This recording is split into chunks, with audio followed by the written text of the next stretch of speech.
Ex tout tout is, I do not doubt, a saying which has its truth.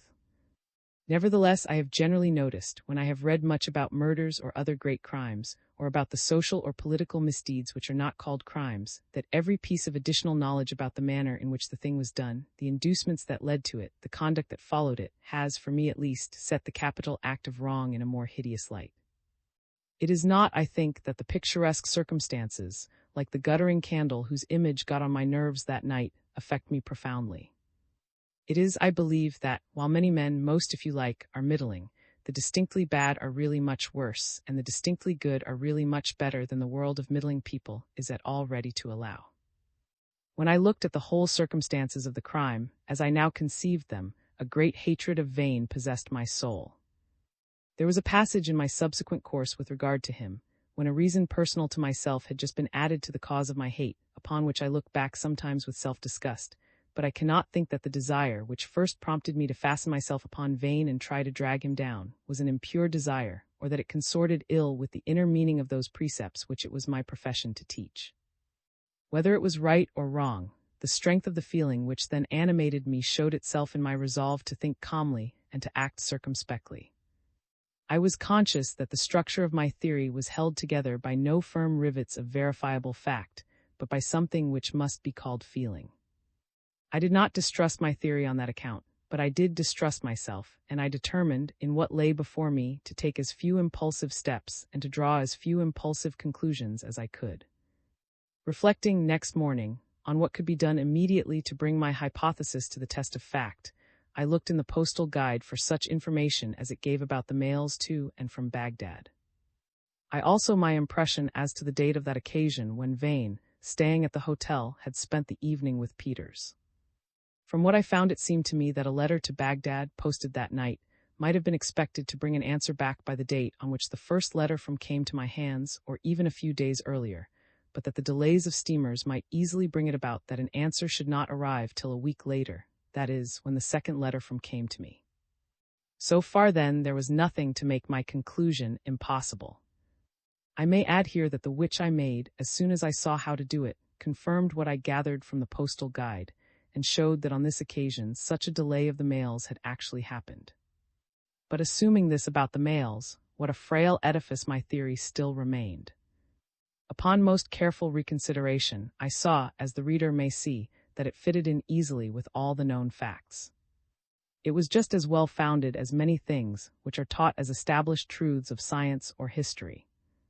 But as for expecting the law to hang Vane upon this, I myself, fantastically no doubt, refrained a little later from blackballing him at a distinguished club, of which, oddly enough, I had in my ambitious youth become a member. In large part the case, so to call it, against him rested on my observations of his in my house, and especially of his conduct in regard to my business as executor and my letters. This was precise and cogent enough for me, the observer at first hand, but it was too much matter of general impression to be of use to anyone but me. Then the attribution of that early murder to Vane seemed to me absolutely requisite to make his murder of Peters conceivable. But it was the work of my imagination. In the region of palpable facts, one thing alone was evidence against Vane and not against any other man. It will be remembered that, when first denounced, Vane said that, in his presence to Peters, had been friendly and respectful. He knew, I now told myself, a better way than expressing suspicion of, and while by his stealthy act he fabricated evidence against him, he contrived by his words to cast on alone the risk of thereafter appearing as an innocent man's traducer. But his cunning had made a slip. It was gratuitous in doing so to have uttered a refutable lie as to his conduct in his presence. He was not the man to have seen the imprudence of this. It would have been to him inconceivable that should confess the full extent of his wrong conduct to me. And so, not from any want of coolness, he had provided me with the one scrap of ordinary evidence necessary to give firmness to that belief of mine, which might otherwise have seemed a mere bubble. By the time that my wife, who had been again obliged to be in London while I was spelling out this story, had returned, I had long come to the conclusion that my theory had enough in it to be worth submitting to her criticism. But she forestalled me with news of her own, and news which concerned Vane. The young lady, Miss Denison, whom he was to have married, had suddenly broken off the engagement within 2 days of his joining her upon the Riviera. The girl could give no good reason for her conduct, and her own people loudly condemned it.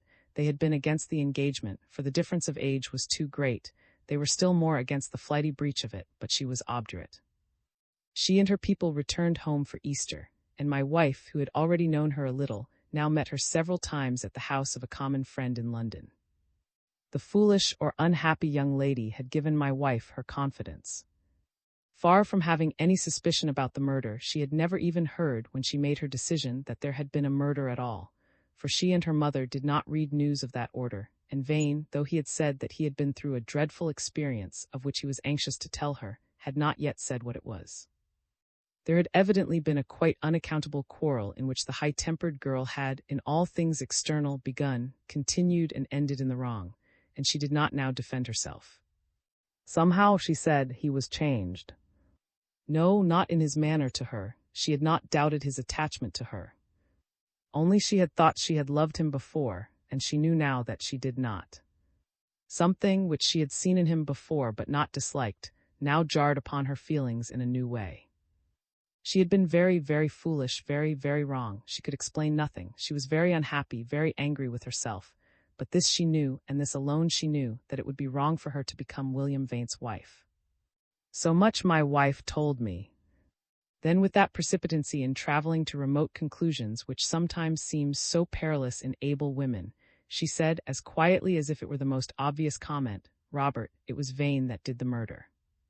Now she had never even spoken to him. Accordingly, she received my theory of the murder almost with enthusiasm. None the less, she immediately put her finger upon the weakest part of it. "I wonder, all the same," she exclaimed, "why he murdered." "Why," I said, "he saw in a moment that knew he was lying and suspected him of the murder." "That would not have been enough," she said. "He must be a very cool-headed man from the way he behaved after the murder, and he would never have run the risk he ran by a second murder, if there had not been much more than suspicion of the first." Then, I suggested, perhaps already knew it, and the lie he told only provoked into showing it. If, she replied, knew it, he would never have had him within his doors. "Well," I said wearily, because I could not immediately see how to answer, "perhaps he did not murder." Then she turned on me with a woman's promptitude and a woman's injustice. "You can always argue me down," she said, "but he did murder Peters, and you have got to find out all about it and bring him to justice.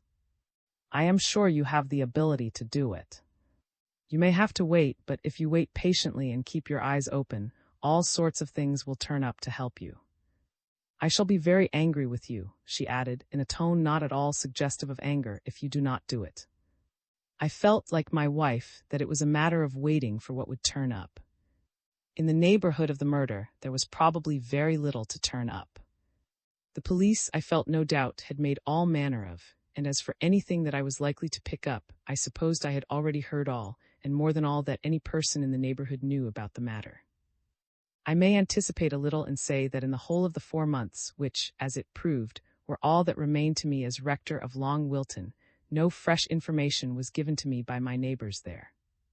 It soon occurred to me that the murder of Far Away and Long Ago might be easier to trace than the recent, but perhaps more carefully veiled, crime committed to cover it. Peters, I reasoned, must have been in possession of proofs of it, and probably, as I searched his voluminous papers, something would appear to indicate the nature of those proofs. I began, as in any case I should have done, a careful reading of his papers. It took up no small part of my spare time, for I found that he had prepared little enough for immediate publication, but fuller and more valuable materials for his projected book of psychology than I should at all have expected from his manner of proceeding. But of what now interested me more than my friend's philosophy, I found nothing in all this mass of letters and notes and journals. Nothing, that is, which threw direct light on this mystery, for indeed his psychological notes and my discussions with a friend of his, an Oxford philosophy tutor to whom I eventually committed them, did, I think, influence me not a little in one important part of my later. In pushing further afield there was need for some caution. An indiscretion might have brought what I was doing unnecessarily soon to the notice of the suspected man, and the great ability with which I credited him might suggest some effective scheme for baffling my search. But of course I wrote early to Mr. to ask if he would tell me to whom he alluded as C, whether was the man whom Peters suspected had been murdered, and whether I inferred rightly that C was involved in this suspicion. It was my duty to put all that I knew at the disposal of the police, and the opportunity for doing so soon presented itself in the visit, which, as I have said, was paid to me to inquire about. My visitor was an important official, since dead, whom I need not more clearly indicate. He had been a military man, and he struck me as, in some ways, admirably qualified for his post. He was, I believe, excellent in the discipline he maintained among his subordinates, and in all the dispositions he made for meeting the common public requirements. I am told also that he had wonderful familiarity with the ways of ordinary lawbreakers, but he did not appear to me to have much elasticity of mind. After answering fully his question about, I thought it right to give my own impression of his innocence. My visitor answered me with a somewhat mysterious reference to those who really guided the conduct of the affair. He could not himself, he said, go behind their views. Then, with an evident sympathy for my concern about, he told me in confidence and still more mysteriously that the opinion of an eminent specialist had been taken. I then ventured to press the question of his release, and learnt that it was being carefully considered, but he could not be set free immediately. Then I told my visitor of the statement of Vane when first spoke of, and how's confession proved this to have been a deliberate falsehood. I showed him and gave him copies of the letters to Peters and to me. I informed him, and at my request he noted, that Vane had opened the first letter. I stated what I had myself observed of Vane's conduct, and indicated frankly the conclusion which I was disposed to draw. It did not seem to me that I produced any impression. My visitor listened, if I may say so, with the air of a man who completely takes in the fact and sees that it should be put in some pigeonhole, but is without either apprehension or wonder as to its real bearing. I gathered on the whole that the official mind was chiefly taken up with the theory that was guilty, but that there was also thought to be an off chance that something might yet turn up to repair the seemingly shattered case against. I gathered too, and I hope gave due weight to the fact, that there was some likely way, of which I had before heard nothing, by which an unknown person might have entered and escaped from the house that night. One thing more I learnt. Nothing suspicious had been discovered about his movements, but it appeared, and this seemed to be considered as in his, that he had a great deal to do with Vane. After my visitor had taken courteous leave of me, it dawned upon me what was meant by his dark sayings about. I had wondered how the opinions of an eminent specialist in police matters could be so cogent in a case about which he knew nothing at first hand. Suddenly it occurred to me that the eminent specialist really was a physician well versed in the symptoms of insanity. The police then were not being guided by those superficial, and so to speak conventional notes of guilt, of which I had thought, to the exclusion to all those sides of character which I had noted. On the contrary, they had a view of their own, on which these two conflicting sets of phenomena might be reconciled, a view which explained why it was to me so inexplicable. The man was not sane. I could not conceal from myself that there was at least something plausible in this view. There is a sort of marked eccentricity, and, as it were, irresponsibility of conduct, of which I had always thought as something not merely different from incipient madness, but very far removed from it. Yet I had once before been terribly mistaken in thinking thus about a friend, and I might, I reflected, be mistaken now. The natural effect upon me was, or should have been, a keener sense of the unsubstantial nature of the story which I had built up about Vane. But I believed it still. XII. In the course of the summer my wife and I paid our annual visit together to London, and I had a few days in Oxford before the end of the summer term. I heard a good deal about Vane in London, for he had become a man of some mark in society, and moved in a little set which was known among its members by a rather precious name, now forgot though celebrated in the gossip of that time, and which included a statesman or two of either party and several men of eminence in letters, law, or learning. By a strange coincidence of the sort which is always happening, I met at an evening party a friend who mentioned, and I had just heard from him something of no moment about this man whose fate so deeply exercised me, when I saw Vane himself standing in another part of the throng. I took the opportunity of watching him, unobserved myself, as I supposed. I have hitherto forborne to describe his appearance, because such descriptions in books seldom convey a picture to me. But I must say that seen now in a room where there were several distinguished people, he made no less impression on me than before. He was, I should say, 5'11" in height, thin and with a slight stoop, but with the wiry look which sometimes belongs to men who were, and perhaps delicate when young, but whose physical strength has developed in after years. Hair which had turned rather, while the soft texture and uniformly dark hue of his skin still retained a certain beauty of youth, probably accounted for a good deal of his distinction of appearance, for he was not handsome, though his forehead, if narrow, was high, and his eyes, which were small, were striking of a dark greenish, I think.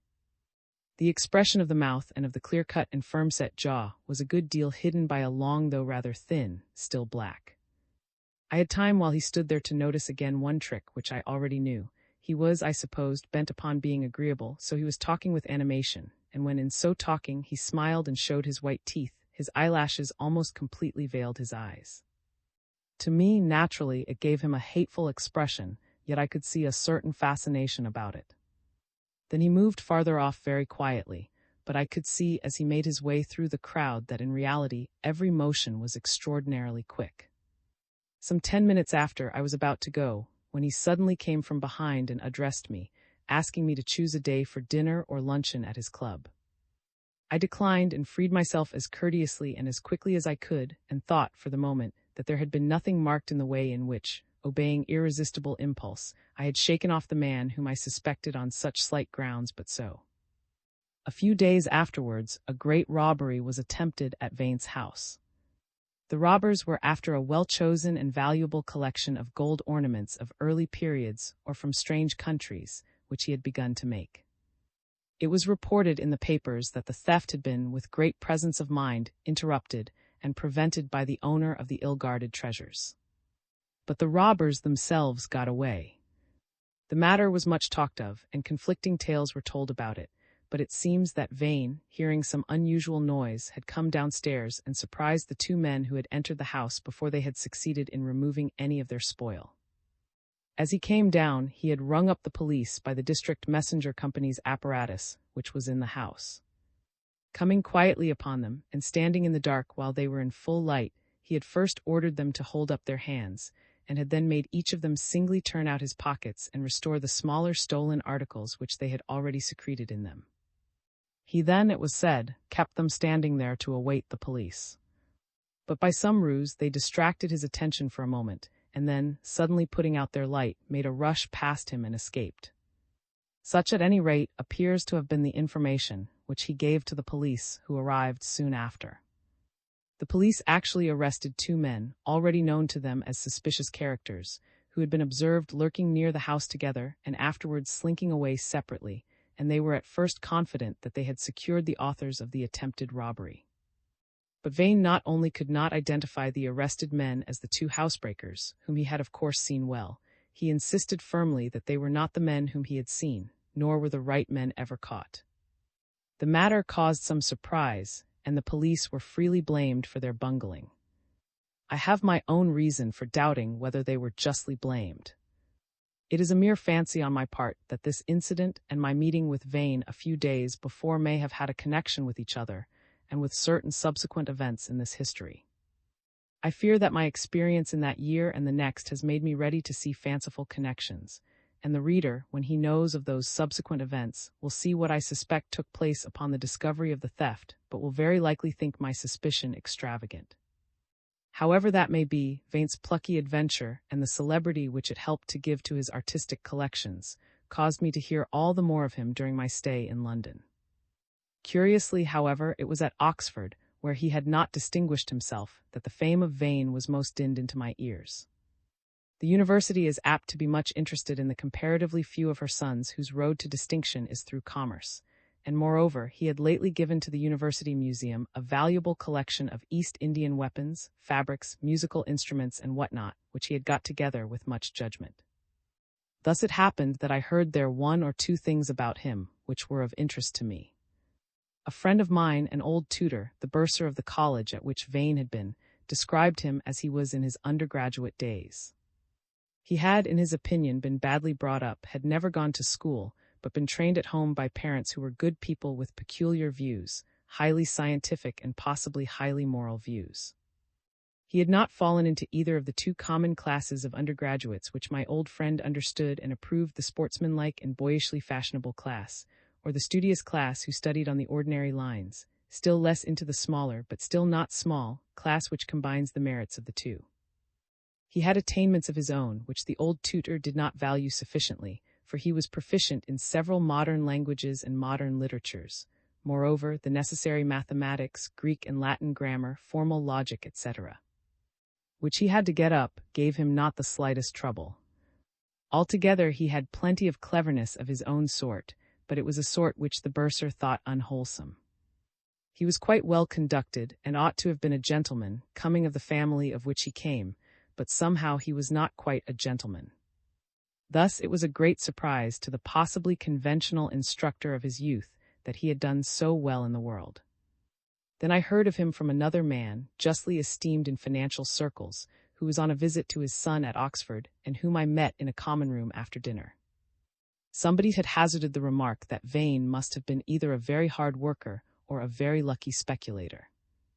No, said this gentleman, who was a colleague of his on the board of one of the only two companies of which he was a director, I should not say that a man like that worked hard as you would understand work at Oxford, or at least as a few of you would. His hard work was done when he was young. Most of his business is what one of his clerks could run, and probably does run, for many weeks together, on lines which he has planned very carefully and revises whenever occasion requires.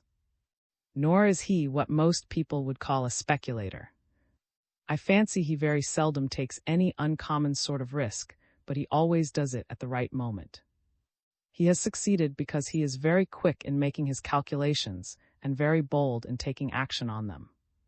He does not seem to be constantly watching things, but when a special emergency or a special opportunity occurs, he seems to grasp it instantly, and I believe he troubles himself very little, too little perhaps, about any affair of his when it is once well in train. Lastly, I heard a story, the narrator of which could give me few precise details, of the pains which Vane had taken to search out the few relations of an old partner of his in the East who had died before their affairs turned out so successfully, and of the generosity with which he had set up these people in life, though they had very little claim on him. Here at least was something which took its place in the story which I was weaving. The rest of what I had heard was little to the purpose, though it served to give life and to my idea of the man's character. Now, however, I was really to discover something definite. When we returned to our home at Long Wilton, only a little before we finally left it, I completed my examination of Peter's papers. His various diaries and notebooks, notes of travel and notes of study, jottings and completed passages for his psychological book, I found to be of fascinating interest, and I lingered over them long, but there was not a hint among them all of the or any kindred topic. One of the journals, I noticed, had had some leaves cut out. The last place of my search was a small wooden trunk which I had brought home from his house, now sold. On the top of it lay a sheet of paper with, written in his mother's hand, some little things which I have put aside for his wife or his children may care to see them hereafter. It may have been from a false sense of pathos, but my eyes filled with tears, and I was indisposed to rifle callously these relics so lovingly put aside with natural hopes which now could never be fulfilled. I was about to make a bonfire of the box and all its contents, reverently but with speed, when my wife arrested me in amazement at my folly. "Why," she said, "cannot you see? His letters to his mother will be in it." "His letters from the East," she added, as I still did not comprehend. "And they were in it. XIII. I here set down, in order of their dates, several extracts from Peter's letters to his mother written from Saigon in the years 1878 to 1880. First extract. I have a new acquaintance, a young fellow who was at Oxford just after me. I spend a good deal of time with him because of talking Oxford shop and because he is fond of books, at least he was brought up among them, and reads the books he thinks he ought to read. I have not got very much in common with him, for he is a narrow-shouldered, bilious-looking fellow with no instinct of sport in him, but he is a welcome addition to my circle, because he is refined in a negative way at least, and most of my friends' conversation here is not refined, and it becomes a bore. Second extract. How curious that you should have known some of Young's people, for it is W.V. I thought they must have lost their money since I heard of him at Oxford. Yes, I will try to take care of him, a little as you say, but really, though he is quiet and not sociable among men, he is by no means a timid youth, and he has quite got the name of a shrewd businessman already. Third extract. I am rather sorry about. He seems to have got into the hands of a fellow named, who has lately turned up here, no one knows why. He is a rough customer whom no one seems to know anything about, except that he has been in Australia. He has been a mining engineer, and seems to know also a lot about tropical forestry. He has wonderful yarns of the discoveries he has made in the Philippines, the Dutch Indies, and all over the shop. I should not believe his yarns, but he seems to have made a little money somehow. Well, now talks of becoming a partner with him in some wildcat venture, and I am afraid he will get let in. He says himself he thinks we'll try to do him. He had much better stick to his humdrum business here, which will give him a living at any rate, and perhaps enable him to retire comfortably when he is, say, 45, young enough to enjoy life, though one does age soon in this climate. Fourth extract. And have actually gone off together. Parker, whom was with, is very sick about it. By the way, I ought to confess I was quite wrong about. I have seen a good deal of him since, and found him a very kind fellow, with an extraordinary simplicity about him, in spite of all his varied experiences. I generally assume that when a man is spoken of as a rough diamond, the roughness is a too obvious fact, and the diamond a polite hypothesis, but I was wrong in his case. Also, I think you may reassure Cease Aunt about the chances of his being swindled. In strict confidence, I think the chances are the other way. Mac, the lawyer here, told me a story he had no business to tell about the agreement between, part of letter lost. This was all.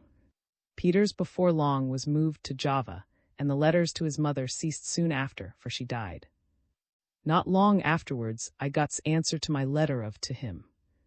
He told me little but things of which by this time I was sure. C was William V, he called him, and was, he conjectured, the man whom Peters connected with death. He would be glad to tell me at any time anything that he could, but he was off now for a sea voyage which the state of his health made necessary. A long absence immediately before accounted for some delay in his answering me, and at present he could think of nothing to tell me but what I should see in Peters' letter to him, of which he was keeping the original and now enclosed a copy. The important part of the letter enclosed was as follows. I have a question to ask you which perhaps you will answer this time by return of post. Never mind my previous question about the old Assyrians. You will remember the time in 1882 when you were at Nagasaki, and you will remember being there and his sailing. After his disappearance, it got about naturally that he sailed in that unhappy ship, the William the Silent, which went down in a cyclone. Now I have a distinct recollection that when I met you, some months after that, you told me that you had seen with at Nagasaki, that you saw them off, and that they both sailed together in the same ship. I have forgotten the name of the ship you mentioned, but it was a ship with some female name, and it belonged to your people. Will you please tell me at once if my recollection is right? As for my reason for asking, I expect I told you fully my reasons for believing that died by some foul play. I may have told you the suspicion which I had as to who did it. It was a suspicion for which I was sorry afterwards, for I saw reason to think it quite unfounded. But I have just seen a man, whom I need not name, who must have known when and how sailed from Nagasaki, and he astonished me by saying that he sailed in the William the Silent. Now one of three things: either I have got muddled in my recollection as to what you said, or, which I can hardly believe, I was mistaken in my identification of the body which I exhumed from the tomb which the chiefs showed me, or I was right in both points, and then a conclusion seems to follow which I shrink very much from drawing. There is one other matter of fact which I suspect and which I can easily verify, which would absolutely fix the guilt on the man I allude to, but I want to make quite sure from you that my memory is right as to sailing. A suspicion of my man's guilt came to me, as I have said, long ago, but after making some I dismissed it summarily, for I have, or ought to have, a sort of hereditary friendship with him. So then my hypothesis had been further put to the test of facts, and again some of the points which I had guessed had proved to be true. It was no longer only a fanciful imagination of my own, but a suspicion which any sane man with the facts before him must feel, and feel very strongly. There was more than enough evidence for any sensible historian. For a lawyer, there was still none at all. In September, the time came that we were to leave Long Wilton for good. We then moved to a country parish, which, though deep in the country, is yet very near to London, and I thenceforward often came to town. Naturally, leaving one parish and getting into another, not to speak of the change of house, filled my whole time with work to be finished now or never, and with arrangements which must instantly be set on foot for future work. Before the close of the year 1896, I think it was late in October, anyway it was some time after I had settled into my new parish, a further record of the sort for which I have been looking came to light. It was my business as executor to sell certain securities which had belonged to Peters, and for a long time there was a difficulty in finding with whom those securities were lodged. Eventually, however, they were found in the hands of the firm who had been his agents while he was absent in the East, and in sending them to me, the firm sent also a packet which they told me had been deposited with them for safe-keeping in the year 1884, on the occasion of a brief visit home which Peters had made. The packet was a large envelope on which was written notes on the affair of L. On opening it, I found first 2 maps drawn by Peters. The one was a rough copy of a map of the island Sulu, in the Philippines. The other a map on larger scale, very carefully drawn, apparently from Peters' own survey of a small portion of the island. It was inscribed, chart showing the spot where the tomb of a dead white man was shown me by the 2 chiefs. Next I found a number of sheets taken out of Peters' journal, kept in the year 1882 in the months of July and August. From this it appeared that Peters had at that time accompanied one doctor, who seemed to have been a naturalist, upon a cruise in the Philippines, and that they had come to a village upon the coast of the island, where the Filipinos informed them that a month or so before, a European, they thought an Englishman, had come down from somewhere inland, with several Malay and Chinese servants, and had requested assistance in burying the body of his companion. The dead man, he stated, had been killed by a fall from some rocks. The Filipino chiefs had told Peters that the servants, who had not been present when the fall took place, were much excited and seemed suspicious about it, but that the manner and the answers of the European had allayed their own suspicion. Something, however, seems to have aroused suspicion in Peters, and for they the body. Peters' journal proceeded to record certain facts about the body, the clothing, etc. In particular, the fact that a finger was missing on one hand, which had led Peters to identify the body as that of his former acquaintance. He recorded also that they had found 2 bullets from a revolver in the back of the head, and he made a note as to the size and pattern of revolver which these bullets would fit. Full were made by Peters, and as to the movements of the surviving, who was presumably the murderer, and he appeared to have sailed, the day after his arrival, in a Chinese junk which took him up at a point which was indicated on the chart. Peters had recorded also the description which the Filipinos gave of this visitor, and it was plain to me that there were points in the description which tallied with the appearance of Vane. It seemed, though the journal after this point was fragmentary, that Peters and proceeded immediately afterwards to Manila, very likely to communicate their discovery to the officers of justice. There was nothing more in the journal itself which it is worth while to repeat here. Next I found a considerable number of notes, which were in large part unintelligible to me and perhaps to anyone except the man who made them. There were many abbreviations in them, and very often they were illegible. They included descriptions of a number of people with outlandish names, and particulars as to where and how it was supposed they were to be found. Unfortunately, it was just in these particulars that the abbreviations and illegibility made the difficulties of the reader most serious. There were also recorded the movements, or a great part of the movements, of a personage called X in the months June to September in the year 1882. Further, on a separate sheet of paper, I found an indication of the reason why Peters had desisted from his pursuit of that person X, whom I thought myself able to identify. This sheet of paper was headed, "Description given me of the convict executed at Singapore in November, 1882. The description corresponded very well with that given in the journal of the presumable murderer of, and so far as it went it seemed to show that the convict might well have been confused with the successful and respected financier, William Vane. At the foot of the paper was a note, with the dates, as to the time when had been, as he seems to have been, on the island of Sulu. There was also among these papers one which began, "These, so far as I can recollect them, are the facts told me by Mac in regard to the agreements made in 1880 between X and L. Mac's story had apparently related to changes made in the draft of the agreement at the instance of X, which Mac evidently thought that L had not understood. The notes seem to have been finished in haste and to have left out some important facts, which Peters no doubt carried in his memory. A lawyer among my friends tells me that without these facts it is impossible to be certain what exactly was the trick which X played upon L, and that it is even possible to suppose that there was no dishonesty at all in his proceedings. XIV. Towards the end of November 1896, I again saw. I had some time before ascertained that he had returned to London, and I dare say it may appear to the reader strange that I should not immediately upon his return have sought him out and again compared notes with him.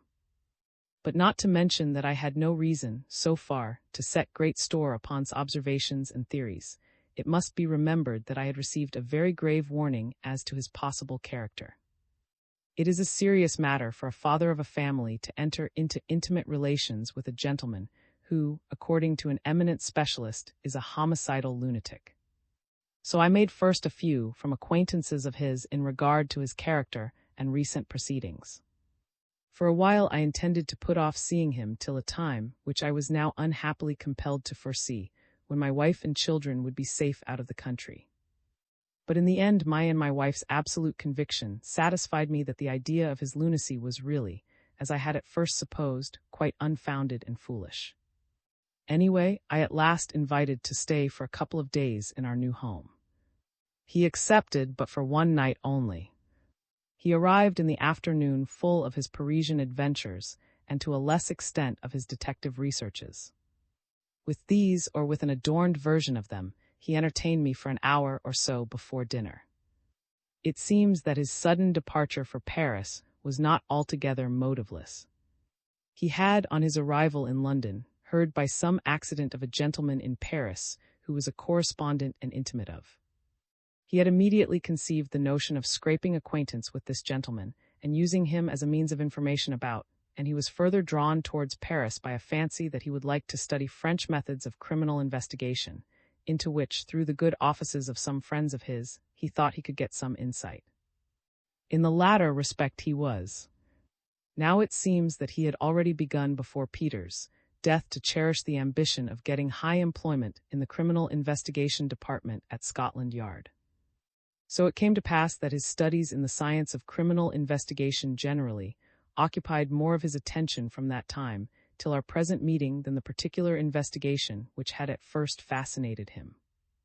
Moreover, before he had been long in Paris, he discovered, to his huge amusement, that he was himself the subject of suspicion and of close observation, and without regard to how this might affect his cherished ambition of an appointment at Scotland Yard, he entered upon and continued during 3 whole months an elaborate scheme of mystification for the French officials who were observing him, and through them for that very department in which he wished to fill a high place.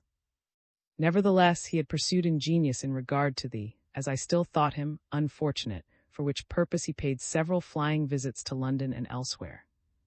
The result of these he related to me, mingling it up with the tale of his other adventures in such a manner that it was hard for me to grasp what its importance might be. I was able to see that had employed quite extraordinary ingenuity and pains in picking up the facts about which he told me, but that very ingenuity struck me as ludicrously disproportionate to the importance of the facts which he had found, or was ever likely to find along this road. Was a solicitor in the city who had been in a small way of business, till the firm of which he was now the sole surviving partner began, a good many years before, to be employed by Vane. Vane got this firm appointed solicitors to a company which was formed to take over his original venture in the East, and he still continued to employ, from time to time, upon private business of his own. His family were interested in Eastern commerce, and he had correspondence with many persons in various parts of the Far East. Years before he had transacted for Vane a good deal of correspondence of a nature so secret as to be unknown to his clerks, and in the course of this very year he had again returned to an employment of the like kind for someone or other. It appeared that it might have been upon an errand connected with this secret correspondence that he had come down to Long Wilton. Was much excited about a discovery which he had made that had in January of this year been in correspondence with a personage in Madrid, telegraphing to him in a cipher employed by the Spanish consulate in London, of which he was able to make use through an official in that consulate, who had since been discharged for misconduct and was now in Paris. There was more of this nature as to the mysterious proceedings of, but I cannot well remember how much told me on that occasion, and I must observe that I have set down what he then told me as I understand it now. I was not able to understand it completely at the time owing to the fact that throughout his talk, that afternoon did not once allude to Vane by his name. I wondered then, and I wonder now, how far up to this time suspected Vane. I believe that he did not like to avow to himself the full suspicion that he felt, and that this was why he hesitated to name him to me. I am sure that in his heart he disliked him very much, he had always seemed to do so. But I think that, to my Irish friend, Vane appeared the embodiment of those characteristics of the Englishman which an Irishman knows he dislikes, but thinks that he ought to respect. So I should guess that, as long as he could, he had dutifully forced himself to believe in Vane as a very estimable person full of English rectitude. In any case, for all the pains he took to follow up his suspicion that was somehow connected with the crime, I know that he had not fully seen the conclusion to which this was leading him. When I went up to dress for dinner, I reminded my wife of certain passages in Peter's manuscripts on psychology which we had read together with very great interest. Among these was a curious paper on imagination, truth-telling, and lying, in which, beginning with the paradox that the correct perception of fact depended far more on moral qualities, and truthfulness in ordinary speech far more on intellectual qualities than was generally supposed, he proceeded to describe with great wealth of illustration some of the types under which races and individual men fall, in respect of their power of getting hold of truth and of giving it out. Scattered through these pages were a number of remarks which came to my mind in this talk with. With most of them I will not trouble the reader, but in one passage in particular Peters had pointed out the mistake of thinking that a man who commits glaring inaccuracies is necessarily on that account not worth listening to. Ludicrous inaccuracies, even glaring falsehoods as they may seem, spring often, he insisted, from the peculiar abundance and vivacity of the impressions which a man receives from what passes before his eyes. A person with this gift may frequently in his memory put something that he has truly noticed into a wrong connection, or combine two scattered fragments of observation, true in themselves, into a single totally erroneous recollection of fact. But a man who gets things wrong in this way is, said Peters, often more full of information than a more sober observer, because he has noticed far more, and after all, a very large part of what he has noticed is sure to be accurately retained. In another passage, which I am afraid I may mar by summarizing it, Peters described how, with all men in some degree, but with some men in a wonderful degree, intellectual faculties are the servants of emotional interests, so that not only the power of inference, but even memory itself will do work at the bidding of pain or pleasure, liking or dislike, which it will not do upon a merely rational demand. Reminding my wife of this, I said I wished I knew by what test I could tell the true from the false in reminiscences, and by what spell I could turn the flow of those reminiscences into the channel in which they would be useful. As we went down to dinner, she whispered to me that, if was the sort of man that I seemed to think, she would try to turn his thoughts in the useful direction, only I must let him alone for a little while.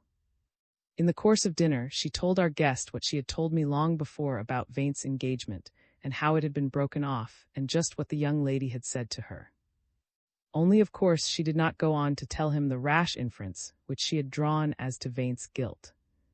I could see that hurt her with strange emotion, but my wife speedily turned the conversation on to more commonplace topics, upon which, during the remainder of dinner, he responded to her brightly enough, but by no means with his usual appearance of interest. After dinner, I retired to my study to smoke pipes.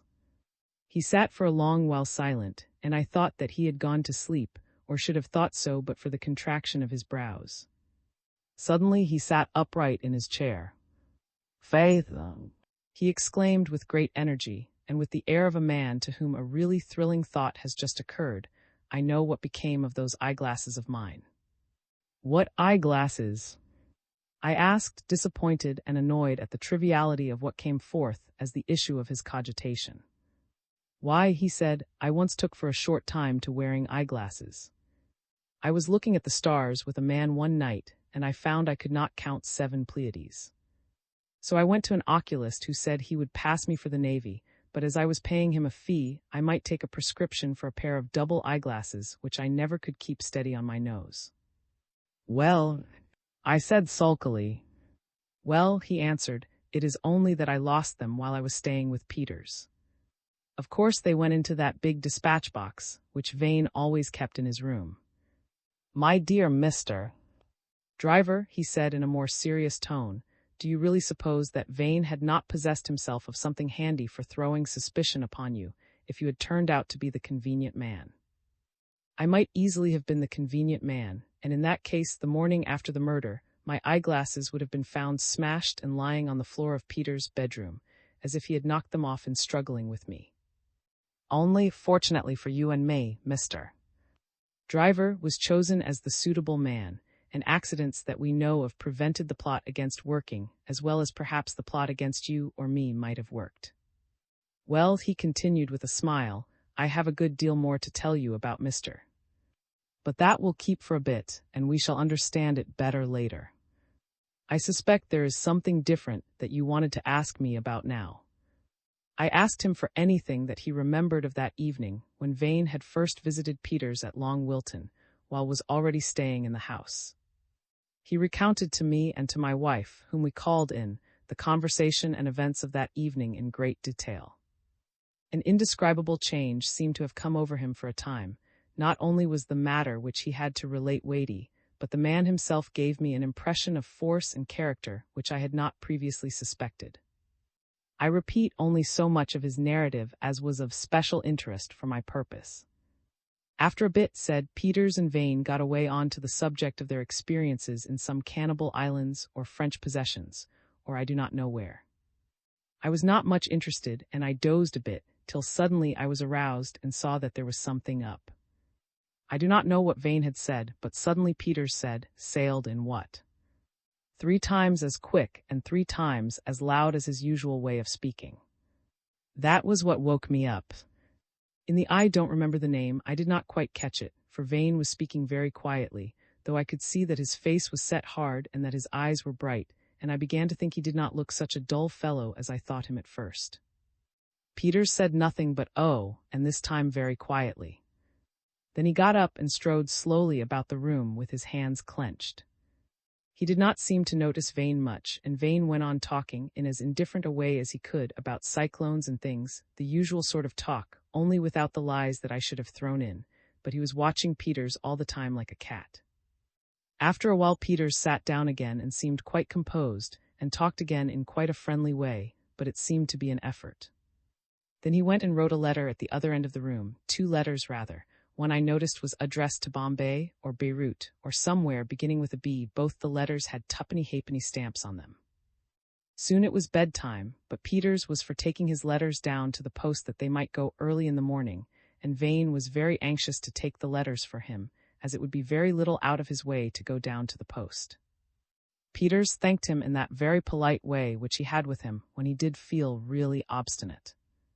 I was not going with them, for I thought I was in the way, but just as he was leaving, Peters turned back and asked me rather pressingly to come too. I suppose he would have felt lonely in that man's company, for certainly he did not want to talk to me.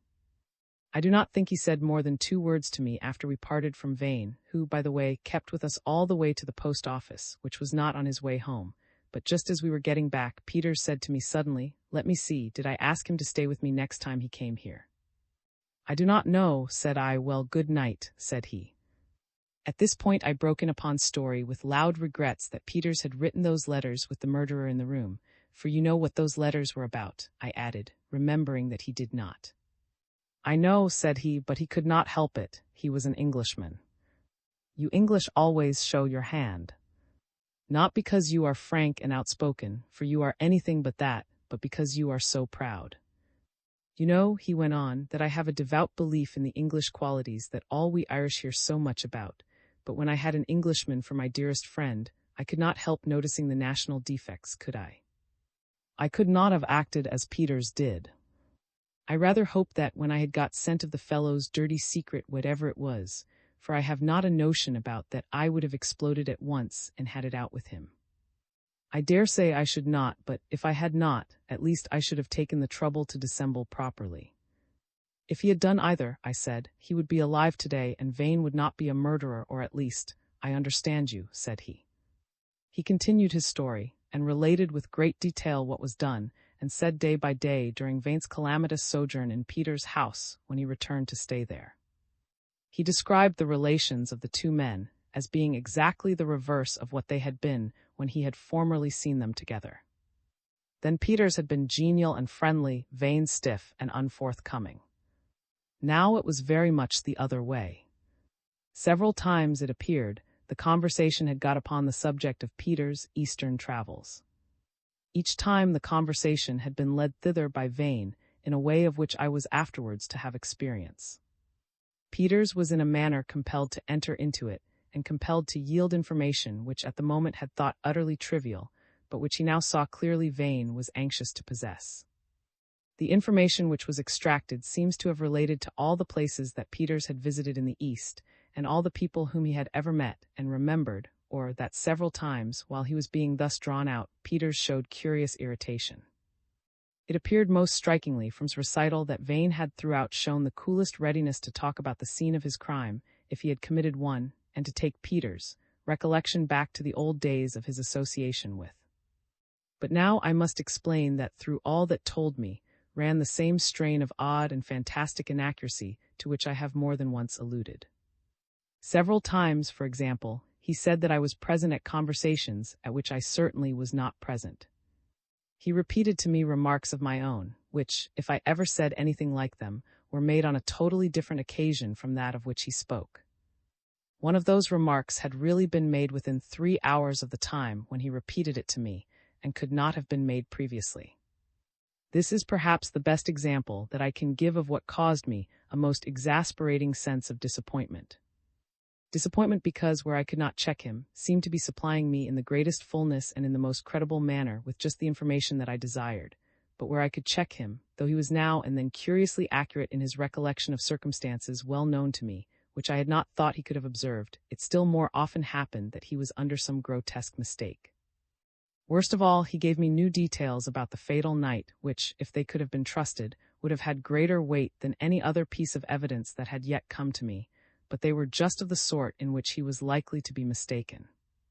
Speaking of the moment at which he was called out from his room by the disturbance in the street, he declared that knocking immediately at Vane's door he heard, as Vane answered from the far corner of the room, a click which he was certain came from the lock of the dispatch box which he had mentioned. He conjectured that among various articles which were there for a dark purpose, the knife which was the instrument of Peters' death lay in that box, and that he had interrupted Vane in the act of taking it forth. This, of course, was mere conjecture, but what followed seemed at first evidence enough to have hanged the criminal. He had opened Vane's door, and he now described to me almost every object that was in the room as he entered it.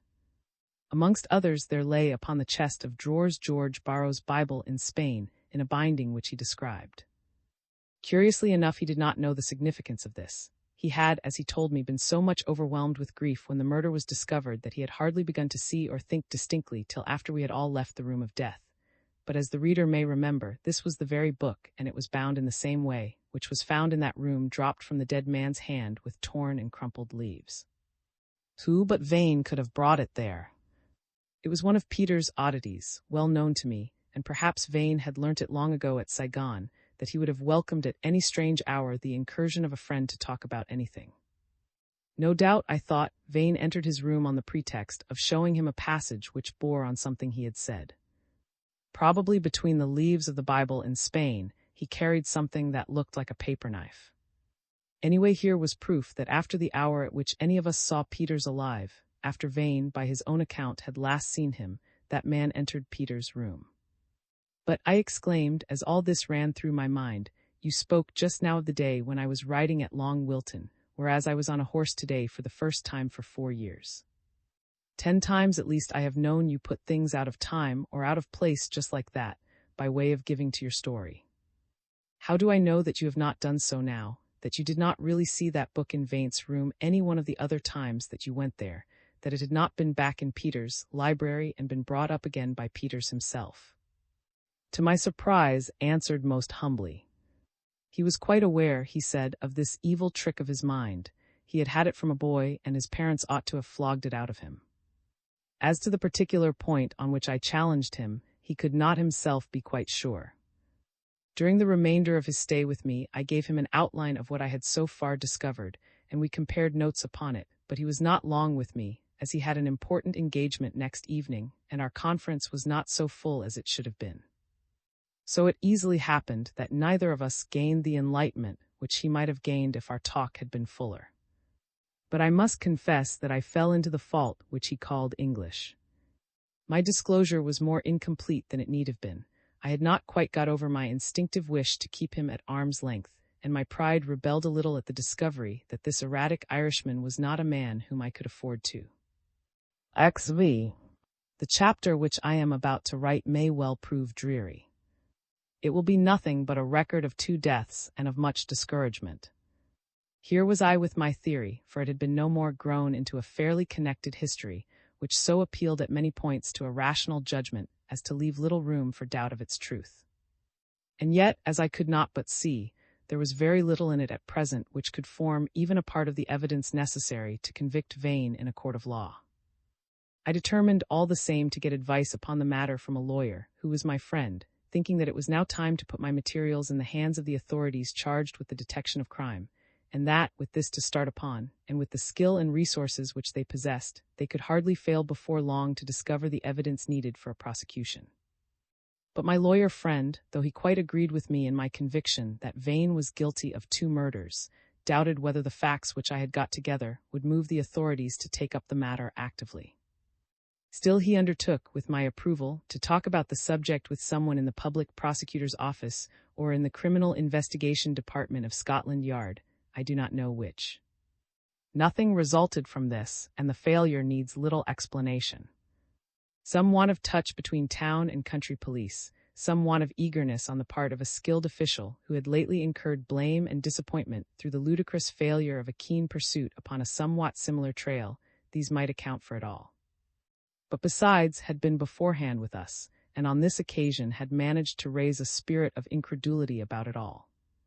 Perhaps 2 even hardened experts recoiled instinctively from associating with guilt one of the few great men of finance who were at once well known to the outside public and respected in the city itself. For me then there was nothing but to wait for the further things which I somehow felt certain would turn up. As for it happened just about this time that he became keenly of an invention made by an engineer friend of his, through which he persuaded himself that he could make his own and his friend's fortune. Henceforward for some time the affair of Peters seems to have passed from his mind, and he was prevented from meeting me at the few times at which I should have been able to see him. In the course of December I had a letter from my old parish from a friend who was kind enough to keep me posted in the gossip of the place. He said that the police were now busy over a new clue as to the murder. It may be remembered that according to he had, as he returned home on the night of the murder, been passed in the lane by a man riding a horse and leading another. Well, report said now that a man in a neighboring parish, who had been greatly excited about the murder at the time, had been having dreams about it night after night, which impressed him with the notion that he was to discover the truth. Rooting about for all the recollections of that time which he could find among his neighbors, he heard that in the early morning after the murder a man with 2 horses had been seen between Peter's house and the village, that another man, a stranger to the village, had come up from the direction of Peter's house and had mounted the 2nd horse, and that the 2 had ridden off together. Report added that the man whom had seen had now been traced by the police, and that his answers as to the man who had joined him and ridden off with him were unsatisfactory and suspicious, and it added one more telling detail. The police, as I may have mentioned, had before I left Long Wilton noticed one window at the back of the house as in some respects the readiest way by which the house could have been wrongfully entered. It belonged to a housemaid's closet, of which the door did not shut properly. It was very easy to climb up to it, but then the window itself was very small, and it was a question whether a man of ordinary stature could possibly have squeezed himself through it. Now the strange man of this was described as being ridiculously small and thin. There were many more picturesque details related, but the whole story professed only to consist of unsifted.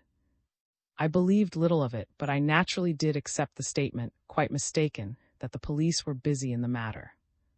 With my fixed idea about Vane, I felt sure that they were upon a false scent. But I thought it very likely that this would for the present absorb their attention, and between this and the great pressure of work in a new parish and of certain family anxieties, I made no further effort at this time to secure attention to the discovery which I believed I had made. Twice in the few days just before Christmas my hopes of making further discoveries were vainly aroused. I made a call of civility in my new parish upon a notable nonconformist parishioner, and in my rapid survey of his sitting room before he came to me, I noticed several indications that he had been in Australia, and I saw on the mantelpiece a framed photograph. It was rather a hazy and faded photograph which gave me no clear impression of its subject, but under it was written, Walter, Melbourne, 3rd April, 1875. Could that be and was this one of those relations of his, whom, as I had heard, Vane had treated with suspicious generosity? Might he not, in that case, be the possessor of information more valuable than he knew? He now came in. He was a truly venerable man, who in spite of great age was still active as a lay preacher of one of the Methodist churches, and I was attracted by the archaic but evidently sincere piety of his greeting when he entered the room.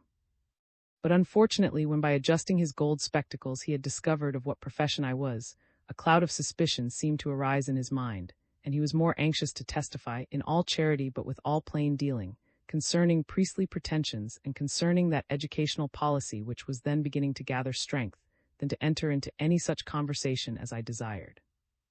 I made out, nevertheless, that this Walter was probably and my expectation rose unreasonably. My new friend, if he will let me call him so, was no relation of his, but had known him at a time when both were in Australia.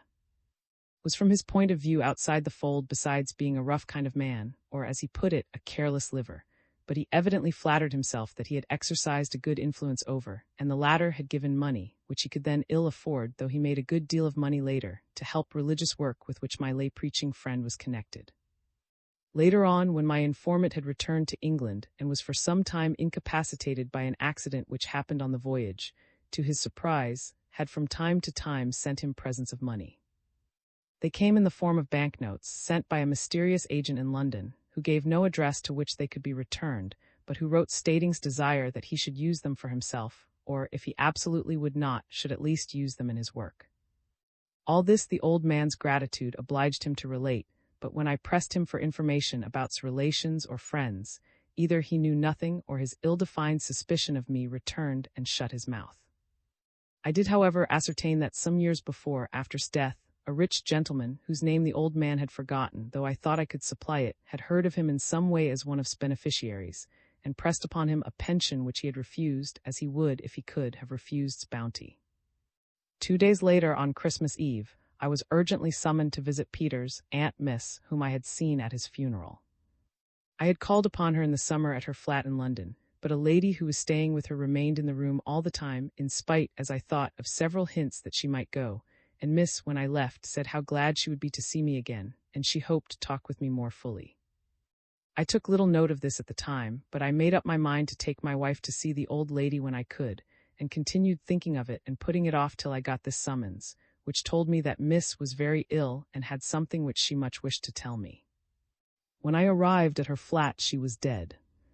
The lady who had been looking after her told me that she had several times shown anxiety that I should come soon, but had at last remarked that if I did not come in time, she would accept it as a sign that what she had meant to tell me was best untold. She had 2 weeks before, when she was not yet ill, remarked that she would like to see me soon. Various straws of things that were told me about her suggested that she had lately become concerned afresh about her nephew's death. She had been intimate with the family, and had to the end seen something of a rather neglected widowed cousin of William Vane. Of course, I have no ground for thinking that she had any grave disclosure to make to me. Christmas that year came sadly to me. We must in any case have been full of memories of the last Christmas, at which Peters had joined our party and added much to the children's and our own delight.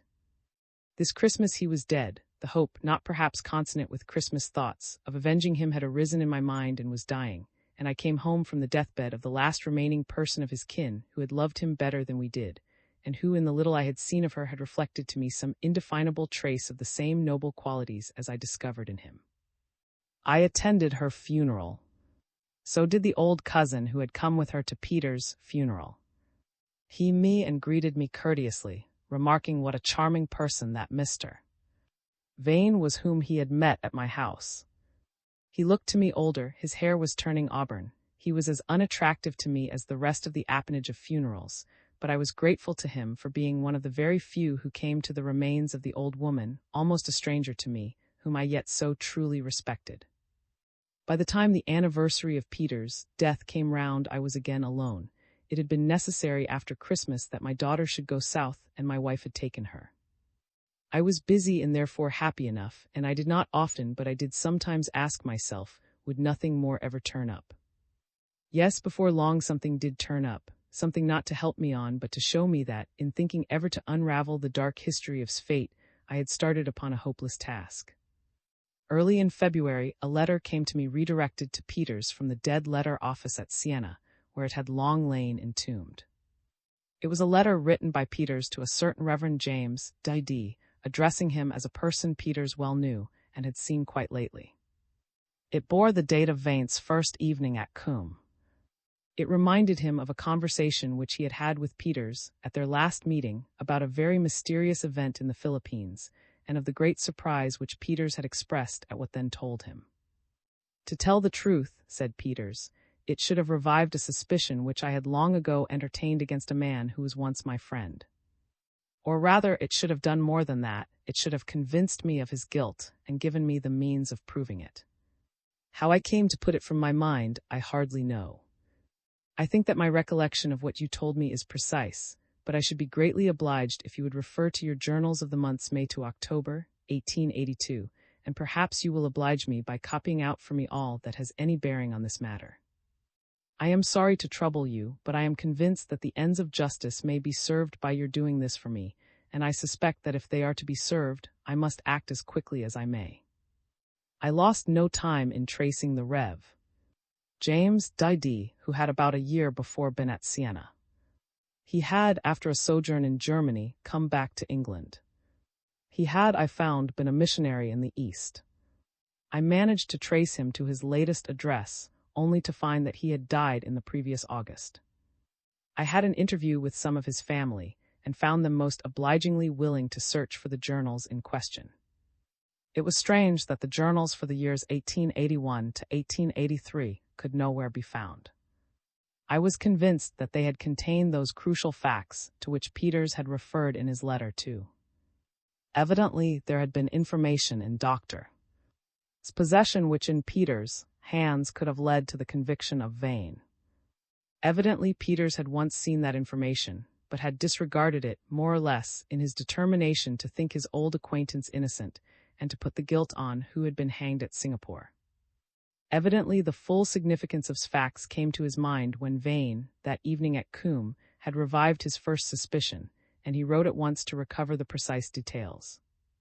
But of what nature that information was, and how Vane, seeing his name on an envelope, could have grasped the full extent of the danger to himself, I could not guess then, and I cannot guess now. XVI. So then the mystery of fate was not for me to unravel.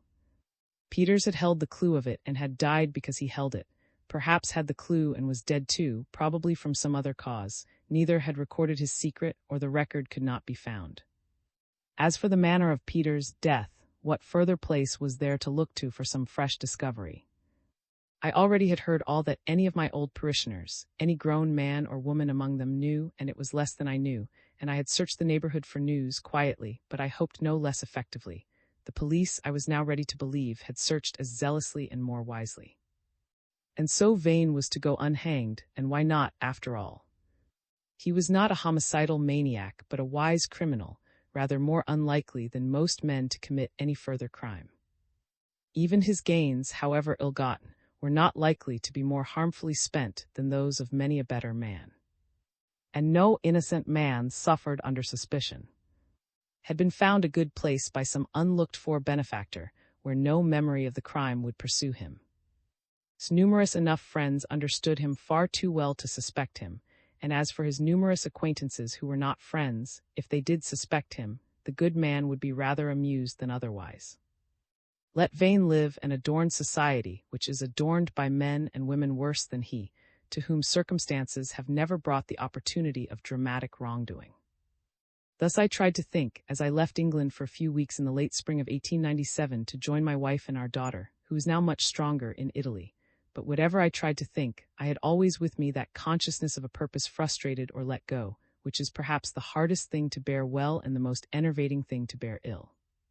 Some 10 days later, I was in Florence with my wife. The next day we were to go to Rome, leaving our daughter at the villa of a friend inn. I remember at our early breakfast telling my wife the facts or reports which I had been picking up about that strangely powerful secret, the mafia. I repeated to her what I had just heard, that not only prominent Italian politicians, but even foreigners who had large commercial dealings with Italy sometimes found it convenient to be on good terms with that society. But she was little interested in political facts which did not connect themselves with any particular personality, and I thought she had hardly heard me, though she raised her eyes to listen from the volume of senators which she was finishing. I little imagined that before another day had closed this chance remark of mine would have acquired the closest personal interest for her, and have been turned to very practical account. Later in the day she was in the galleries, and I came there from Cook's office to join her. She was looking with puzzled interest at a picture by, when a tall man, dressed like an Englishman, placed himself with assumed unconsciousness just in front of her, in a position of vantage for fixing his connoisseur's gaze upon it. She turned away and met me, and was saying, half amused, that after all there were Englishmen who could be as rude as any foreigner, when looking at him again as he moved away to leave the gallery, she started and said, "Oh, Robert, I know his face." I too knew his face, and knew, as she did not, his name. It is that dreadful man that I told you about who was at Crema. Do not you remember I told you how he would keep the only good room at the hotel, when I arrived there with mother so terribly ill, the time she had that first stroke? And oh, I took such pains to write him the nicest note I could, and very nice her notes could be, and I could just see his horrid face as he glanced at it and said nothing, but "Tell the lady I cannot," to the waiter. And oh, poor mother did suffer in the dreadful hot room with all the kitchen noises and the smells. I did remember her story well, an ordinary story enough, of one of those neglects of courtesy which, once in 50 times it may be, are neglects of elementary mercy. But I said little, and I did not tell her that her rediscovered enemy was my enemy already, William Vane. I said to myself that I would not tell her because she would feel an unreasonable relenting towards Vane, if once that she herself owed him a grudge. Really, I did not tell her, because I had promptly formed a design which she would have discovered and disapproved. That evening I left my wife on some pretext, and having discovered Vane's hotel, I paid him a friendly call. I suppose it was, at least, I have often reproached myself for it, but truly I do not know if it was really. I do know that I was very foolish to dream, as I did, that I should ferret something out of him. He received me in his private sitting-room with cordiality, or, I should rather say, effusiveness. He sent a rather urgent message to his friend who was traveling with him, as if I thought he did not wish to be alone with me, but he was far from embarrassed. "Tell me, Mr. Driver," he began, as soon as we were seated, "has anything further been heard about the murder of our friend Peters?" I answered that had been released and had left the neighborhood, having found a situation, through some friends unknown to me, and that to the best of my belief, the police had discovered no further clue. "I am glad about," he said. "You know, I always suspected there had been some mistake there, and besides, I always liked the man." "I do not think the police will discover a clue," he said. "I rather think that the solution of the mystery will occur to some of us, his friends, if a solution ever is found." I was silent.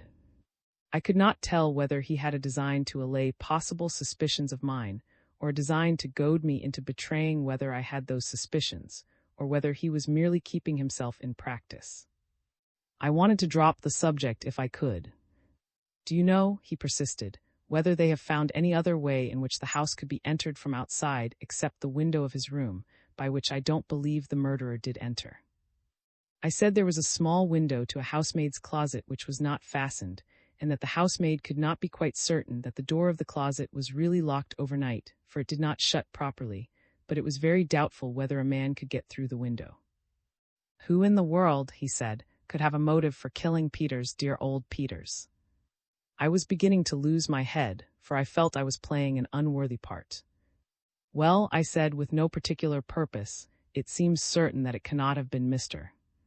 What? Certain, I should say, he answered. Oh no, he added more energetically, I know well, and he is not the man. As for one might as well suspect you or Mimi, I should say, and he turned away to fetch a cigar, or perhaps to watch me for a moment in the mirror. The fact is, he said, returning, it must be far easier than we, who have never had occasion to give our wits to it, think to commit a murder and hide one's tracks absolutely. But here is Mr. Let me introduce you, and let us, for heaven's sake, talk of a more cheerful subject. So we did turn to a subject which I should have thought had no pitfalls, the subject of Italian brocades, of which Vane was an amateur. He produced a large parcel of ancient and gorgeous stuffs, which had come up on approval from a shop. He talked in a way that really held all my interest for the time, about the patterns, and starting from the more conventional of the designs before us, he proceeded to discuss the history of common patterns, telling me curious things about the patterns and the fabrics of the Eastern Archipelago and the Malay Peninsula. Suddenly he picked up a really noble piece of brocade, and turning to me, with a face of winning simplicity and kindliness which he could not have learnt to assume if it had not at some time been natural, he said, "Oh, Mr. Driver, I am so fond of picking up these things, and it is so hard to find any satisfactory use for them, it would be a real kindness if you would accept this as an altar cloth for your church.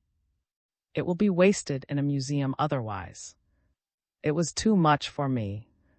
The proposition that I should accept an altar cloth for my church from the man that I was seeking to convict of murder sent a visible shudder through my frame, and all the more because I felt that it was illogical to recoil from this when I had not recoiled from affecting friendship to him.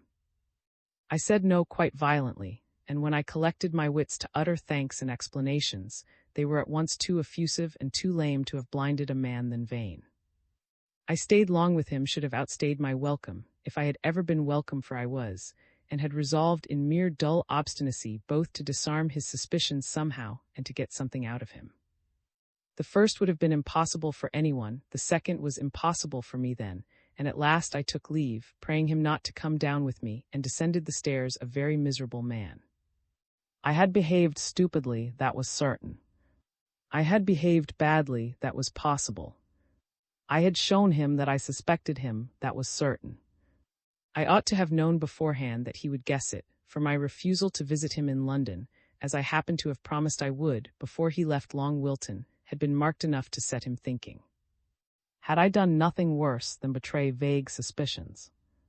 Yes, in my floundering efforts I had recurred to his Eastern patterns, and so led him to Eastern travels and towards topics dangerous to him, only to fall into my own trap. He must have seen that I had somehow heard before, as not one Englishman in 20,000 has heard, of the little island of Sulu. Wholly sick with myself, I stood in the hall of the hotel, absently watching the porter set out the newly arrived letters in little heaps on a table. There was one for Vane. Had I not noticed that handwriting before? Yes, it was a marked hand, one so obviously that of a servant, and yet so well formed and with such an elegance. I gazed at the handwriting, somehow I thought of Sunday schools. I had just time to note the postmark before another letter covered it. The corner of my eye had half caught a vision of someone coming downstairs, coming very quietly but very quickly. A light step on the rug beside me, an unpleasantly gentle hand taking my arm, the fingers I half seeming to take measure of the size and hardness of my muscle, and Vane's too cultivated voice saying lightly, "Looking to see if there is anyone else that you know coming to the hotel, Mr. Driver." "I always do that." "Well, good night again, and so many thanks." Caught again, I reflected, as I turned into the street, and nothing gained by spying and being caught spying. Yes, something gained. That letter for Vane with the postmark is in the handwriting of Mrs. One question alone occupied me as I walked back. What was the exact significance of the almost certain fact that the situation which the had obtained was really in Vane's service? Had I learnt that fact a day sooner, I might have thought that, murderer or not, he had done a true and unobtrusive kindness in secretly engaging them, but the little scene in the trivial story of the best bedroom at Crema shut that explanation out of my mind. I had not resolved this question when I got to the hotel and to my wife, who was now anxiously expecting me. I had not even thought of the other questions, to which it led, but I had at least returned in far too sensible a mood to think any further of disguising anything from her. Our talk lasted well into the night. I record so much of the substance of its close as really concerns my story. But still I do not see, I said, why you should say I have spoilt our holiday. Because you must go by the first train tomorrow. Not a moment later. Oh, Robert, cannot you see why I have been so angry? I have looked forward so to our stay alone together at Rome, and at another time I should be very angry to lose it, but it is not that. Oh, Robert, I could find it in my heart to beg you not to do your duty. It is your duty. You would not be so full of passion against the man if it was not that you knew it was your duty, and I know it too, and you must follow up that clue at once before he makes it too late.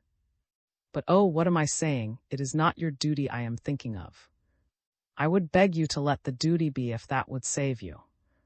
But it is too late now. It's a race for life between you and him. Peters has been killed, and oh. The thought was not in the least new to me except so far as it concerned. I had foreseen a time when my life would be in danger from Vane. Stupid as it may seem, I had not yet that time was now, and anyway I had resolved to treat it lightly myself, and hoped that it might not occur to her. We spent a while without words. Then I said in the foolish persuasion that it was a manly utterance, I do not think that I am brave, but somehow the idea of being murdered, even if I put the likelihood of it far higher than I do, is not one which, apart from the thought of you, would weigh much with me. Whatever I may have been going to add, I was allowed to go no further. I was made to see in a minute that the risk to my life was a real consideration which it was selfish, and in a man of normal courage, very cheap to overlook. But anyway, the need for haste was real, and after a very short rest I was to start. To get ahead of Vane, who would probably look out for my departure, I had resolved to take horses and carriage in the early morning, post to Prato, and take the railway there. My wife was to go with our daughter to our friend's villa. So the next morning found me on my way to England, sad to go, and yet, I must confess, not a little exhilarated against all reason, by the sense that perhaps it really was a race for life on which I had started, and a race with a formidable competitor. XVII is a small market town on a chalk stream in a southern county, and about 2 miles from it down the valley lies the shooting and fishing box which Vane, as I found, had lately taken, with a very considerable shooting in the well-wooded hills, which lay behind it reaching up to the chalk downs, and with a mile or so of fishing in the trout stream which passed through the garden. People shoot because it is the thing to do, but as a rule they do not hunt or fish unless they like it. So it was for the shooting that Vane had taken this place, a very charming place for a bachelor, and within easy reach of town. However, had been engaged as a sort of water bailiff and to look after the fishing, which he was more or less competent to do. I found him installed in a queer old thatched cottage which stood on an island, formed by 2 branches of the stream, at the lower end of the garden. The cottage could be approached by a narrow footbridge from a private footpath which led from. On the other side of the stream, a public footpath led towards the small village and the once famous fishing inn, at which I took up my quarters for a few nights. The bridge just mentioned was formed by 2 narrow brick arches, and above them were hatches which were now raised, and just below the bridge the stream was spanned by one of the old-fashioned fish houses which are occasionally found on south country streams, under the floor of which were large eel traps in which eels migrating downstream were caught. Under the fish house, which was entered from cottage, the stream rushed in 2 pent-up channels which joined again in a broad, reed-fringed pool, with a deep dark hole immediately below the fish house. My eye fastened on this pool at once as the best morning bath which had been offered me for some years. Why was after all an accomplice in the crime? My wife and I were agreed in not inclining to that explanation, though in some ways it looked the most plausible. It followed that one or more of the family was, to the knowledge of Vane, in possession of information which, if it came out, would establish Vane's guilt. It did not follow that any of them had guilty knowledge. Probably they were not aware of the significance of what they knew. Which of them held this dark secret, and how was I to elicit it? In the call just after their tea time, which I lost no time in paying, I found that each of the family was for a different reason hard to approach on the topic on which I was so impatient to enter. I was welcomed respectfully and cordially enough, but they were evidently puzzled and surprised at my visit. I tried first. He struck me as much improved by his season of adversity, by the more active life he now led, or by the rigid abstinence to which, as I soon gathered, he had brought himself. But he told me quite firmly he never spoke, never wished to speak of the question of Peter's death. He had himself suffered the horror of being accused when he was innocent. He wished to run no risk of bringing the same on some other possibly innocent man. Besides, the guilt of his own thought and motives still weighed on him, and he had no wish to judge any other. Nevertheless, he said plainly, when I asked how he liked his new position, that he was ill at ease to have come and hoped soon to get away. From his impenetrable manner, I began to fancy that, contrary to what I had at first thought, the secret rested with him, and in that case the secret would be very difficult to extract. As for Mrs.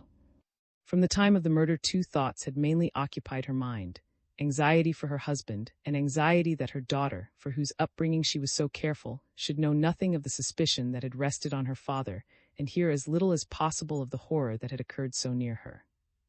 The girl had been bundled away, the very day after the discovery, to stay with Mrs. S' mother, who lived 30 miles away from their home. And to this day, the mother told me, the girl had no idea that her father had been in prison charged with the crime. Accordingly, Mrs. was overflowing with gratitude to Vane, who had found them this new home far away. She told me that he had always seemed to take a fancy to her husband, and had visited their cottage several times during his stay with Peters, and that it was after a talk with him that she sent the girl away to her grandmother. That the suggestion had actually come from him she did not say. It was a mere guess of mine that he had contrived to put it into her head. With the girl whom she sent on an errand to, I got no opportunity of talk that night, and I had to return to my inn ill-satisfied with my exploration so far and puzzled how to proceed. I got my bathe next morning in the pool of which I have spoken. This is not quite so unimportant as it may seem. Managed to ensure me privacy for the purpose, and after that I called on the family again.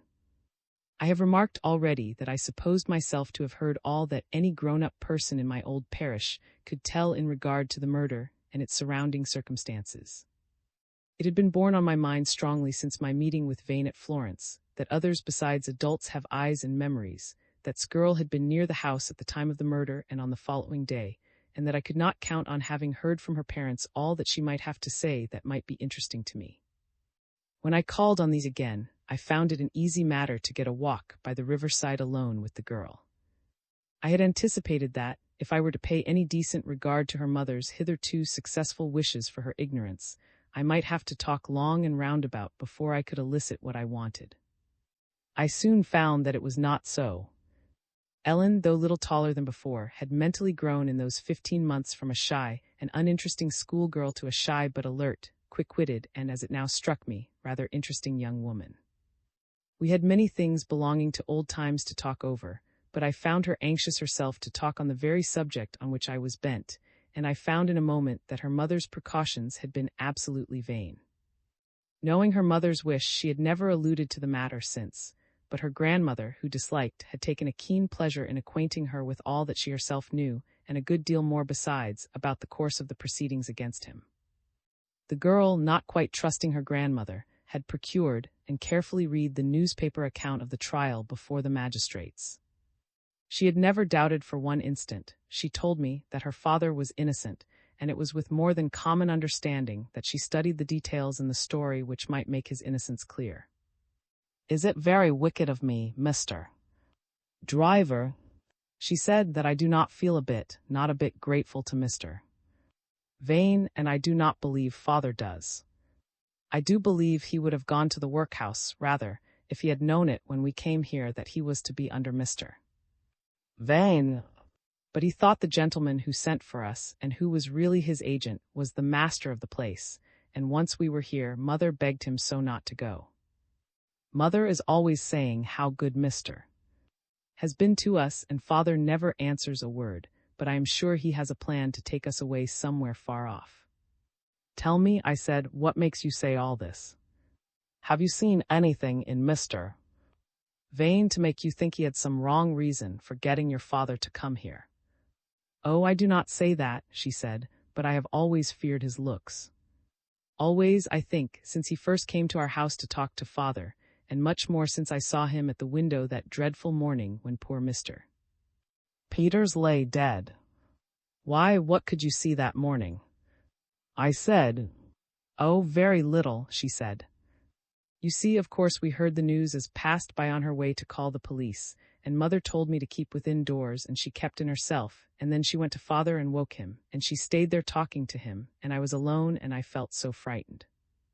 And then the policeman came, and you, sir, and the doctor, and by some neighbors came looking in. One of them was Mrs. Trimmer, who kept the baker's shop, and I was fond of her, and I do not know whether it was that I was frightened to be alone or just inquisitiveness, for I was a child then, though it is not so long ago, but though I never disobeyed mother before, I did so that time, and I went out, and Mrs. Trimmer took my hand, and we walked up and looked at the house. It was not much we saw, for all we stood so long staring, but the front door opened, and we saw that Irish gentleman look out, looking so sad, poor man, and then he took a turn or two up and down in the hall, leaving the door open, and then we could hear voices, and the rest of you came downstairs and into the hall, but I could see Mr. Vane come to the window of Mr. Peters' room, and he stood there looking out of the window with his hand leaning on the sash of the window, leaning forward, seeming to be looking out intently at the people below. Did he open the latch of the window? I asked at once. I couldn't say that, said she. Why were you so frightened? I asked. Oh, I do not know, said she. He didn't look anything very terrible, and I couldn't see him well for there was frost on the window, but I knew him by his black.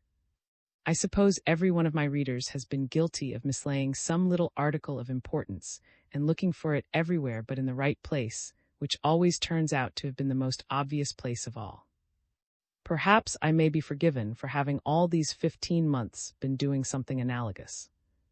I had not only overlooked daughter, I knew when I spoke to Sergeant about those tracks in the snow that there was something more I had meant to ask him and had forgotten, and often since I had been dimly conscious of something forgotten. That something was the window latch. The girl could not tell me about it, but at least it might be possible to prove by others, who had been in the room, that none but Vane unlatched that window. I make this obvious reflection now because I made it then, and in making it wasted a moment of possible talk with the girl, a trifling waste which was near to having momentous consequences. Of course it was not because the girl had been standing then on the lawn that Vane had taken the step, when every unnecessary step involved risk of whiling thee away in this secret manner. He knew she had something more to tell, she was about to tell it me. I hardly know, she broke in on my silence, whether I ought to think as I do, but I would like to tell you what, well, Ellen, said in cheerful tones, a voice that was somehow not cheerful, taking a walk, who is the happy why, it is Mr. Driver. I did not expect the good luck of meeting you again so soon. Where was I staying, what good chance brought me there, and really I must move my luggage instantly to his house, and so forth, from the last man in the world whose company I desired at that moment. I got off staying with him. I got off, I know not on what excuse, true or false, an afternoon's fishing and a pressingly urged dinner. But then for an idea struck me, I would, if I had finished the sermon I was writing for a Saint's Day service, not in the calendar, I fear, at a neighboring church tomorrow, stroll over to Vane's after my supper if he was in any case going to be in. He would in any case be in, and delighted to see me. He would be in from 7 onwards. He dined at 7:30, and if I thought better of it would be delighted to see me then, and I must not dress. For the present, as Ellen had to go home, might he not show me the short way to my inn? It was not what I should have thought a short way, but it was delightfully secluded, and it led us by quite a curious number of places. A rather slippery plank over a disused lock will do as an example, where I that an accident might have befallen an unwary man with a too wary companion. Perhaps it was only the condition of my nerves that day that made me a little proudly fancy such things, for I was not only highly strung, I was unusually exhilarated. It was a great change since our last meeting, for this time I felt that I had at last gained a definite advantage, and little as he showed it, I thought I was talking with a desperate man. It is not safe to be dealing with a desperate man, but if you happen not to pity him, it is not a disagreeable sensation. As we passed over a footbridge, I was going first, and there were stakes and big stones below on which a man might hurt himself if he fell. It was probably one of my fancies that the shadow of my companion, cast before him, made an odd, quick movement with its arm. Anyhow, I turned my head and said with a laugh what a handsome stick Mr. Vane was carrying. I asked what wood it was. I did not ask whether it was loaded. He told me what wood it was, where he bought it, and what he gave for it. He told me what an interesting medallion was set in the head of it, but he did not show me that medallion. After that, I had a further fancy. It was that my guide took less polite pains than he had taken to let me pass first through every narrow place. Let me say at once that I do not suppose he very seriously thought of attacking me there. Perhaps his eyes were open for any very spot, but perhaps it was all my fancy. In spite of that fancy, I was thoroughly enjoying my walk. It was a new sensation to me to be doing most of the conversation, and I was surprised and pleased with myself to think that I was doing it well. Perhaps I was doing it well, but I do not think it was my guidance of the talk which brought it back to the subject of. Vane managed to tell me that he hoped no of suspicion attached to here, or to anyone at all connected with him. Would I mind trying to find this out from the landlord at the inn? He was a greater gossip than any old woman in the place, and a shrewder one. I would not, he added, trust everything he says, for he embroiders on what he has heard, but he hears everything and he is shrewd, and I discovered a few weeks back that he had an acquaintance in your old parish. By this time we were at the inn door, and I noticed the landlord's name, which was the same as that of a man of doubtful character who had come to Long Wilton just before I left it. Several people were about, and they might, if they chose, hear every word of what he spoke, except when he dropped his voice. "Stop," he cried, and I stood still. "I am going to be open with you, Mr. Driver, as open as I thought you would have been with me. I have been trying to bring myself to it all this walk, and I will now. I have not said what I meant," here he dropped his voice, about. "I have really, this in a whisper, begun to suspect him myself. Oh yes, you laugh, I know what you suspect of me. Do you think I cannot see what interpretation you put upon every one of my doings that you know of, in your own house, at Peter's, before long ago at the island of Sulu, I dare say? You think this time so loud that I thought the landlord and other men must hear, though, as I reflected later, the phrase he used was so chosen that a countryman would not readily take it in. You think I am the assassin of Peters. Well, I am not." We turned and walked away again from the inn. "I know," he continued, "how things look. I should not wonder if I were fated to hang for this. I should not greatly care now, for I have thought it so long, but hanging for it and being guilty of it are different matters." He kept his eyes fixed steadily on me all this while. "You thought things looked ugly for once, did you not? But I know you thought him innocent when it was hard to think so. I do not ask you to believe me, but I ask you to keep the same firm, clear mind now. You think did not kill Peters. So do I. He did not actually kill him, he no more did that than you did. Now I know you will answer me straight. You are too brave a man to care about playing the part you played at Florence. Have you found or have you not found any direct evidence whatever, true or false, that convicts any man convicts him if it is true of making those tracks, or of going to or coming from the place where they were made? Shall I repeat my question? Is it not clear, or are you still uncertain whether you will answer it? I could do no other. I told him truly that I had nothing but inference to go upon as to who made those tracks, and I told him that my inference pointed to him. Naturally, he said quietly. Here we turned and paced slowly towards the inn again. Only, till you have something better than that inference, remember that there may be more subtle motives than you think of for making false tracks. Anyway, for it is no good my arguing with you further, I see that. Here is one piece of advice that you may take or leave honestly. You had better take it if you value your future peace of mind. Keep your mind open a little longer. Go away from here and visit Long Wilton again and hear what they say there now. Or, if you will not do that, stay here long enough to watch, and the girl, and the people that you may see about with them, one man in particular. Well, goodbye, Mr. Driver, pardon my saying I respect you in spite of Florence." The manner of this last remark was maddening. I was keenly stung. I said, Mr. Vane, after all, Peter's death is not the only mysterious death you and I know of. Oh, he said, with a light laugh which this time really took me aback. I will tell you anything you can wish to know about poor. Not now, as you are not in the mind for it. Tonight, if you think better of your refusal to come, or any time you may choose. I only wish, he said sadly, as he finally turned away, old Peters had asked me straight out about. He had puzzled me, but he had not shaken me. Could he have imagined that he was likely to do so?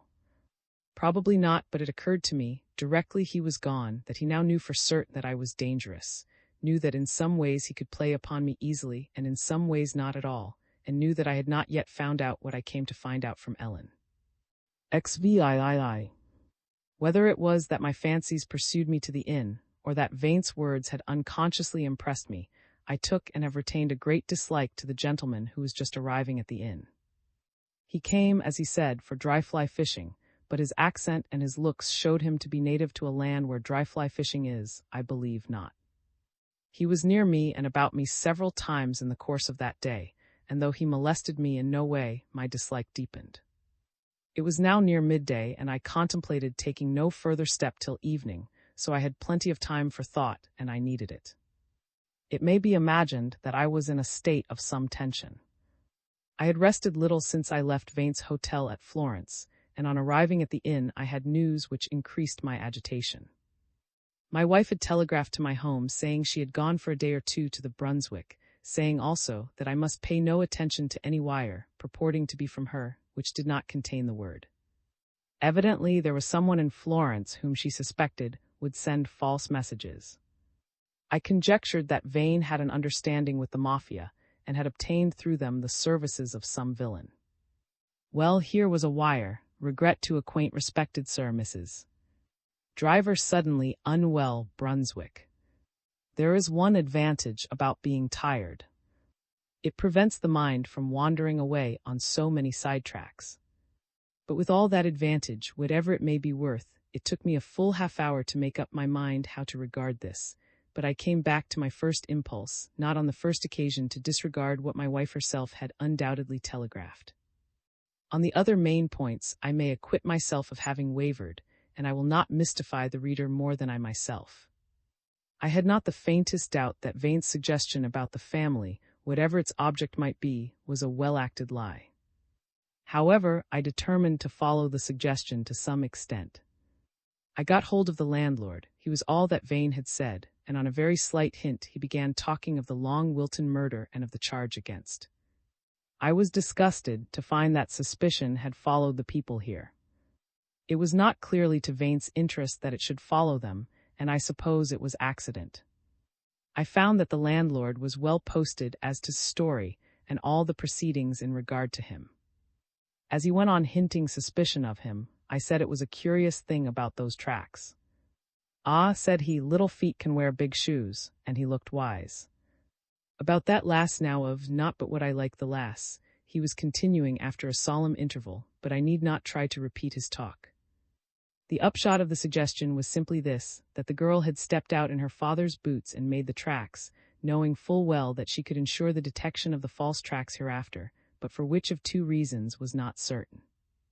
Either it was really to fasten false suspicion on her father till the guilty man, a lover of hers presumably, made good his escape, or her father had committed the crime, and she knew it, and to save him had fabricated against him evidence which he and she knew would be broken down. It was not a likely story to tell to me, and I was inclined now, not for the first time, to be thankful that however great a fool I might be, I looked a greater fool than I was. By putting me up to eliciting this story, Vane had merely supplied me with knowledge about the situation of the which I might find useful in dealing with them. I felt that I had brought danger not only upon myself, but also upon the. I was in some doubt whether by going to them again that night I might not be bringing danger nearer them, but the impulse to be beside them, if danger were there, impelled me to go. I arrived about nightfall. I found himself preparing to leave the house. He had been bidden to go and help in repairing a threatening breach of a milldam some way up the stream, and he evidently felt surprised and suspicious about the errand on which he was sent. Replying to a look of in my face, he said, "Sir, I never disobeyed my master's orders yet." "No," he added, looking suddenly abashed, "I behaved badly enough by my old master, but I never disobeyed orders, and I should not like to begin doing so now." I said that, if he went, I should stay at his house till he returned. He said, "It would be a kindness that I should always remember, sir." And so he went. Poor Mrs. appeared ill-pleased at my presence. She seemed to guess that my coming was in some way to disturb their peace. I that, in getting the mastery over his drinking and his wrathful ways, had become very gentle and submissive to his wife. In her days of difficulty, I had been used to admire her for the way in which she brought up her daughter. I now did not think her improved by finding herself more the mistress of her house than she was wont to be. Still she was civil enough, and willing, after the girl had gone to bed in a sort of cupboard off the parlor kitchen, to entertain me with her best conversation. I interrupted by telling her frankly that I knew she wished to keep her daughter in ignorance of all concerning Peter's murder and the suspicion that had arisen about it, but that I feared that she would find it impossible, for I had learned that day that had followed them to their new home. From my heart I her, for she seemed utterly cast down as she began to, that Ellen must come to hear all, if indeed she had not heard it already. Suddenly the girl burst into the room and threw her arms round her mother's neck. "Oh, mother, mother," she said, "I cannot keep on deceiving you. Dear, kind mother, who wanted to deceive me for my good. I would have given so much that you should not know this, but grandmother told me all." "Go to bed now, dear," said her mother. "I cannot bear more tonight." The mother too went to bed, and I lay down under a rug upon the sofa.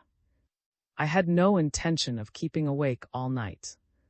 Gladly as in my excited state I would have done so, it was a necessity that I should get such rest as I could. I lay on a shakedown which Mrs. provided for me, and I thought of Florence and of one whom I had left at Florence. Then I slept, and I dreamed that she was ill and wanted me. I woke with a horrid start as someone in my dream pronounced the word poison. Thank God it was a dream. I assured myself of that, and slept again to dream more pleasantly. I dreamed I was a boy, and I was swimming in a clear river. Cool, cool river. There was a fish in the river, and I was swimming after the fish. Cool, cool river. It was an ugly fish, and I was pursuing it, and the river was warm. The fish was vain, and I was pursuing him. Warm, warm rivers. The river was gone from my dream, and I was pursuing vain over a great plain. Warmer and warmer. I pursued him through thick woodlands, sultry and stifling. I pursued him over a great mountain, burning, burning hot. I leapt to my feet calling fire. In waking fact, the thatched cottage was in a blaze. I called with all my might to Mrs. I told her to run out while I brought out her daughter, and she answered. I burst into the girl's little room on the ground floor. It was full of smoke. She was suffocating before she could wake. I tore her from her bed and bore her through the door and on to the footbridge. I turned my head back towards the house to call again to Mrs. when a hoarse cry of "Fire!" came from the other direction, and a man, he seemed an old bearded rustic, ran on to the bridge towards the door, dashed with full force against us, and overturned me and my half-conscious burden. I do not know just how we rolled or fell, but we were in the water.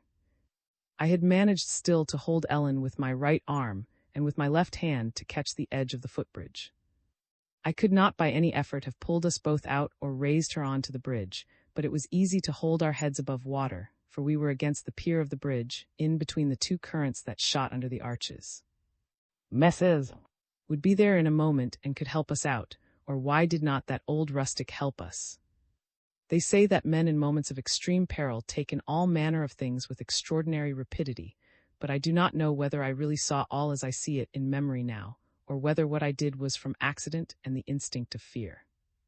I glanced up, and the old rustic stood over us, raising a mighty stick, which I thought was not unlike that which Vane had carried in the morning. So much I did see and think. One good blow, and I should have been stunned, if my brains were not out. Whether we got entangled in the eel grating or were carried right under the fish house into the pool, there was little chance for either of our lives if that blow had fallen where it was aimed. I let go my hold on the bridge and threw my head back, and the stick crashed idly on the bricks of the margin. I tried to get one long breath before we went under, but I swallowed a horrible gulp of water. Good chance or my convulsive effort guided us into the arch for which I would have steered. Under one arch the old eel grating remained. I did not know its structure, and I did not know whether the trapdoor over it was fastened down, but there was little hope that we should pass that way alive. Under the other arch, as I had found that morning, the grating had long been removed, and down that archway the strong stream was carrying us, safe if it did not throttle us on the way. How long a passage I thought it, though the rush of the water seemed so headlong. I could feel the slimy growth on the brick archway above us, and my nostrils were for a moment above water though my mouth was pressed under.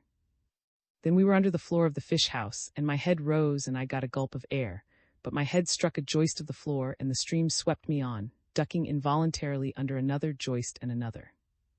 We were out in the pool, sucked down in the bubble and swirl of the eddy. I opened my eyes and could see the glare of the fire through great green globes of water. I was on the surface, I was swimming with great gasps, I was under again, I was exhausted. My feet struck on pebbles, I was standing in the shallow water. I still held the body. Was it lifeless? 3 strides and I should land her on the bank. No, my steps sank in some 2 feet of almost liquid mud. The dragging of my steps furnished just the little further effort needed to spend my remaining breath. I sank forward on the reeds and flags of the margin, with one last to push her body in front of me, and I lay, helpless and panting horribly, beside her, while a man came and jumped into the marshy fringe of the pool and stood over us. That dire old rustic, I felt no doubt and I felt no care. No, it was the girl's father. In the morning, shooting down that same dark, cool avenue of sweet water, and swept without an effort far out into the swirling reed-fringed pool, I could not have imagined how hardly and how ill I was to pass that way again with a living or lifeless burden. She lived, the first shock of the water had roused her, and she had kept a shut mouth, a steady grasp where at least incommoded me, and a heroic presence of mind. XIX. There is not much that can be done for a thatched cottage once well alight, and for such salvage as could be done, there were plenty of ready helpers soon upon the scene. That aged rustic was not among them, nor did I afterwards see or hear of him, but among them before long appeared Vane himself, brisk and alert, and forward to proffer to every sort of help and accommodation for his now homeless family. His response was characteristic total and absolute silence. It seemed late, but was still early morning, when I had the assembled for breakfast in my private sitting room in my inn. Neighbors had readily supplied the women with clothes, and a cart had been forthcoming to carry them. And I walked to the inn together, and his attitude to Vane was naturally quite altered.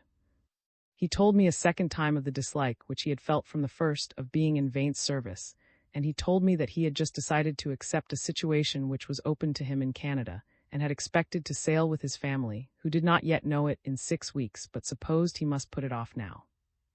At last I really heard what it was that Ellen could tell, and for knowing which she had been removed to, and it did not come up to my expectations.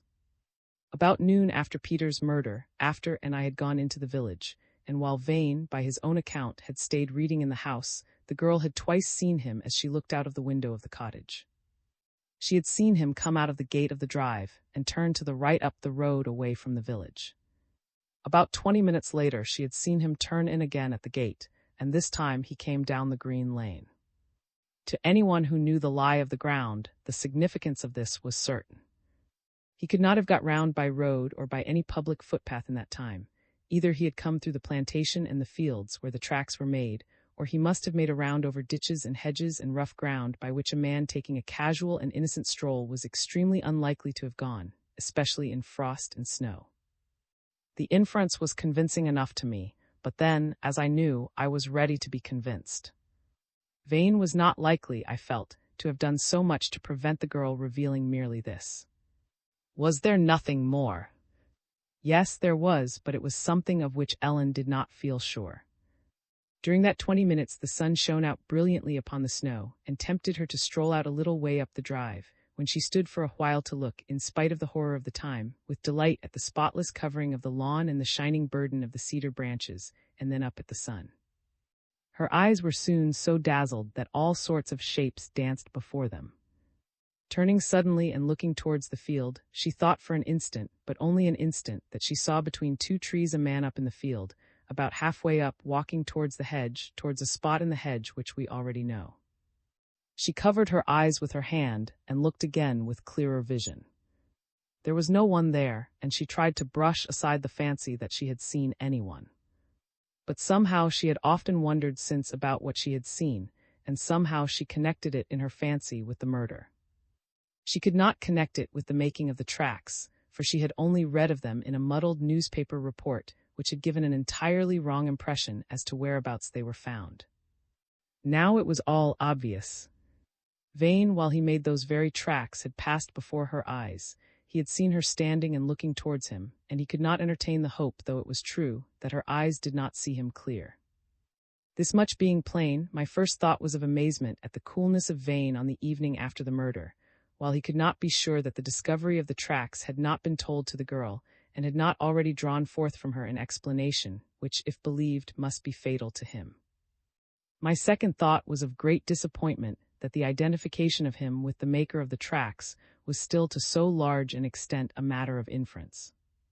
I cannot say whether I myself, or the girl, who, having long brooded over these matters without the necessary clue, now showed astonishing quickness in grasping them, was first to see the next step which the required. Evidence must be sought which would show whether Vane or some other person had undone the window latch in Peter's room. I was ready immediately to rush off to Long Wilton, and see whether Sargent could recollect anything of importance about the movements of the persons who were in the room that morning. It was the girl who suggested to me a possible witness rather nearer at hand. The young doctor had been in the room till nearly the last, and, as her mother happened to have told her, he had very shortly after the event in question removed to London. Could not I see him? I resolved to see him, if I could, that day, for I thought I could gain nothing by further waiting near. I was anxious about the safety of Ellen, but I found her father, who was as much persuaded as I of the peril which continued to hang over her, had formed his own plan for promptly removing her. He thought we should be safer separate, and it reassured me to see a reminiscence of his wild youth sparkle in his now sober countenance, as he said that it would not be the first time that he had baffled a pursuit. Upon some calculation, prompted perhaps by excessive precaution and futile craft, such as may well be excused in excited men who have found themselves surrounded by unimagined dangers, we decided that I should not start for any of the stations on the branch line that passes, but should leave my luggage behind, drive in a fast trap which the baker sometimes let out, to an ancient castle in the neighborhood, thence 3 miles to the junction on the main line to London. Send the trap back with a note to my landlord, and go to town by the one fast train in the day which there was easy time to catch. I suppose we thought I should get some start of Vane, and that this was worth while, as he was likely to stick close to me, and had shown already his fertility of baleful resource. Accordingly, I arrived at the junction just as the up train came in. The train from had arrived a little while before, and was standing in a bay on the other side of my platform of departure. I was by this time so sleepy that I could hardly keep my eyes open as I walked. I did barely notice the screaming approach of a third train, which was in fact the down train from London, but in which of course I felt no interest, and I noticed some but not quite all of the people on the platform or in the waiting shed. I took my seat in the far corner of a carriage. I began instantly to doze, and the train, I believe, waited there a while. I faintly heard shouts and whistles which heralded the starting of the train, but it did not start immediately. When the carriage door again opened and 2 other passengers got in, I did half open my eyes, but I started broad awake when to those half-open eyes my fellow passengers revealed themselves as Vane and the foreign visitor at the inn, whose looks I had irrationally disliked. I say broad awake, but not awake enough to do the proper thing to be done. The train was already in motion before they sat down, and my fellow passengers with their luggage so encumbered the door that I could not have got back on to the platform. I ought, I suppose, to have pulled the communication cord.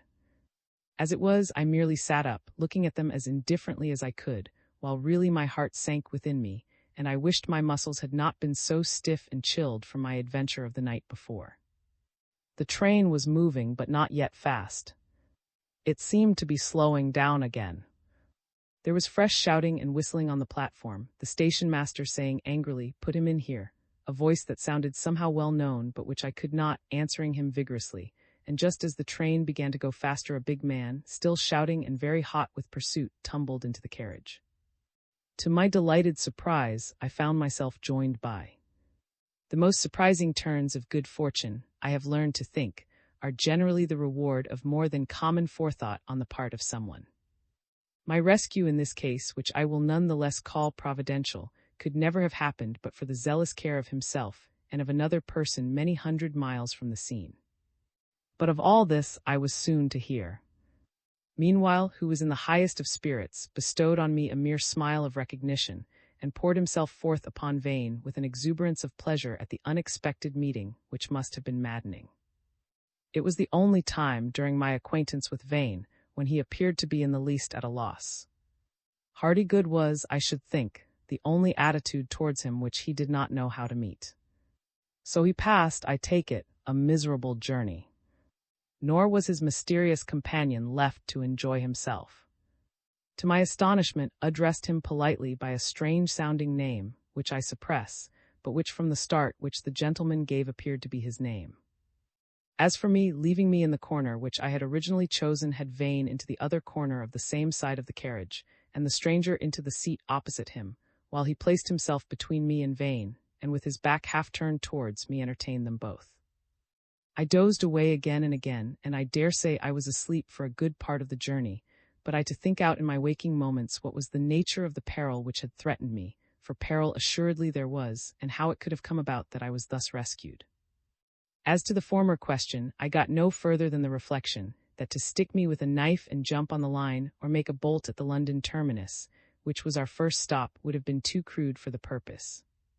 As to the latter question, suffering our fellow passengers to escape for a moment behind their newspapers roused me with a nudge, and surreptitiously passed me what proved to be several pounds worth of telegraphic message from my wife at Florence to himself. I was hardly yet aware how thoroughly my wife's original aversion for had given way in the day when he had been her guest, and when she had passed from observing his weaknesses to putting up with them and occasionally reproving them. I learned now that a few hours after I had left her, my wife had telegraphed through a mutual friend whom she believed would have his address, stating the sort of errand on which I had gone, and the few particulars known to her which might determine my movements, and entreating him to find me, and having found me, never to leave me alone. But that was not all. The telegram stated that Vane was on his way home, having sent home one communication only, a telegram to a registered telegraphic address in London, that address being the word by which had accosted the stranger. As I afterwards learned, my wife, directly I had departed, had removed to Vane's hotel. Vane did not know her by sight, and if he had discovered her, he was the sort of man who would probably despise the intelligence of any nice woman. She had taken the best rooms in the hotel close to Vane, and had otherwise set about, for the first time in her life and for a few hours, to throw money about in showy extravagance.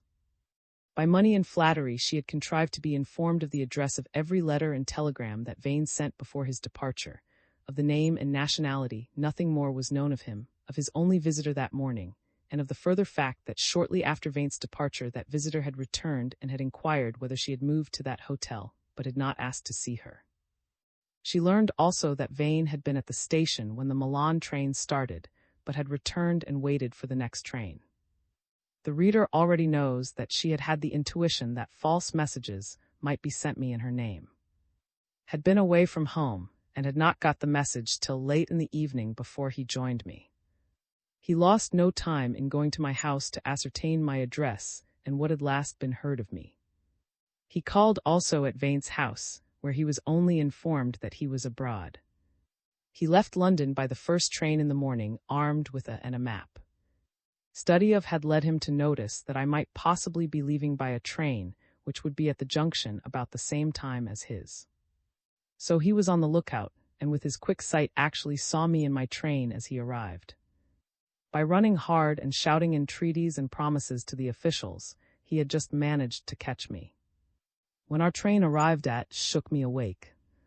It appeared to me that Vane, who had not been conversational before, had just started an interesting subject by which he hoped to detain, while our mysterious companion got away from the train. It was not a successful effort.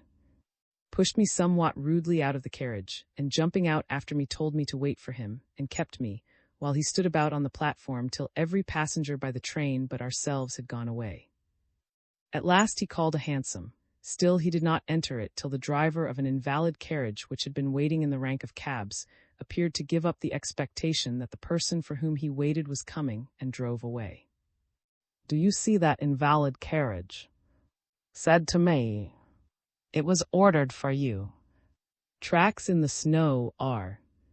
On the morning of the 29th of January, 1896, Peters was found murdered in his bed at his house, Coombe, in the parish of Long Wilton, of which I was then rector. Much mystery attached to the circumstances of his death. It was into my hands that chance threw the clue to this mystery, and it is for me, if for anyone, to relate the facts. To the main fact of all, the death of my own friend on the eve, as I sometimes fancy, of a fuller blossoming of his powers, my writing cannot give the tragic import due to it, for it touched my own life too nearly. I speak of myself, for they tell me a narrator must not thrust himself quite into the background. I had come to Long Wilton, 3 years before, from a college tutorship at Oxford, to occupy the rectory till, as happened not long after, the son of the patron became qualified to hold it. Country-bred, fond of country people and of country pastimes, I had not imagined, when I came, either the difficulties of a country parson's task or the false air of sordidness which those difficulties would at first wear to me. Still less was I prepared for the loneliness which at first befell me in a place where, though many of my neighbors were wise men and good men, none ever showed intellectual interests or talked with any readiness of high things. The comradeship of Peters, who settled there a few months after me, did more than to put an end to my loneliness. By shrewd, casual remarks, which were always blunt and unexpected but never seemed intrusive or even bore the semblance of advice, he had, without dreaming of it, for he cared very little about the things of the church, shown me the core of most of my parish difficulties, and therewith the way to deal with them.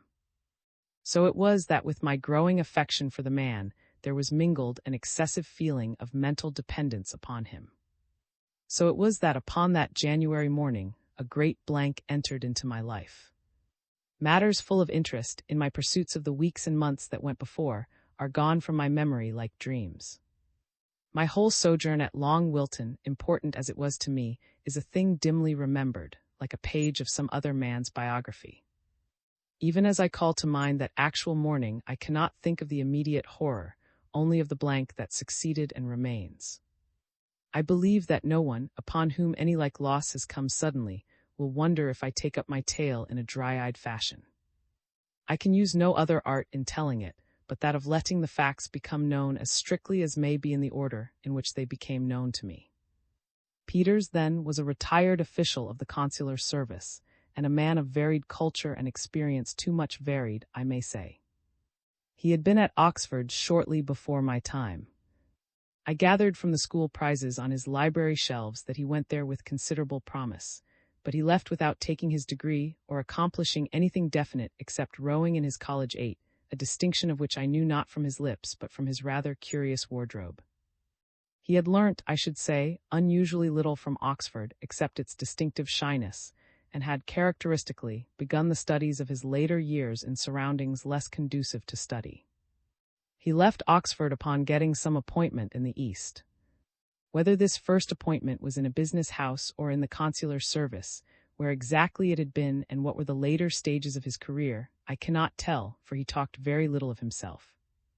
Evidently, however, his Eastern life had been full of interest for him, and he had found unusual enjoyment in mingling with and observing the strange types of European character which he met among his fellow exiles, if I may so call them. He had ultimately left the consular service through illness or some disappointment, or both. About that time an aunt of his died and left him the house, Coombe, at Long Wilton, in which a good deal of his boyhood had been spent. He came there, as I have said, soon after my own arrival, and stayed on, not, as it seemed to me, from any settled plan. There he passed much of his time in long country rambles. He had been, I believe, a keen sportsman, and had now become a keen naturalist, much of it in various studies, chiefly philosophically or psychological. He was writing a book on certain questions of psychology, or perhaps I should say, preparing to write it, for the book did not seem to me to progress. My wife and I were convinced that he had a love story, but we gathered no hint of what it may have been. He was 43 when he died. This is, I think, all that I need now set down as to the personality of the murdered man. But I cannot forbear to add that, while his interrupted career and his somewhat desultory pursuits appeared inadequate to the reputation which he had somehow gained for ability, he certainly gave me the impression of preserving an uncompromisingly high standard, a keenly if fitfully penetrating mind, and a latent capacity for decisive action. As I write these words, it occurs to me that he would be living now if this impression of mine had not been shared by a much cleverer man than I. On the 28th my wife was away from home, and I had supper at Coombe, going there about 7 o'clock. There were 3 other guests at supper: James, CIA, William Vane, and one Melchior. Was an old schoolfellow of Peter's, and the two, though for years they must have seen each other seldom, appeared to have always kept up some sort of friendship. I knew well by this time, for he had been staying 3 weeks at Coombe, and he was easy to know, or rather easy to get on with. I should say that I liked the man, but that I am seldom sure whether I like an Irishman, and that my wife, a far shrewder judge than I, could not bear him. He was a great, big-chested Irishman of the fair-haired, fresh type, with light blue eyes. A weather-worn and battered countenance, contrasting with the youthful erectness and agility of his figure, close-cut whiskers and a great scar across one cheekbone and a massive jaw, gave him at first a formidable appearance. The next moment this might seem to be belied by something mobile about his mouth and the softness of his full voice, but still he bore the aspect of a man prone to physical violence. He was plausible, very friendly, was it, one asked, a peculiarly loyal sort of friendliness or just the reverse, a copious talker by fits and starts, with a great wealth of picturesque observation or invention. Like most of my Irish acquaintance, he kept one in doubt whether he would take an exceptionally high or an exceptionally low view of any matter. Unlike, as I think, most Irishmen, he was the possessor of real imaginative power. He had, as I gathered from his abundant anecdotes, been at one time in the army and later in the Indian civil service. In that service he seemed to have been concerned with the suppression of crime, and to have been lately upon the northwest frontier. He was, as I then thought, at home on leave, but, as I have since learned, he had retired. Some notable exploit or escapade of his had procured him the decoration which he wore on every suitable and many unsuitable occasions, but it had also convinced superior authorities that he must on the first opportunity be shelved. Vane, with nothing so distinctive in his appearance, was obviously a more remarkable man. Something indescribable about him would, I think, if I had heard nothing of him, have made me pick him out as a man of much quiet power. He was in the city, a merchant, whatever that large term may mean, who had formerly had something to do with the Far East, and now had considerable dealings with Italy. He had acquired, I knew, quickly but with no whisper of very great wealth, and he was about, as I gathered from some remark of Peter's, to marry a very charming young lady, Miss Denison, who was then absent on the Riviera. He had about a fortnight before come down to the new hotel in our village for golf, and had then accidentally met Peters, who was walking with me. I understood that he had been a little junior to Peters at Oxford, and had since been acquainted with him somewhere in the East. Peters had asked him to dinner at his house, where was already staying. I had heard Peters tell him that if he came to those parts again, he must stay with him. I had not noted the answer, but was not surprised afterwards to find that Vane, who had returned to London the day after I first met him, had since come back rather suddenly, and this time to stay with Peters. He now struck me as a cultured man, very different from Peters in all else, but resembling him in the curious range and variety of his knowledge, reserved and as a rule silent but incisive when he did speak. Though not the most interesting of the company, contributed, as a matter of fact, the most to my enjoyment on that occasion. I tried hard some days later to recall my impressions of that evening, of which every petty incident should by rights have been on my memory, but the recollection which, so to speak, put all the rest out was that of songs by and which sang.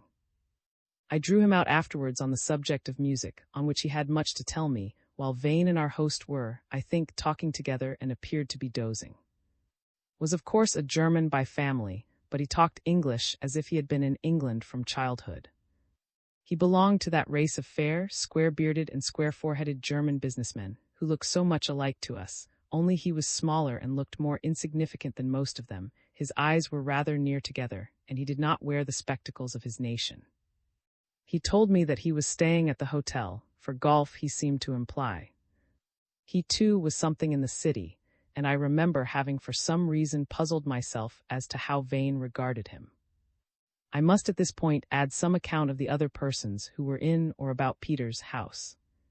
There were 2 female servants in the house, an elderly cook and housekeeper, Mrs. Travers, who was sharp-visaged and sharp-tongued, but who made Peter's very comfortable, and a housemaid, Summers, a plain, strong, and rather lumpish country girl, who was both younger and more intelligent than she looked. It subsequently appeared that these 2 were in the house the whole evening and night, and for all that can be known, asleep all night in the servants' quarters, which formed an annex to the house connected with it by a short covered way.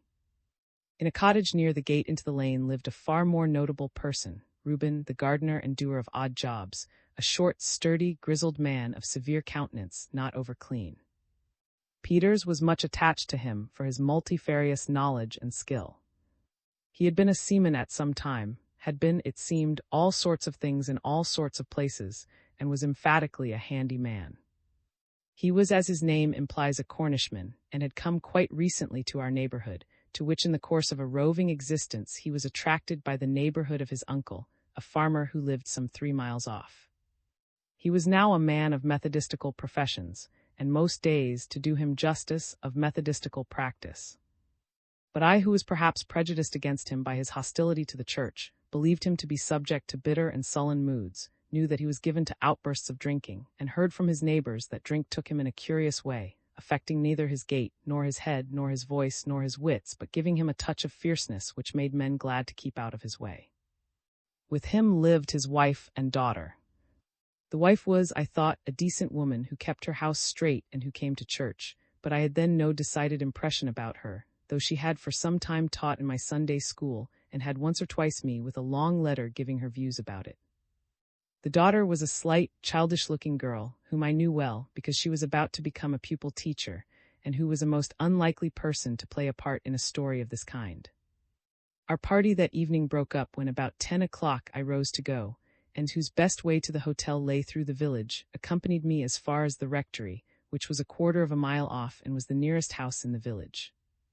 We walked together talking of German poetry and what-not, and I cannot forget the disagreeable sense which came upon me in the course of our talk, that a layer of stupidity or of hard materialism, or both, underlay the upper crust of culture which I had seemed to find in the man when we had spoken of music.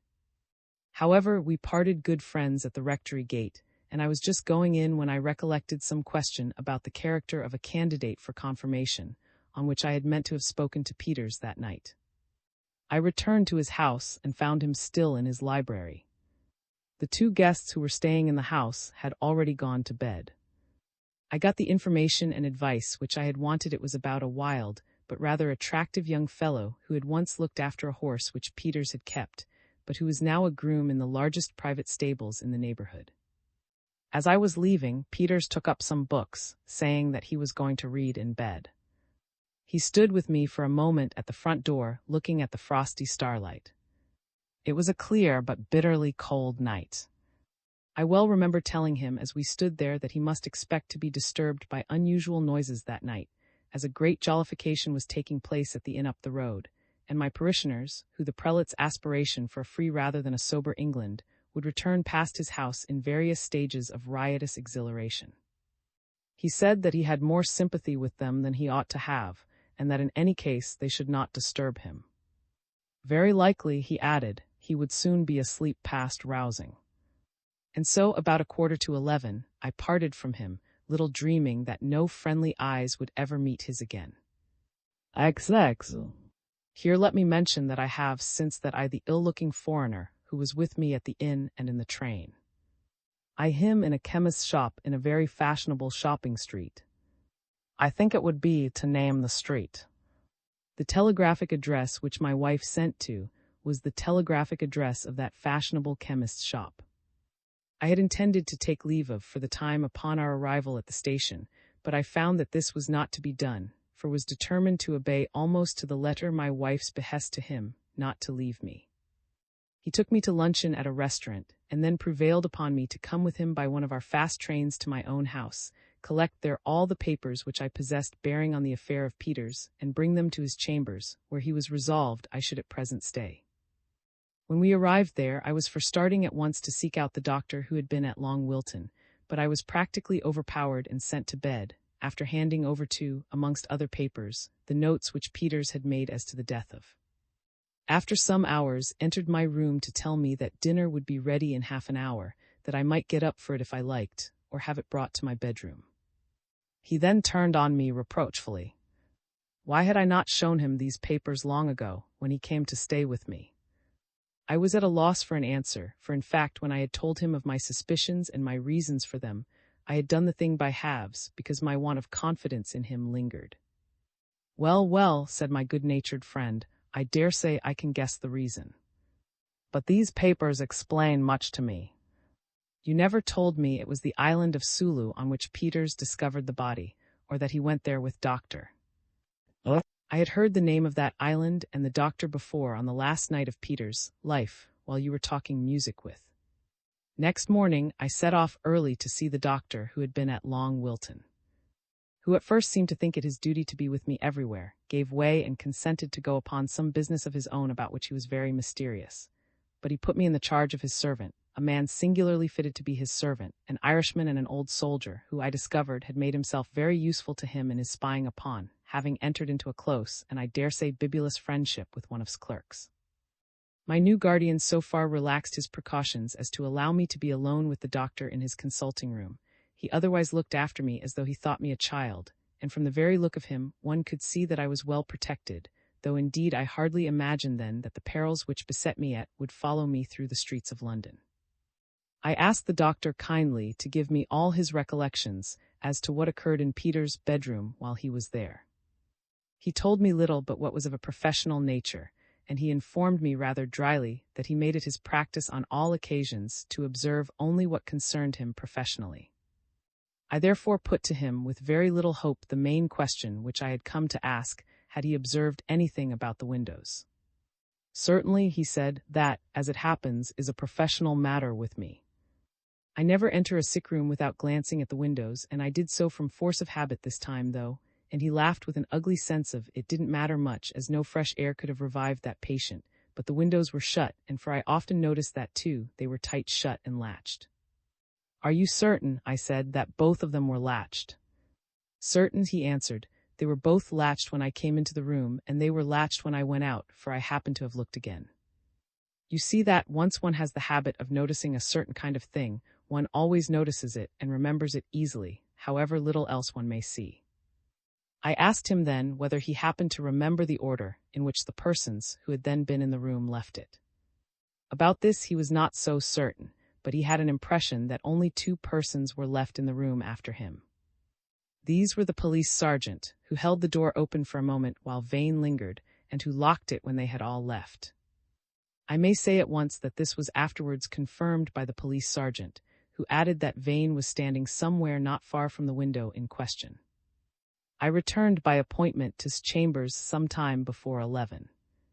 I was immediately taken out by him again upon an errand which he refused to explain. We arrived at length at an office in the city, which from the name on the door proved to be that of Mr. Solicitor and Commissioner for Oaths. We were ushered into Mr. his private room, and it immediately appeared that had come to give instructions for the making of his will. He explained my being there by saying there was a point in his will about which he desired to consult both of us. I was thus compelled to be present at what for a while struck me as a very tedious farce. After consulting Mr. upon the very elementary question whether or not he thought it an advisable thing that a man should make a will, and after beating about the bush in various other ways, went on to detail quite an extraordinary number of bequests, some of them personal, some of a charitable kind, which he desired to make. There was a bequest, for example, of the porcelain in his chambers to his cousin. Lady, there was no porcelain in his chambers, and I have never had the curiosity to look up lady in the peerage.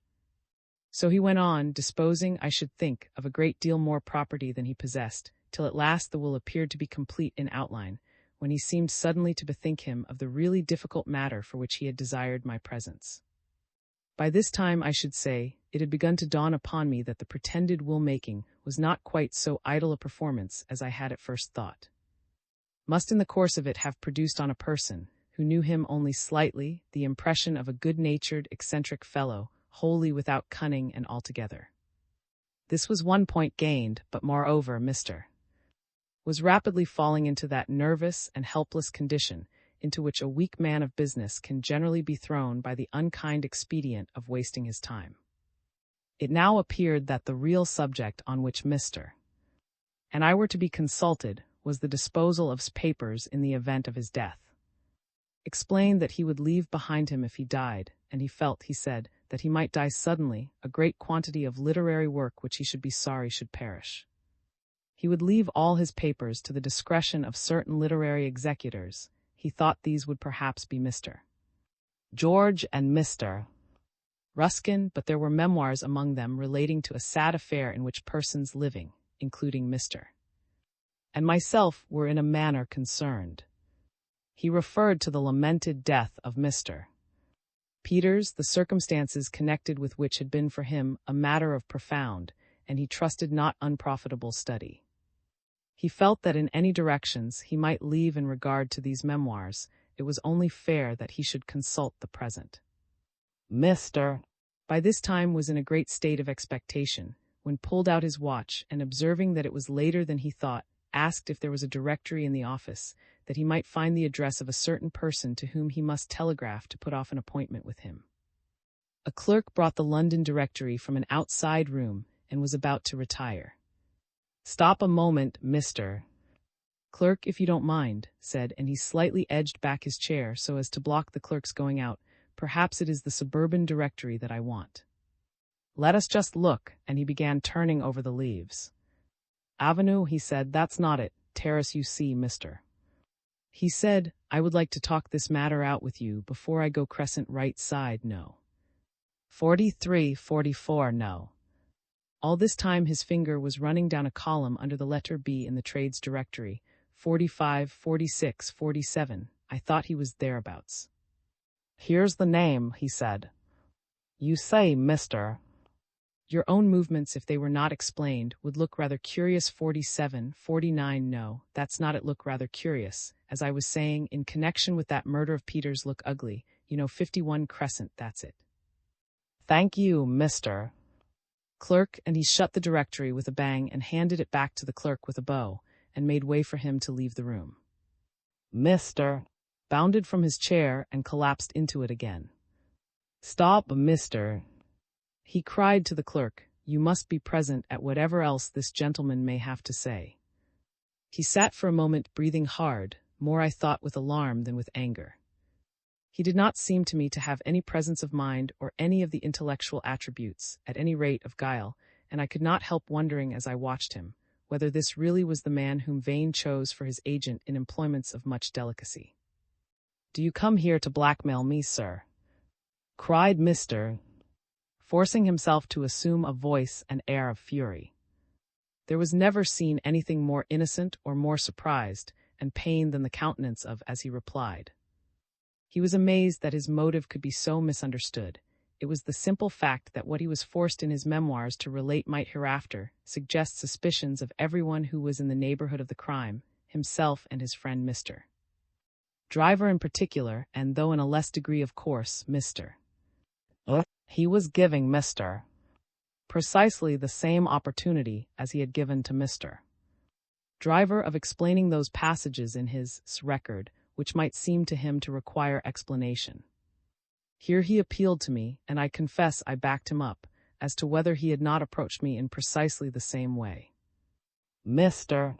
appeared to pass again under the spell of his eccentric visitor's childlike innocence, and sat patiently, but with an air of increasing discomfort, while ran on. "You see, in your case, Mr. It's not only your presence at Long Wilton, which was for golf, of course. Was it only you went away because of the snow? There is that correspondence with a Dutch legal gentleman at Batavia, which occurred a little afterwards, or a little before, was it? And there were the messages which I think you sent, though perhaps that was not you, to Baghdad. Of course, I shall easily understand if you do not care to enlighten me for the purpose of my memoirs, which no one may care to read. Pray tell me if it is so. I dare say it's enough for you that your correspondence and movements will of course be fully explained at the trial. What trial? Exclaimed, quite aghast. It was turned to be astonished. Was it possible that Mr. had not heard the news, which was already in 2 or 3 evening papers, that there was a warrant out for the arrest of Vane, and that he had been arrested in an attempt to escape from the country? In Mr. His countenance increased anguish now struggled ludicrously with the suspicion, which even he could not wholly put aside, that he was being played upon in some monstrous way. He began some uncertain words and desisted, and looked to his clerk appealingly. That gentleman, not, I believe, the same that had fallen under the sway of his faithful servant, seemed the incarnation of the most solid respectability. He was, I should judge, of the age at which he might think of retiring upon a well-earned competence, and he gave no help, desiring, I should think, to hear the fullest explanation of the startling and terrible hint which had been thrown out before him against his master's character. While sat irresolute, drew a bow at a venture. At least, Mr. he said, I thought you might like to tell me the results of your interview with Doctor. When you went to Hamburg to see him. Sir, said, making a final effort, do you imagine that I shall tell you what passed at an interview to which I went upon my client's business? Thank you, Mr. said, I am interested to know that you went to Hamburg on your client's business. I thought it might have been for the gout, and that you did see Doctor. For I had not known that till you told me. I did know, however, about that correspondence with Madrid in the Spanish consul's cipher, and I knew that the you made through him were really addressed to an influential person at Manila. At this point Mr. abruptly went over with horse, foot, and artillery to the enemy. He assured of his perfect readiness to answer fully any questions he might ask about his relations with Vane, and if he might, he would tell him how they began. This is what it came to. Had been partner to a lawyer who was a solicitor. In the early part of 1882, when had spent a month in England, he had consulted his partner about some matters that troubled him in regard to his partnership with Vane. Could not remember, so at least he said, the precise complaint which had laid before his partner, except that it related to Vane's having got concessions and acquired property for himself which considered without foundation, as supposed should have belonged to the partnership. Nor did know the advice which had been given. He had heard no more of him beyond the mere report that he had been drowned, till after his death, Vane, whom had not previously known, came to London and employed the firm to find out various members of his family who were still living, and to whom he now behaved with great generosity. Since then had been, as we knew, solicitor of a company which Vane had founded, and had occasionally done for him private law work of a quite unexciting nature.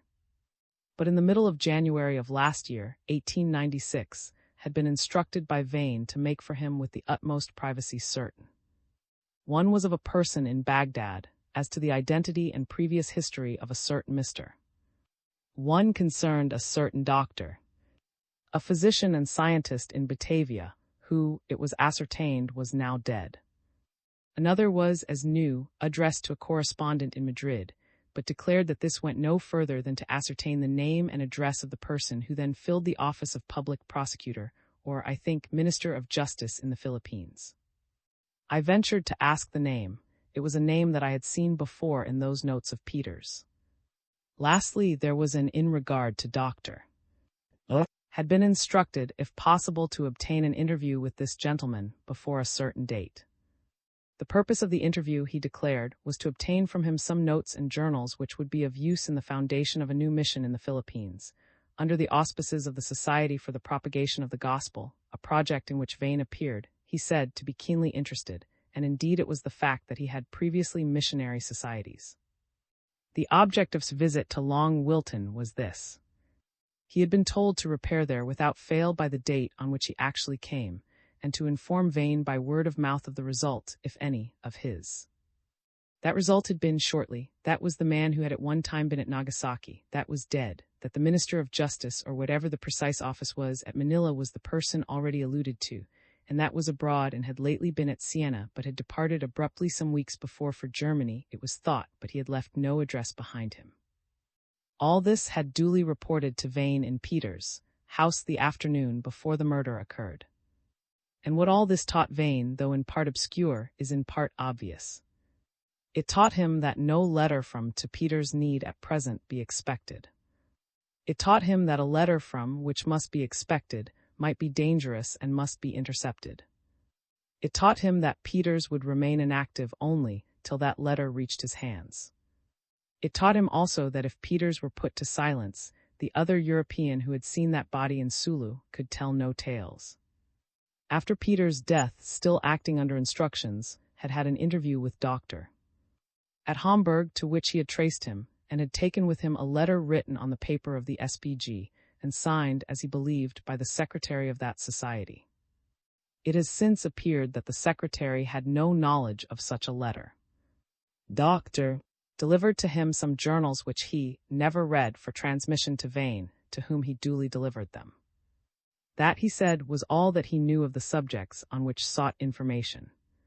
He all knowledge of further communications made on behalf of Vane with that important official in the Philippines, but he appeared to me somewhat nervous in answering questions on this matter, and anxious to appease him with the prospect that he might be able, through friends of his, to ascertain what communications of this nature had actually taken place. It was curious to how many questions suggested to us by what he had said he could give no answer. Indeed, he informed us, with an air of moral self-complacency, that he thought it a very sound maxim for a professional man to know as little as possible of things which it was not his business to know. I guess that perhaps his strict observance of this precept was the thing which had commended him to the service of Vane, but I really do believe that Mr. knew nothing behind the facts which he now thought it convenient to himself to reveal. However that may be, he made no secret of anything which he could disclose without injury to himself. We had got from him, or I ought to say had got from him, evidence which might serve to show plainly enough that Vane was aware of Peter's suspicions and concerned himself greatly about them, and content with this we were preparing to go when Mr. stopped us, saying that there was one important matter of which we had not asked him yet, and perhaps should be surprised to know that he could tell us anything. I have omitted to say that in the course of the conversation he had heard something from us about the things which had led to Vane's being suspected. We had told him in substance the story about the tracks, and were much surprised to find that he appeared wholly ignorant of the charge that had been brought against. He now told us a fact which had a great bearing upon the history of those tracks. He asked us whether or not Peter's grounds could be seen from the upper rooms of the hotel. I said that no doubt they could, for the hotel was only too visible from those grounds. He then stated that, having confined himself to his bedroom until it was time for him to start for his train, he had at a certain hour noticed a man walking across Peter's field, for from his description it was plain to me that it was Peter's field, and plain further that the man was walking pretty much where those tracks were made. This man, even at that distance, he is Vane, him by his fur coat and a cap which Ellen had seen him in, and by some peculiarity about his gait which he knew well. The man was also swinging his stick in Vane's own particular manner. The distance was considerable, but I knew that it would be possible for a clear-sighted man to, at that distance, anyone whom he knew very well. The hour which named corresponded with what Ellen had told me. XXI. As we left his office and walked down the narrow court which led to the street, I dare say our looks and voices, if not our words, betrayed the exultation of men who see a long-sought object at last within reach. As we turned into the street, we were stopped by Vane. Only the day before I had been expecting to find him lurking for me round every corner, but now and here it startled me to meet him. When I learnt why he met us, it startled me still more, and looking back upon it, I still find it unaccountable. "Mr. Driver, Mr." he said, addressing us in turn in tones as quiet as ever, but with a pale face and highly strung manner, "I am your prisoner." I suppose we stared for a moment, for he repeated, "I am your prisoner. I will go with you where you like, or you can give me in charge to the nearest constable.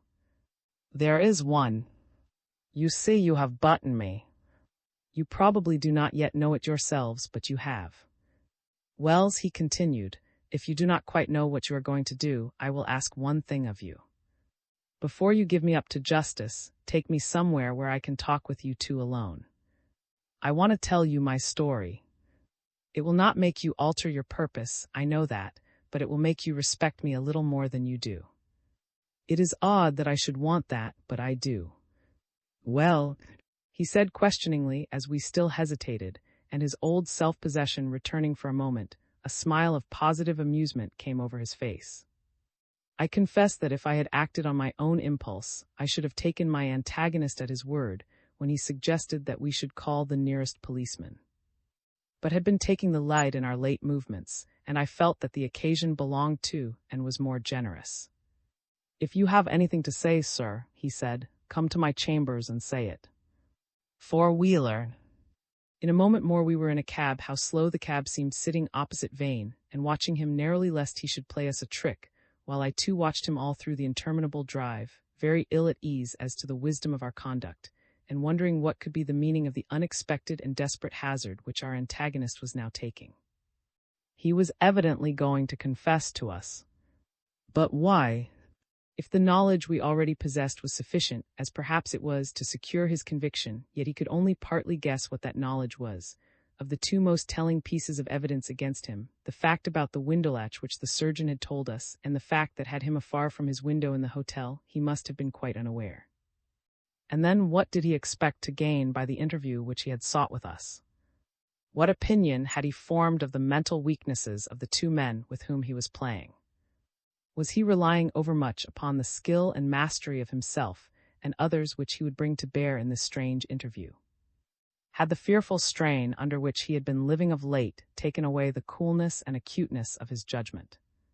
Could he rely so much upon the chance of enlisting our compassion that he could afford to give us a certainty of his guilt, which, for all he knew, we had not got before, and to throw away the hope of making an escape by flight, which with a man of his resource might easily have been successful? Or had he some other far more sinister hope than that of stirring us to unworthy pity or generosity?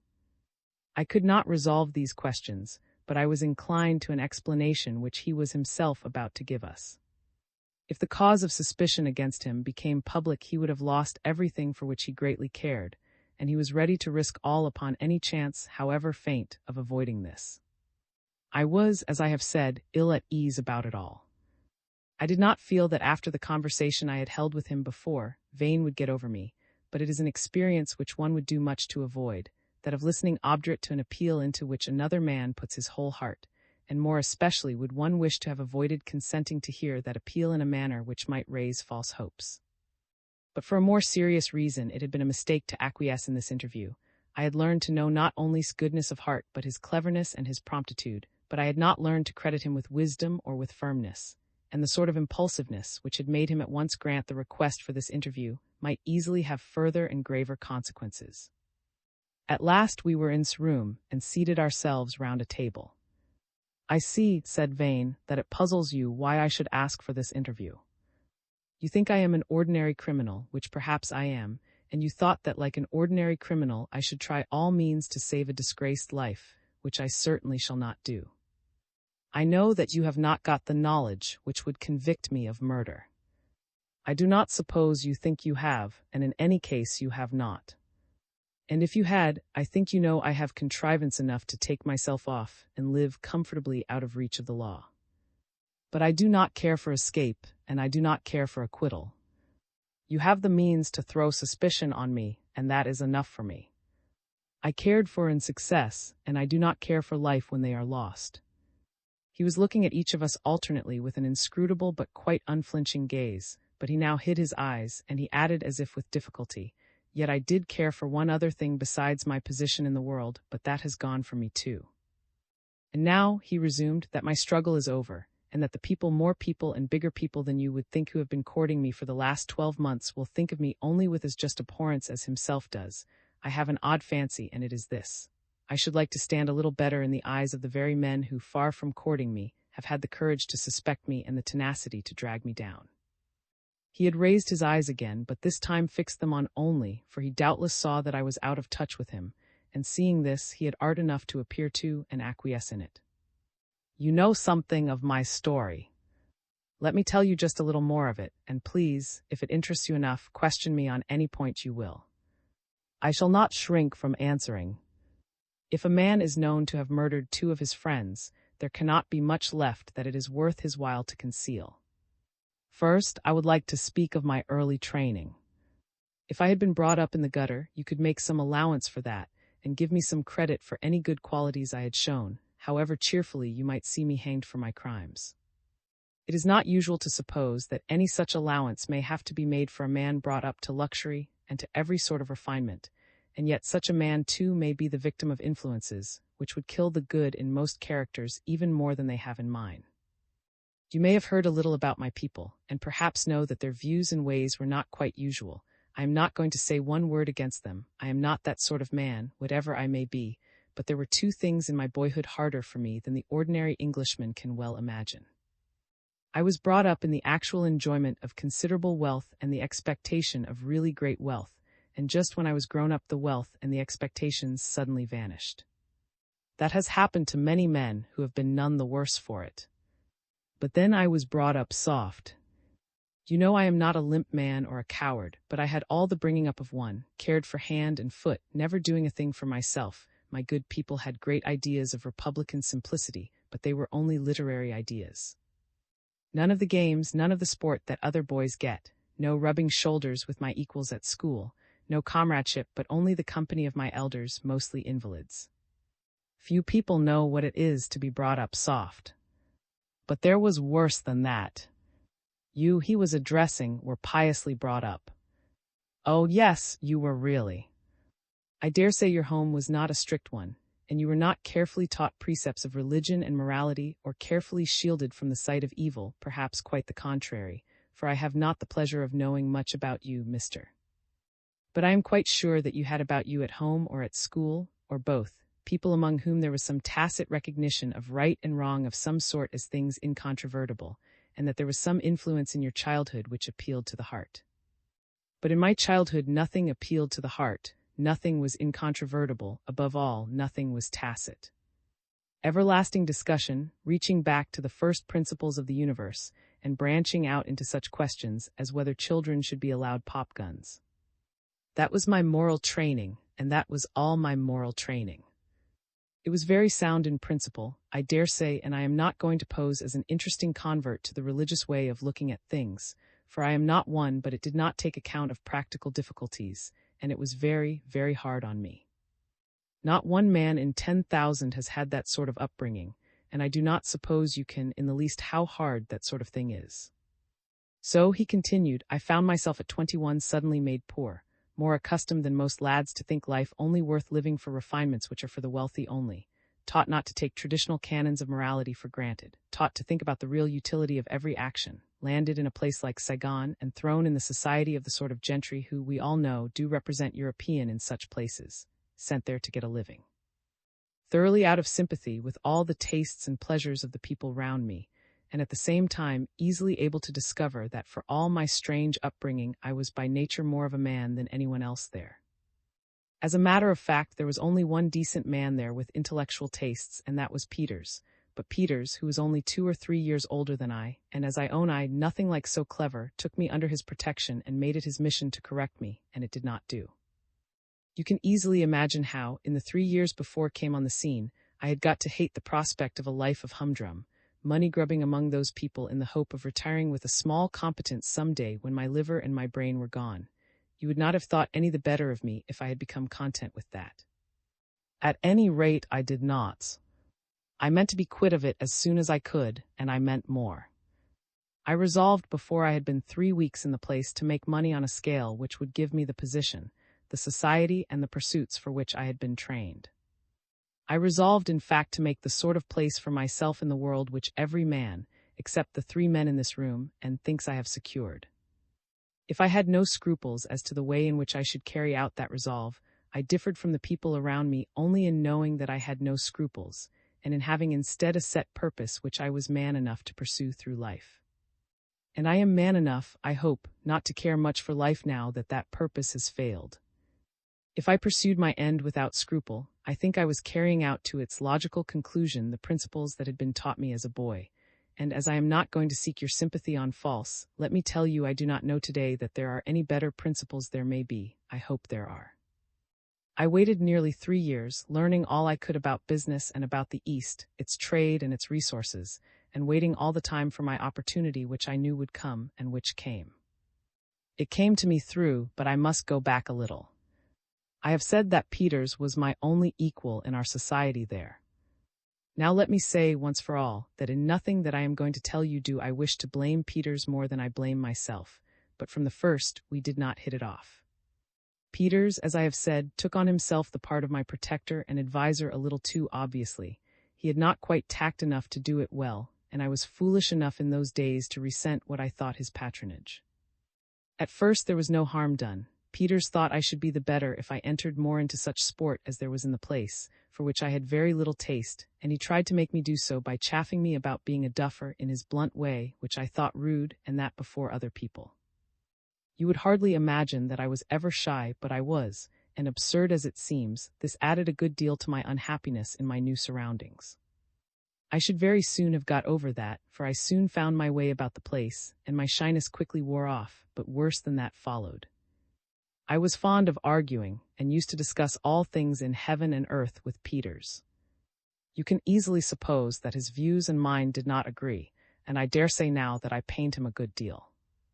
I did not mean to do that, but I did mean to shock him sometimes, and so I often took a cynical line, by which I meant nothing at all, telling him the sharp things that I should do if I got the chance, and once or twice I was fool enough to pretend that all sorts of things of which Peters would not approve went on in our business. To my amazement, I discovered after a time that Peters took all this nonsense seriously. I would have given anything to efface the impression that I had made, for though there are few men that I ever respected, Peters was one of them. But Peters became reserved towards me and impossible to get at. Then gossip came in between us. There is sometimes very spiteful gossip in a little European settlement in the East, and I am certain, though I cannot prove it, that a man there, with whom I had constant business, told Peters a story about a shady transaction which he said I was in. The transaction was real enough, but neither I nor my firm had any more to do with it than you. I know that this man told it to other people, for I have heard so from them, and I do not doubt that that was what finally turned Peters against me. I tried to tax Peters with having picked up this story, but he said something which sounded like disbelieving me, and I lost my temper and broke off. And from that day till we met again at Long Wilton, we never exchanged any more words together, though we crossed one another's path, as you shall hear. Mind again, I am not saying it was his fault, but it is in itself doing a young man a very ill turn to show him that you think him dishonest when as yet he is not, and it did me harm. Upon my soul, I was honest then. In fact, in that regard, most of my dealings throughout life would stand a pretty close scrutiny. But I have often thought that I might have become a much better man if Peters would have been my friend, instead of suspecting me unjustly, and I confess that it rankles to this day, and all the more because I always respected Peters. After that, however, he did me some practical ill turns, disastrously ill turns, rightly enough if he thought as he did. I must tell you that our separation came a very little while before it came to the place. Just afterwards I had an opening, a splendid opening. It would not have made me the rich man that I am, but it would have given me a good position right away, and what it would have saved me you shall judge. A very eminent person came to Saigon. He knew something of Peters and a little of me. He saw a great deal of Peters at Saigon, and he pressed him to accept a post that was in his gift in the Chinese customs service. Peters refused. I suppose he was at that time thinking of coming home. The great man then spoke to me about it, and had all but offered it to me. How I should have jumped at it! But suddenly it all went off, and he said no more to me. I believed that Peters warned him against me. Possibly being sore against Peters, I was mistaken, but at any rate that was what I ever afterwards believed. It was partly in desperate annoyance about this that I plunged into what then seemed my wild venture with. And now I must tell you about. He had been at some time, I suppose, a clever man. At least he had a wonderful store of practical knowledge about forests, mining, and other matters, and he had traveled a great deal in all parts of that region of the world, and picked up many things which he wanted to turn to account.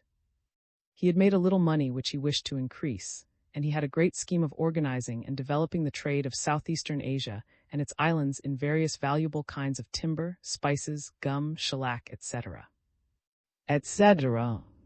He promised anyone who could join him that in a few years, by exploiting certain yet undeveloped but most profitable sources of supply, he could get a monopoly of several important trades, the sago trade, for example. He set forth his scheme to the company generally at the English Club the first time I met him, and everybody laughed at him except me, who saw that if he got into the right hands, there was something to be made out of his discoveries for him and other people. And as a matter of fact, we did make something of them, more than I expected, but not what he expected. I did not make a large sum out of our joint venture, not much more than I could have made by staying where I was, but I got the knowledge of Eastern commerce, which has enabled me since to do what I have done. I saw you smile just now, mister, when I spoke of getting into the right hands. Well, he did, and I did not. He had been, as I said, a clever man, and there was something taking about him with his bluff, frank, burly air, but he was going off when I met him. People do go downhill if they spend all their lives in odd corners of the earth, and though I did not know it at first, he had taken the road downhill, for he had begun to drink, and very soon it gained upon him like wildfire.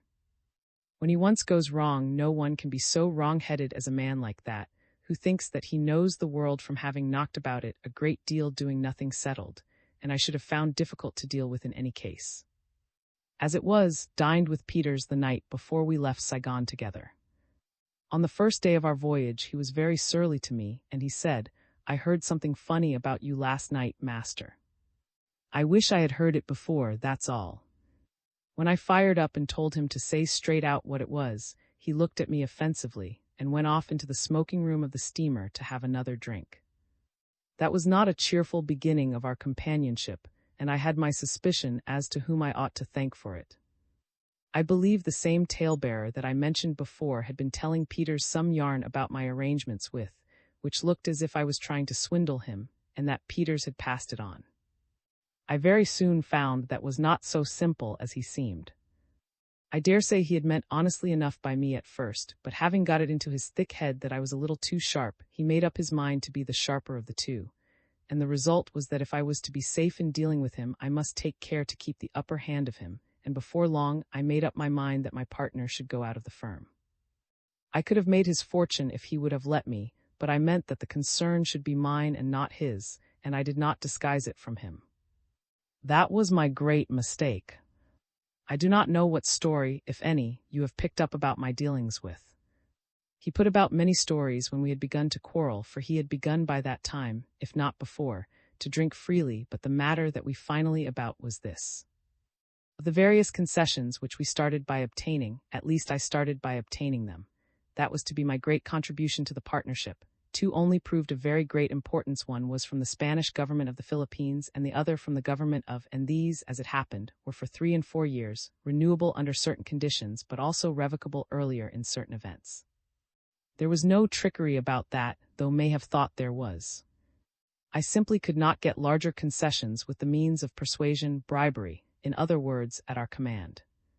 Subsequently, I got renewals and extensions of these concessions to myself alone. To the best of my belief then and now the transaction held water in law and in equity, but whatever a lawyer might think of it, the common sense was this: had become so reckless and so muddle-headed that nothing could any longer prosper under his control if he had the control, and besides that, I never could have got the extended concessions at all if he was to be one of the concessionaires. There are some things which an Eastern government or a Spanish government cannot stand, and treatment of the natives was one of them. But I must go back a bit. There were other things besides this which contributed to our quarrel. For one thing, odd as it may sound in speaking of two grown-up men, Bullied physically bullied me. He was a very powerful man, more so, I should think, even than you, mister. And when, as often happened, we were traveling alone together, he used to insist on my doing as he liked in small arrangements, by the positive threat of violence. To do him justice, he did not do it when he was sober, and though in those days I was a weakly and timid man compared to what I have become, I soon learned how to stop it altogether. But you can easily imagine that I did not love him, and a bitter feeling towards his chief companion is not a wholesome thing for a man to carry about through a year or two of hard work in that climate, for it is a climate. None of the dry heat and bracing winters you have in northern India. Still, I hope I did not bear him malice so much for that as for other things. I have said I have no scruples, but I have no liking for ruffianism and cruelty. I hate them for the same reason for which I hate some pictures and some architecture, because they are not to my taste. But I had in out-of-the-way places, among weak savages, where law and order had not come, to put up with seeing deeds done which people here at home would not believe were done by there, and which a man who has served his days in service like the Indian civil could believe in least of all. He had kicked a wretched man to death, for I have no doubt he died of it, the day he died himself. But why do I make all these excuses? For after all, what did I do that needs so much excuse? I told plainly what I had done about the concessions and what I proposed to do for him, and he seemed to fall in with it all, and then he went home for a month's holiday in England. I suppose he saw some lawyer, probably, and got it into his head that he could make out a case of fraud against me. At any rate, when he returned, he seemed surly. He did not have it out with me straight, but he began to make extravagant demands of me and threaten me vaguely with some exposure if I did not give in to them, which of course I did not. Then he about it in his cups, for the cups were getting more and more frequent, and several times over he got so violent as to put me in actual fear of my life. And at last, unhappily for him, it came to a real encounter. We had visited the island of Sulu, where I had reason to think we might establish a branch of our business, and after 2 or 3 days in an inland town we were returning to the coast, expecting to be picked up by a Chinese junk which was to take us back. The evening before we started down, he produced a packet of documents and brandished it at me as if it contained something very damaging to me, and I could see plainly, for I have an eye for handwriting, that on the top of it was an envelope addressed by Peters. I am not justified in inferring from this that Peters, who had seen several times since he had seen me, had again been repeating to him some malicious falsehood with which he had been stuffed before he left Saigon, but can you wonder that I did infer it? On the march down when we were alone, for we had sent on our servants before, began again more savagely than ever, and for about an hour he heaped all sorts of charges and vile insinuations upon me, which I answered for a while as patiently as I could. At last, breaking off in the middle of a curse, he fell into silence. He strode on angrily ahead for 100 yards or so. Then at a rocky part of the path where I was below him, he turned suddenly. He hurled at me a great stone which narrowly missed me, and then he came rushing and clambering back down the path at me. I fired, he turned as I fired. That was the end. Was it murder? He paused and then braced himself up as he answered his own question. Yes, it was, because I was angry, not afraid, and because I could easily have run away, only for some reason I did not mean to. But I am foolish to weary you with all this long preliminary story, for after all, what do you care about? It is Peters, your own friend, about whom you care. You think that he came to suspect me of murdering, and I killed him for that, but as sure as I killed him, that was not what made me do it. Vane sat for a long time with his face covered with his hands. At last he sat up and looked me straight in the face. Mr. Driver, did you never suspect there was a romance in Peters' life of which you knew nothing? I did know of it, and I him for it, but I hated him for it too. Certainly you did not suspect that there was a romance in mine. It does not seem likely that a great passion should come to a calculating man like me, with the principles of conduct of which I have made no secret today. But such things do happen, and a great passion came late in life to me. And here is the cruel thing, which almost breaks my philosophy down, and makes me think that after all there is a curse upon crime. It ought to have enriched and ennobled my life, ought it not? It came at just the moment, in just the shape, and with all the attendant accidents to ruin me. It began 5 years ago. Miss Dennison and her parents were staying at. I was in the same hotel, and I met them. I knew nothing then of their position and wealth and all that, for I had not been long in London. I loved her, and a great hope came into my life. One begins to weary after a while of toiling, just to make money for oneself. For a few days all seemed changed, the whole world was new and bright to me. Suddenly, I got an intimation from the father of the lady that my calls were no longer acceptable. I could not imagine the reason. I asked for an interview to explain matters, and he refused it. I left at once. I did not yet know how hard I should find it to give her up. It was only as I left the hotel that I learned that Peters, whom I had not met since we at Saigon, and of whom I last heard of the day that died, was in the hotel and had called on my friends. Now I see clearly that I am wrong to draw inferences, but again I ask, could I help inferring what I did? More than 4 years passed. I tried hard to create new interests for myself in artistic things, making all sorts of collections, and I developed an ambition to be a personage in London society. Then I saw Miss Denison again, and I knew that I had not forgotten her, and could not do so. I knew now what had happened, and so I absolutely insisted on an explanation. I had it out with the father. I satisfied him absolutely. In a few weeks' time I was engaged. For the first time in my life I was happy. That was only a month before I came to Long Wilton.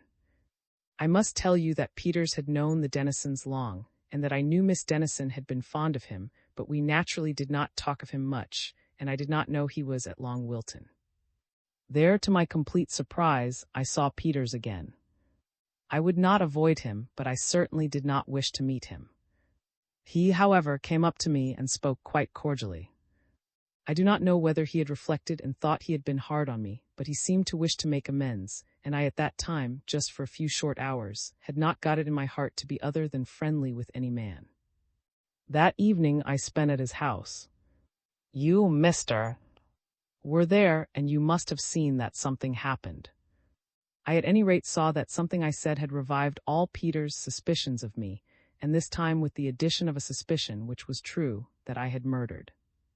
Now I ask you, if you have any lingering idea that that was why I killed him, how was it possible that he could ever prove me guilty?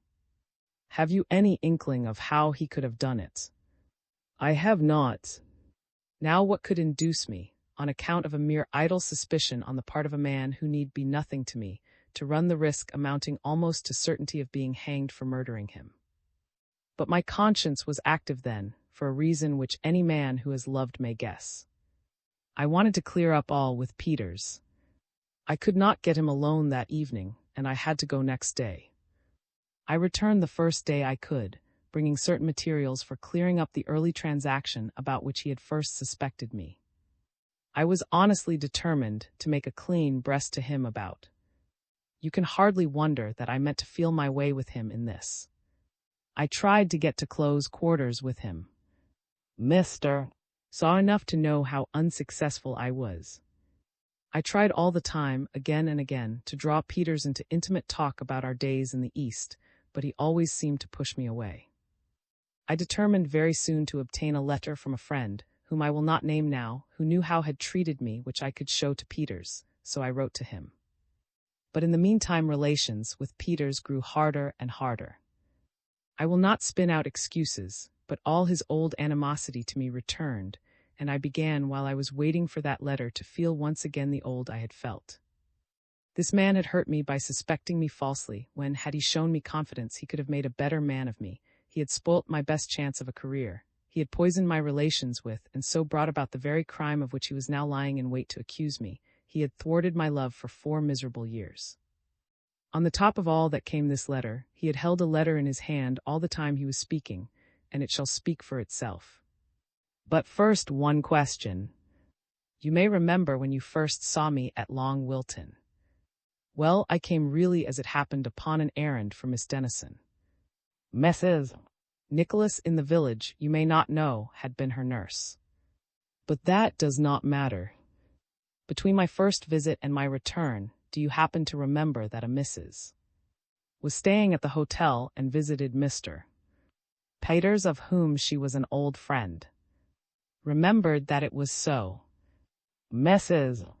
is, I have always supposed, the lady referred to in this letter, which reached me, will you note. By the 5 o'clock post at Peters' house, 7 hours before I killed him. He passed the letter to me without looking at me, and I read it together. It was in a lady's hand, signed with the name of Lady Denison, the young lady's mother.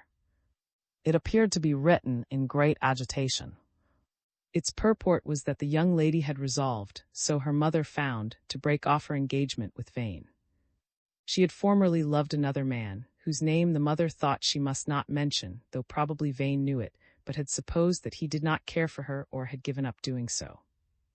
She had now learned from an officious lady friend, who had lately seen this old lover, that he cared for her still, that he had concealed his passion when he found she vain, but that having now apparently with Vane, he had authorized her to let this be known if she saw her opportunity. The mother concluded by saying that she had so far failed in reasoning with her daughter, who had wished to write and break off her engagement, and all she could do was to lay on her the absolute command not to write to Vane at all for the present. "There is only one comment to make on that letter," said Vane. "You may wonder why I should have assumed that it was hopeless. Well, I knew the lady better than you, better than her mother did, and knew that if her old attachment had returned, it had returned to stay. Besides, I read this letter with my rival sitting in the room. You, too, were sitting in the room, too, as it happens, and when hard, self-contained people do come under these influences, they do not give way to them by halves." "Thank you," said Vane, when we had read and returned the letter. "I am glad you have heard me so patiently. That all this makes me less of a villain than you thought me, I do not pretend to say, but I think you will understand why I wish some men whom I respected, as I respect you, to know my story. I do not suggest for a moment that it should influence your present action. Here I am, as I said to begin with, your prisoner. Of course you see that society is just as safe from future murders from me as from any man. But if your principles of justice demand life for life, or if human feeling makes you resolve to avenge your friend, that is just what I came here expecting. I am the last man in the world who could give an unprejudiced opinion on the ethics of punishment." He ended with a quiet and by no means disagreeable smile. "As I have often said, I make no sort of to report any talk quite correctly, and here, where the manner of the talk is of special importance, I feel more than ever my incompetence to report it. I can only say that the singular confession, of which I have striven to repeat the purport, was in reality delivered with a great deal of restrained eloquence, and with occasional most moving play of facial expression, all the more striking in a man whom I had seldom before seen to move a muscle of his face unnecessarily. It was delivered to two men of whom one, myself, was physically overwrought, while the other, naturally emotional, was at the commencement in the fullest elation of triumphant pursuit, in other words, ready to recoil violently. We sat, I do not know how long, each waiting for the other to speak. Vane sat meanwhile neither looking at us, nor moving his countenance, only the fingers of one hand kept drumming gently upon his knee. At last I did what I think I never did but once before, obeyed an impulse almost physical, to speak words which my mouth seemed to utter mechanically. If they were the words of reason, they were not the words of my conscious thought, for that was busy with all, and more than all the scruples which had ever made this business hard to me. "Mr. Vane," I said, "it is my painful duty to tell you at once that I do not believe one word you have said, except what I knew already." He went white for a moment, then quickly recomposed himself and inclined his head slightly with a politely disdainful expression. "Oh, driver," said in a gentle tone, and he arose and paced the room. He was strangely moved. To begin with, though he had felt nothing but remorseless glee in his share in hunting his victim down, he would in any case have felt great repugnance at giving him the coup. But then he had once taken the step of inviting that victim into his own room. He had sat there for an hour and a half with that victim by his own fireside, telling his life story and implicitly pleading for his life. And the pleading had been conducted under the flattering pretext that it was not pleading at all but the instinctive confidence of a redoubtable antagonist, in one whom he respected for having beaten him. As for the story itself, did not exactly believe it. On the contrary, I found afterwards that, while I had not got beyond a vague sense that the whole story was a tissue of lies, he had noted with rapid acuteness each of the numerous points of improbability in it. But to his mind, Irish, if I may say publicly what I have said to him, the fact that the story appealed to his imaginative sympathy was almost as good as its being true, and what in respect of credibility was wanting to its effect was quite made good by his admiration for the intrepidity with which the man had carried out this attempt on us. And the story did appeal to his sympathy. He had with his early struggles, he had still more with the suggestion of passion in his final crime. And Irish again had ignored the fact that on the criminal's own showing the crime conceived in passion had been carried through with a cold-blooded meanness of which his own nature had no trace. Lastly, he was genuinely puzzled by the problem as to the morality of vengeance, which Vane had raised with so dexterously slight a touch. Whatever his motive, was upon the point of resolving that, at least from his own room, where the criminal had come to appeal to his mercy, that criminal should go away free. And if had so resolved, I should have been powerless for a time. He was prepared, and I was not as to the steps immediately to be taken to secure Vane's arrest. But it seems, if for once I may use that phrase with so little or else so deep a meaning, that the luck had departed from Vane. At this crisis of his fate, a device of his own recoiled upon him with terrible force. "I cannot do it. I cannot do it," was exclaiming when the door opened and a telegram was brought for me. This was the message: terribly ill, symptoms poison. It meant that my wife was dying at the friend's villa to which she had gone, and dying by that man's means, and it was certified by the use of the password which my wife had told me to expect. I did not reflect and I did not speak. I grasped his arm and I put the telegram in his hand. He knew enough to understand the message well. He read it with an altered face. He passed it to Vane and said, "Read that and take it for my answer." I should doubt if Vane had often been violently angry, but he was now. He dashed the telegram down with a curse. "The fool," he said, and he gasped with passion. If he was going to try that trick, why did not he do it before? Stepped up to me, put his big arms round me, and for a moment hugged me in them with tears in his eyes. Then without a word he strode across the room, and before I could see what was happening, Vane's hands were tied behind his back with a great silk handkerchief. XXII. My story draws towards its close, and of mystery or of sudden peril it has little more to tell. Upon one point, the most vital to me, let me not give the reader a moment's suspense. My wife did not die of poison, had not been poisoned, had not been ill, had not sent that telegram. What had happened was this: on one single occasion she had not dispatched her own message herself. Through the misunderstanding or too prompt courtesy of her host's butler, the telegram which she had written had been taken by a messenger, and it had fallen into the hands of the enemy's watchful emissary. It had revealed to him the password which my wife used to me, and in its place there had gone over the wires a message which would indeed have called me back at any stage of the pursuit, but which was fated to arrive neither sooner nor later than the moment when it must destroy Vane's last hope of escape. I say not later, for indeed I have evidence strong enough for my now suspicious mind that Vane had to prepare his escape in the event of his failure to persuade and myself. An unoccupied flat immediately below had the day before been engaged by a nameless man who paid a quarter's rent in advance, and on the day of his interview with us, several strange persons who were never seen there again arrived with every sign of belated haste, but whatever accident had delayed them, they arrived a quarter of an hour after we had left. And so on the 15th of May, 1897, nearly 16 months after Peter's death, his murderer was handed over to the police, with information which, including as it did the fact of his confession, ensured their taking him into custody. Then I, in my turn, became prisoner. I arrived at Charing Cross Station in good time for the night train, and found my luggage already there and registered, and my ticket taken. Our tickets taken, rather, for protest as I might, I was escorted by, indeed nursed, and I needed it, the whole way to Florence and to the villa where my wife was staying. One item remains untold to complete for the present the account of the debt which I owe him.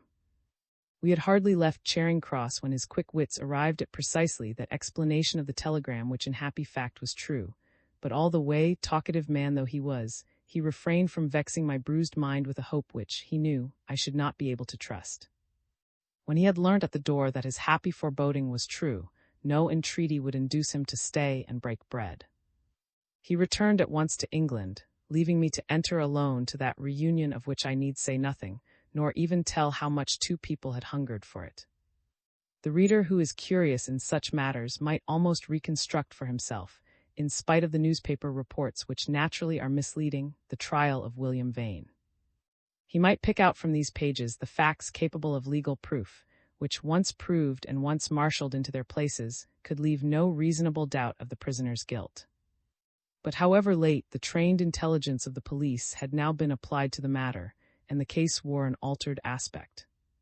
No startling discovery had come to pass, only the revelation of the obvious. Some points had been ascertained which ought to have been ascertained long before. Still more, facts long known had been digested, as surely it should have been somebody's business to digest them from the first. In particular, tardy attention had been paid to the report of the young constable who, as I mentioned, followed Sergeant into Peter's room, and who had incurred some blame because his apparent slowness had allowed some trespassers to come and make footprints on the lawn. I fancy his notes had been overlooked when some officer in charge of the case had been superseded by another. The observed movements, just after the crime, of 2 or 3 people who were about the scene had been set down in order.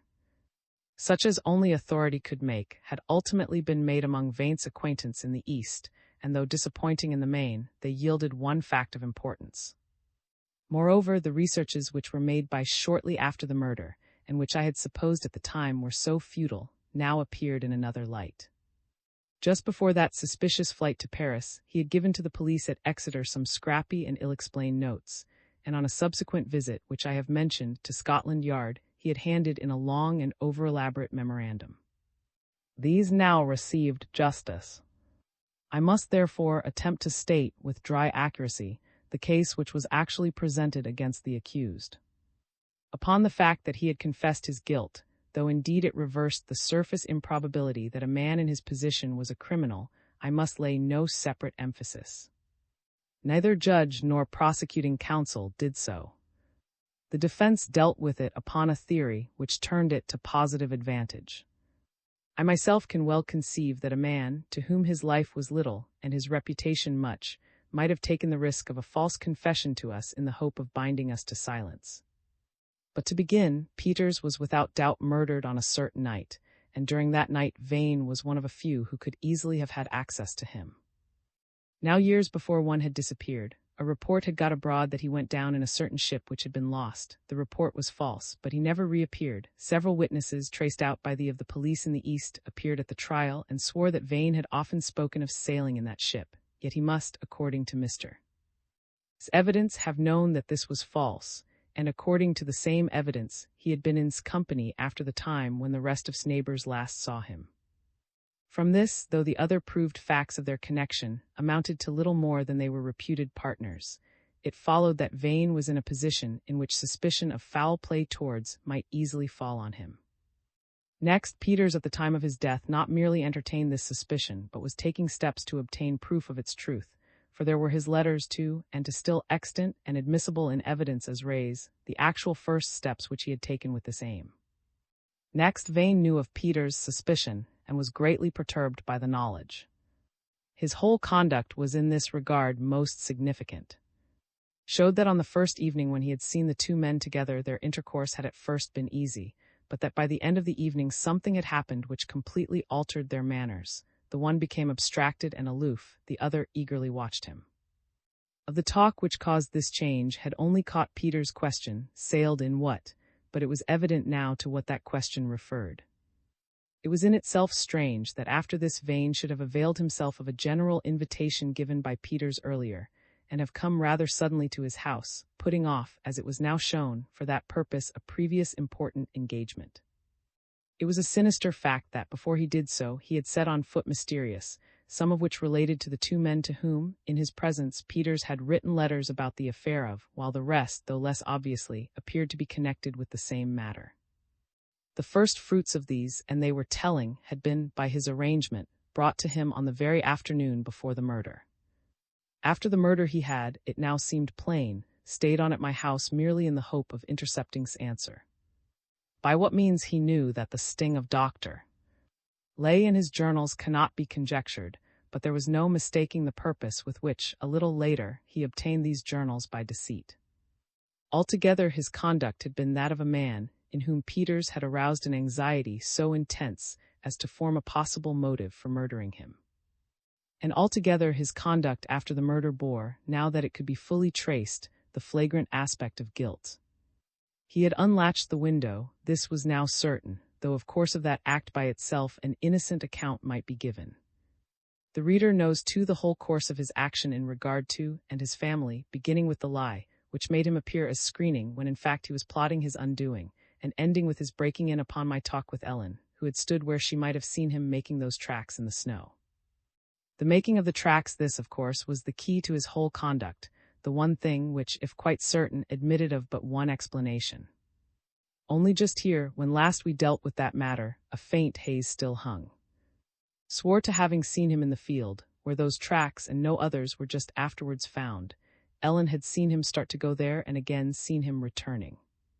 Yet though the two corroborated each other, there might be some doubt of the inference to be drawn from what Ellen saw that depended on knowledge of the ground, and of the correctness of the observation made by from afar.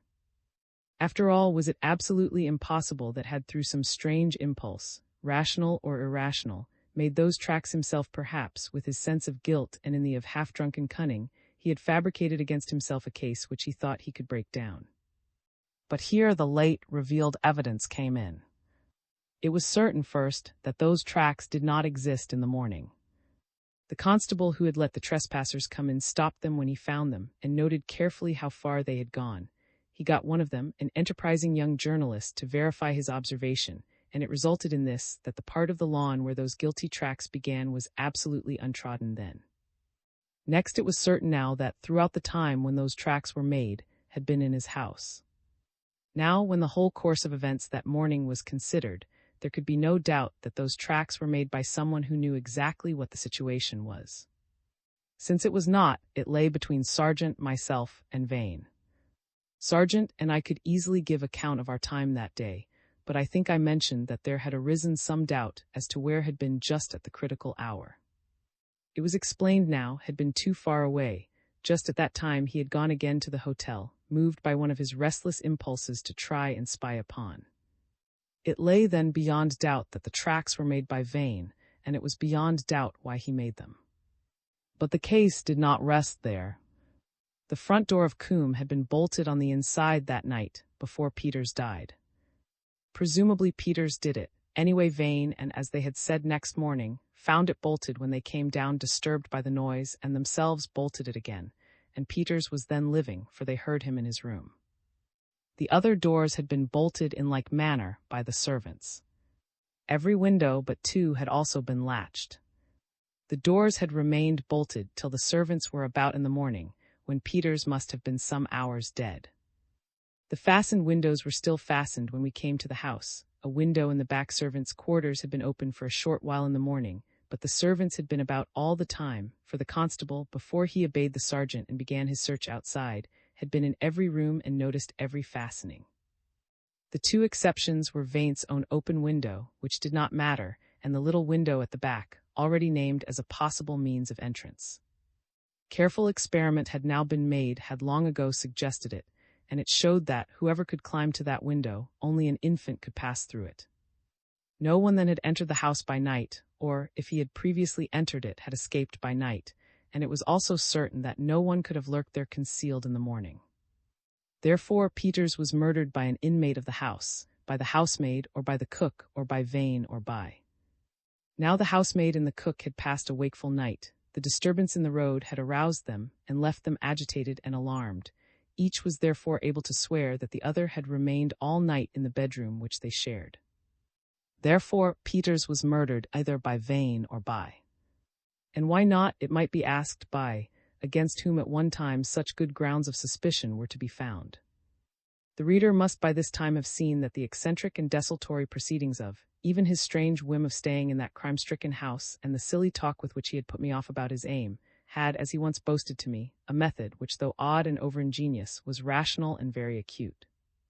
The neglected memorandum he had made for the police was enough in itself, without his frankness under cross-examination, to set his proceedings since the murder in a clear light. Moreover, was the lifelong friend of Peters. True it was that, as the defense sent it out, he had owed Peters £2,000, and Peters will forgave the debt. True, but it was now proved no less true, that since that will was made the debt had been paid, and paid in a significant manner. Had first remitted to Peters £500 from India. Peters, thereupon, had sent an acquittance of the whole debt. response was an immediate payment of £250 more. And the balance, £1,250, had been paid a very few days before Peters was killed. This was what an ill-inspired cross-examination revealed, and if the guilt lay between Vane and, there could be no doubt which was the criminal. So and I had gone through tangled and at least some perilous adventures to solve a puzzle of which the solution lay all the while at our feet and at the feet of others.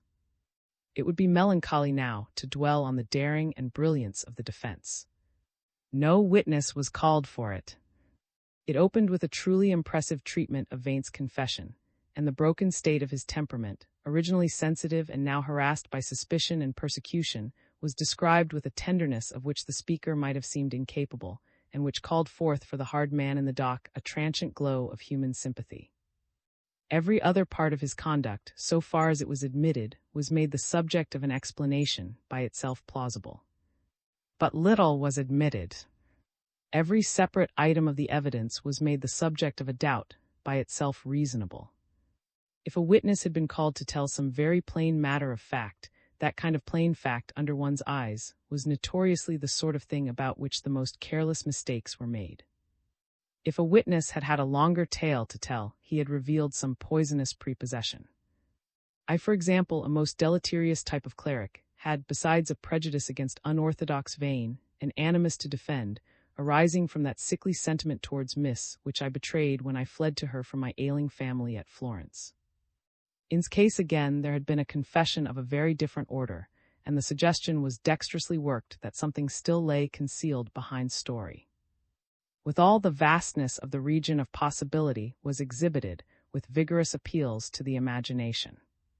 Strong in every part, the defense as a whole was bound to be weak. The fatality which made so many lies and blunders work together for evil was beyond belief. The conduct which needed so much psychology to defend it was indefensible. So the verdict was given and the sentence was passed. XXIII. Once again I saw William Vane. At his own request, I was summoned to visit him in the... It was not the interview of penitent and confessor. None the less I am bound to silence about it, even though my silence may involve the suppression of something which tells in his. One thing I may and must say. Part of his object in sending for me was to make me his agent in several acts of kindness.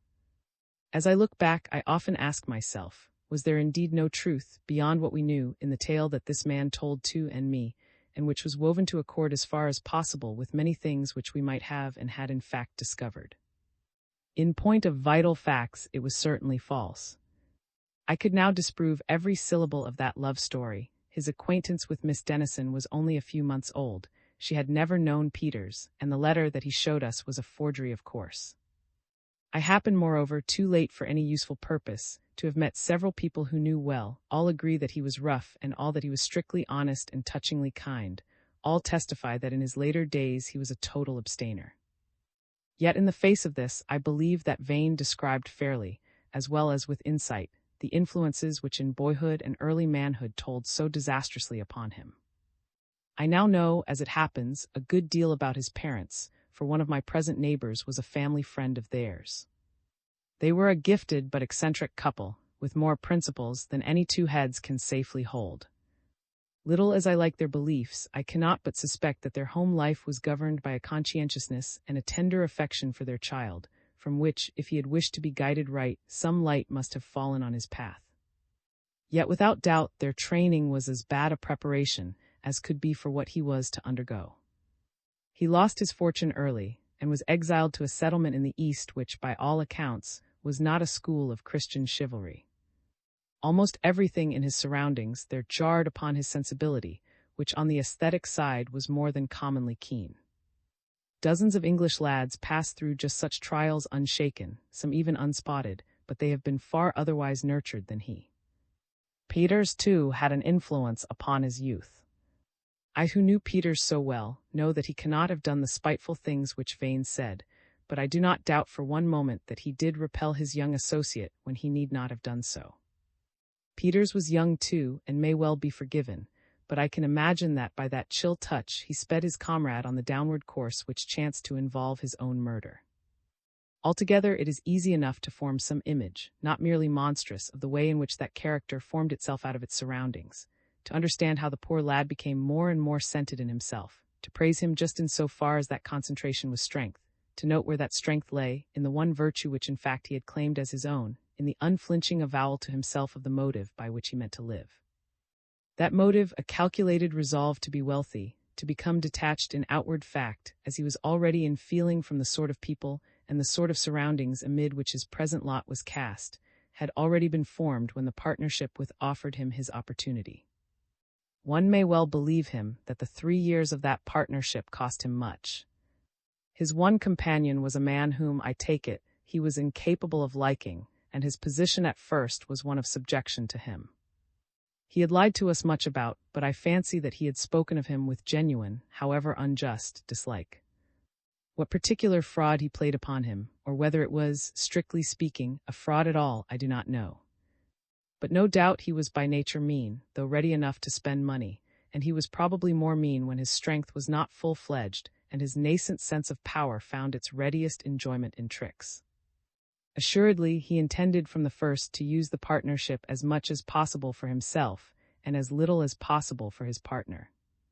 I am told that this is in itself a perilous attitude from a legal point of view, and that it is, in many relations of life, harder than think to keep quite out of reach of the law by any less painful course than that of positive honesty.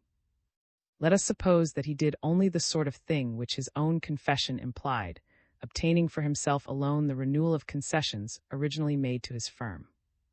Even so, I understand, he may have found himself in this position, that would have been entitled to his share, the half or perhaps much more, according to the terms of partnership, of extremely valuable assets upon which Vane had counted as his own. Moreover, that possibly stupid man would have had his voice about the vital question of how and when to sell this property. Even if this was all, it still meant that the hope upon which Vane had set his soul, the hope not of a competence but of eminent wealth, was about to slip away, and to slip away perhaps irretrievably. For, as I have lately learnt, he was then ill, could not remain in that climate, would not, if he fell down the ladder, be able to start again, with more money and more experience, where he had started 3 years before. In the choice which then arose, he was not the man to set his personal safety in the scales against his ambition. And so the incredible deed was done, and Fortune the murderer, with the report that his victim had been lost in a wrecked ship, possibly even he had met with that report before he killed him. Henceforward, watchful as he had to be for a while, the chief burden which his guilt laid upon him was that of bearing himself with indifference. 13 years had passed, years of unvarying success. The watchfulness was now seldom needed, and the indifference had become a pose.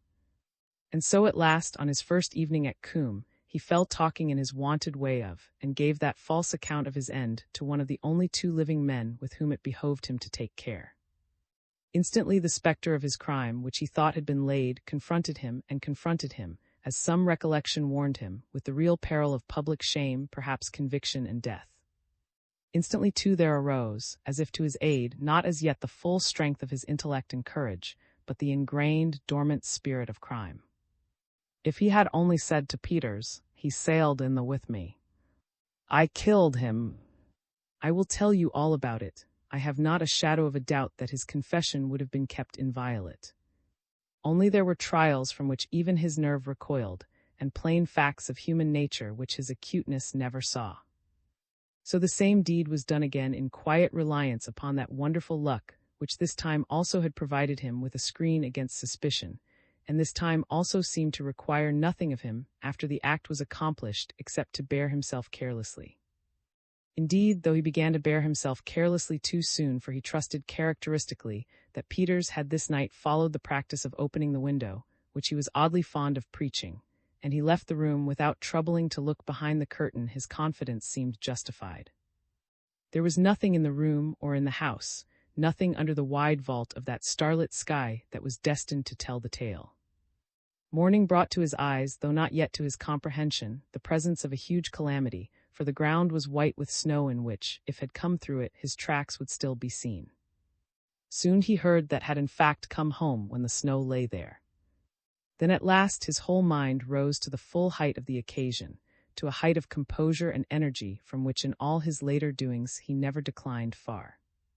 I have an unbounded hatred for that prevalent worship of strong men, which seems to me to be born of craven fear.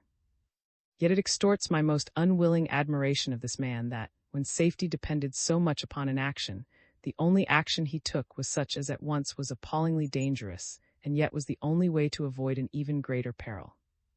But strangely enough, as I shut my mind against that haunting memory, which I have written these pages to expel, far different traits and incidents from this keep longest their hold upon my imagination. I remember Peters not as he died but as he lived, and the murderer stands before me as I take my leave, not in virtue of signal acts of crime, which I could more easily have forgiven, but of little acts, words, even tones of hardness and of concentrated selfishness, faintly noted in my story, rendered darker to me by the knowledge that he could be courteous and kind when it suited him. He stands there as the type to me, not of that rare being the splendid criminal, but of the man who in the old phrase is without bowels. And men on whose souls also may God have mercy, are not rare among us, who, without his intellect or his daring, are as hard as he, but for whom, through circumstances not uncommon, and I do not call them fortunate, the path of consistent selfishness does not diverge from the path of a respectable life. Strangely, too, one of those lesser acts of unkindness was needed to bring about his downfall. If I had never seen him at Florence, the spark of my baffled ire would not have been rekindled, nor could I have met's family till they had gone beyond the seas. And I should never have seen him at Florence, but that my wife, who did not know his name, recalled upon seeing him that little delinquency at Crema of which she and I can think no longer with any personal spleen. It seems as if he might have murdered his partner and murdered his host with cruel deliberation and gone unpunished. But since one day without a second thought he refused a common courtesy to a suffering woman and a harassed girl, he had set in motion the cunning machinery of fate, and it came to pass in the end that the red hand of the law seized him, and dealt to him the doom which the reader has long foreseen. Let some surviving characters of this story briefly bid farewell. For my wife and me, we are settled in our country rectory, so near in distance to London and in effect so far off, and if the now delightful of my calling seem to me not more unsuccessful than perhaps they should always seem to the, I like to think it means that what Peters, half unknowing, did for me abides. Was our guest not 2 months ago, a welcome guest to us, and even more to our children? He talked alternately of a project of land reclamation on the Wash, and of an immediate departure for the East in search of a clue to the questions left unsolved in these pages. He has since departed from this country, not, I believe, for the East, but neither we nor any of his friends know where he is, or doubt that wherever he is, he can take care of himself and will hurt no other creature. Mr. continues his law business in the city, though the business has changed in character. I bear him no ill will, and yet am sorry to be told that, while the disclosures in the trial lost him several old clients, as well as his clerk, Mr. On the whole, his business has grown. Is now our gardener. His daughter is a board school mistress in London. I hope he will long remain with us, for I now like him as a man, but could not lay it upon my conscience to recommend him as a gardener. Peter's nephews, unseen by the reader, have hovered close in the background of my tale. Both have distinguished themselves in India. Yesterday I married the elder to Miss Denison, on whom I hope the reader has bestowed a thought. In the other, who is engaged to my eldest daughter, his uncle's peculiar gifts repeat themselves more markedly, and with greater promise of practical achievement. I was up early on the 29th. Snow lay thick on the ground but had ceased falling, and it was freezing hard, when, while waiting for breakfast, I walked out as far as my gate on the village street to see what the weather was like. Suddenly Peter's housemaid came running down to the village on her way, as it proved, to the police station. Before passing she paused, and breathlessly told me the news. I walked quickly to Peter's house. Several neighbors were already gathering about the gate of the drive, but did not enter. I rang the bell, was admitted by the housekeeper, and walked straight up to Peter's bedroom. And Vane were there already, the former half-dressed, unshaved and haggard-looking, the latter a neat figure in bedroom slippers and a dressing-gown. We had only exchanged a few words when the police sergeant entered, followed a minute or two later by a tall and pleasant-faced young constable, who brought with him the village doctor, an ambitious, up-to-date youth who had lately come to those parts. I have some little difficulty in saying what I then observed, for indeed, though I looked intently enough on the dead face and figure, and noticed much about them that is not to my present purpose, I took in for myself very little that bore on that problem of detection which has since interested me so much. I cannot now distinguish the things which I really saw upon hearing the others mention them from the things which I imagined myself seeing, because I knew they were mentioned then or later. In fact, I saw chiefly with the eyes of the sergeant, who set about his inquiries with a quiet promptitude that surprised me in one whom I knew only as a burly, steady, slow-speaking, heavy member of the force. There was little to note about the barely furnished room, which showed no traces of disorder. On the top of some drawers on the left of the bedhead lay a curious, old-fashioned gold watch with the biot, a pocket-knife, a pencil, a ring of keys, and a purse, the last containing a good deal of money. On a small table on the other side of the bed stood a candlestick, the candle burnt to the socket, by it lay 2 closed books. Under the table near the bed lay, as if it had fallen from the dead man's hand or off his bed, a book with several leaves crumpled and torn, as if, in his first alarm, or as he died, Peters had caught them in a spasmodic clutch. I looked to see what it was, merely from the natural wish to know what had occupied my friend's mind in his last hour. It was Barrow, Bible in Spain.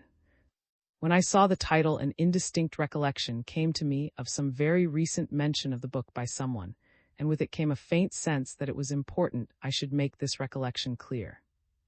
But either I was too much stunned as yet to follow out the thought, or I put it aside as a foolish trick of my brain, and the recollection, whatever it was, is gone.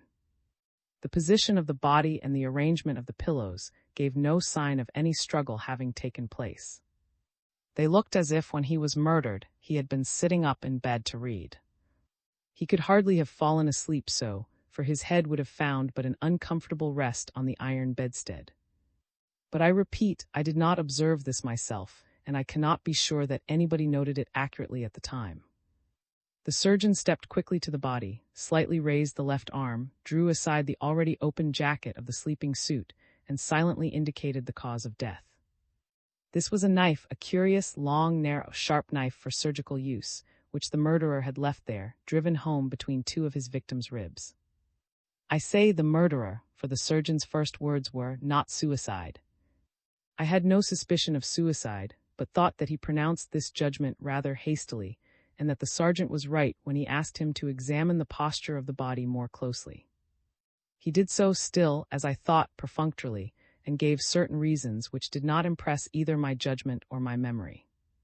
I was more convinced by his remark that he had studied in Berlin and was familiar with the appearances of suicide. I may say at once that it appeared afterwards, at the inquest, that there was reason to think that Peters had not had such a knife, for he never locked up drawers or cupboards, and his servants knew all his few possessions well. It appeared, too, that the owner of the knife had taken precautions against being traced, by carefully obliterating the maker's name and other marks on it with a file. In the midst of our observations in the room, a vexatious interruption happened.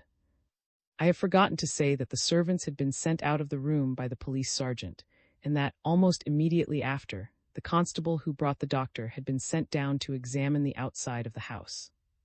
For some reason he was slow in setting about this. It is possible that he stopped to talk to the servants, but in any case he went out through the kitchen and explored first the back of the house, where he thought he knew of an easy way of making an entrance. Meanwhile the neighbors, who had collected about the gate, had been drawn by their curiosity into the garden, and by the time the constable had got round to the front of the house, several were wandering about the drive and the lawn which lay between it and the road. They had no more harmful intention than that of gazing and gaping at the windows, but it led to the very serious consequence that a number of tracks had now been made in the snow, which might very possibly frustrate a search for the traces of the criminal. This the sergeant now noticed from the window. As for the actual carriage drive, I was fortunately able to remember, and it was the only useful thing that I did observe for myself, that when I had arrived there had been no footmarks between the gate and the front door, except the unmistakable print of the worn by the housemaid on her way to call the police. But the tracks on the lawns and elsewhere about the house might cause confusion. Upon seeing what was happening, the sergeant asked Vane and myself to await him in Peter's study, while he went out to drive away the intruders, to make the constable keep others out, and to pursue his own investigations. While we waited, Vane, who had spoken little but seemed to watch all proceedings very attentively, made the sensible suggestion that we should look for Peter's will, as we ought to know who were his executors. We consulted the housekeeper, who pointed out the drawer in which the few papers of importance were kept, and there we soon found a will in a sealed envelope. The first few lines, which were all that we read, showed me that, as I had expected, I was Peter's executor along with an old friend of his, whom I had never met but who, I believed, as was the fact, now lived in America. The sergeant now rejoined us. He had discovered nothing outside, and though the tracks of the intruders made it difficult to be certain, he believed that there was nothing to discover. He thought that the murderer had approached the house before the snow began to fall, and he found no sign that he had entered the house in the manner of a housebreaker. He had, I must say, taken a very short time about his search. He wished now that the servants should be summoned, as of course it was necessary to make inquiries about the movements of all persons connected with the house. But he was here delayed by who had matters of importance to relate. He and Vane had been disturbed during the night in a notable manner. They had actually had an alarm of murder, and curiously enough a false and even ludicrous alarm. About 11:30 o'clock, they had been roused by loud shouting outside the house, amid which declared that he had distinguished a cry of murder. He had come tumbling out of his room, calling Vane, who slept in the next room, and who immediately joined him in the passage. Without waiting to call Peters, whose room was some distance from theirs and from the staircase by which they descended, for there were two staircases in the main part of the house, they went to the front door and opened it. The flash of a bull's-eye lantern in the road, the policeman's voice quietly telling some to go home, and the immediate cessation of the noise, showed them that they had been roused by nothing more serious than the drunken uproar which I had predicted to Peters would disturb him. The two men had returned to their rooms after locking the front door again. They had noticed that the library door was open and the lights out in that room. They had noticed also as they went upstairs, this time by the other staircase, light shining through the chink under Peter's bedroom door, and they had heard him knock out the ashes of a pipe against the mantelpiece. The pipe now lay on the mantelpiece, and of course that particular noise is unmistakable. They concluded that, though he was awake and probably reading, he had not thought the noise outside worth noticing. Added that he himself had lain awake some time, and that for half an hour afterwards there had been occasionally sounds of talking or shouting in the lane, once even a renewal of something like the first uproar. The report subsequently received from the constable who had been on duty along the road that night confirmed the above, and a little reflection made it appear that the disturbance outside had nothing to do with the murder. In fact, the only thing connected with this incident, which much impressed me at the time, was manner in relating it. He had up to now been very silent. He now began to talk with furious eagerness. He readily saw and indeed suggested that the disturbance which he related was of little consequence. But having to tell of it, he did so with a vividness which was characteristic of him, so that one saw the scene as he described it, saw indeed more than there was to see, for he spoke of the ground already white and the snow falling in thick flakes, when he was pulled up by the sergeant, who said that the snow had not begun to fall till 3 o'clock that morning. Began angrily persisting, and the sergeant appealed to Vane, who up till now had said little, merely confirming his narrative at various points with a single syllable or with a nod of his head, but who now said that was wrong about the snow. He added the benevolent explanation that, who was really much excited, had combined the impressions of their false alarm overnight with those of their all too real alarm in the morning. Aye. Hereupon, who had a more important matter to relate, changed the subject abruptly by saying, "Sergeant, have your eye on that man. He told us that 10 days before, had with his master. Peters, he said, had met in the drive, at a point which he indicated, and noticing a smell of spirits, had firmly but quietly taken him to task, telling him that his occasional drinking was becoming a serious matter. Had come up at the moment and had heard, who was by his account dangerous with drink at the time, answer with surly insolence, making some malicious counter-insinuation against his master's own habits, exploding for a moment into wild anger in which he seemed about to strike his master, but to refrain upon catching sight of his powerful frame beside him, then subsiding again into surliness and finally withdrawing to his own cottage with muttered curses and a savage threat. This was the substance of statement. But there was a great deal in it besides substance. The whole of the conversation, from the moment at which came up, was professedly repeated word for word with a slight but dramatic touch of mimicry, and the tone and temper of master and man were vividly rendered. I can never myself remember the words of any conversation, and for that reason I am unable now to set out its narrative, and was unable at the time to put faith in its accuracy. Here and there a phrase was presumably truly given because it was given in its own dialect, but once at least the unhappy was made responsible for a remark which he surely never made, for it was pure Irish, and indeed I think it was the very threat of picturesque vengeance which I had myself heard addressed to a big boy in the street, who was on the point of thrashing a little boy. One detail of the description was a manifest mistake. Indicated truly, I have some reason to think, the spot in the drive where such altercation as did happen took place, but he added that Peters stood watching with his hand upon a young tree. Now Peters had planted that tree with several days later, just before the frost set in, and other details in the story seemed equally incredible.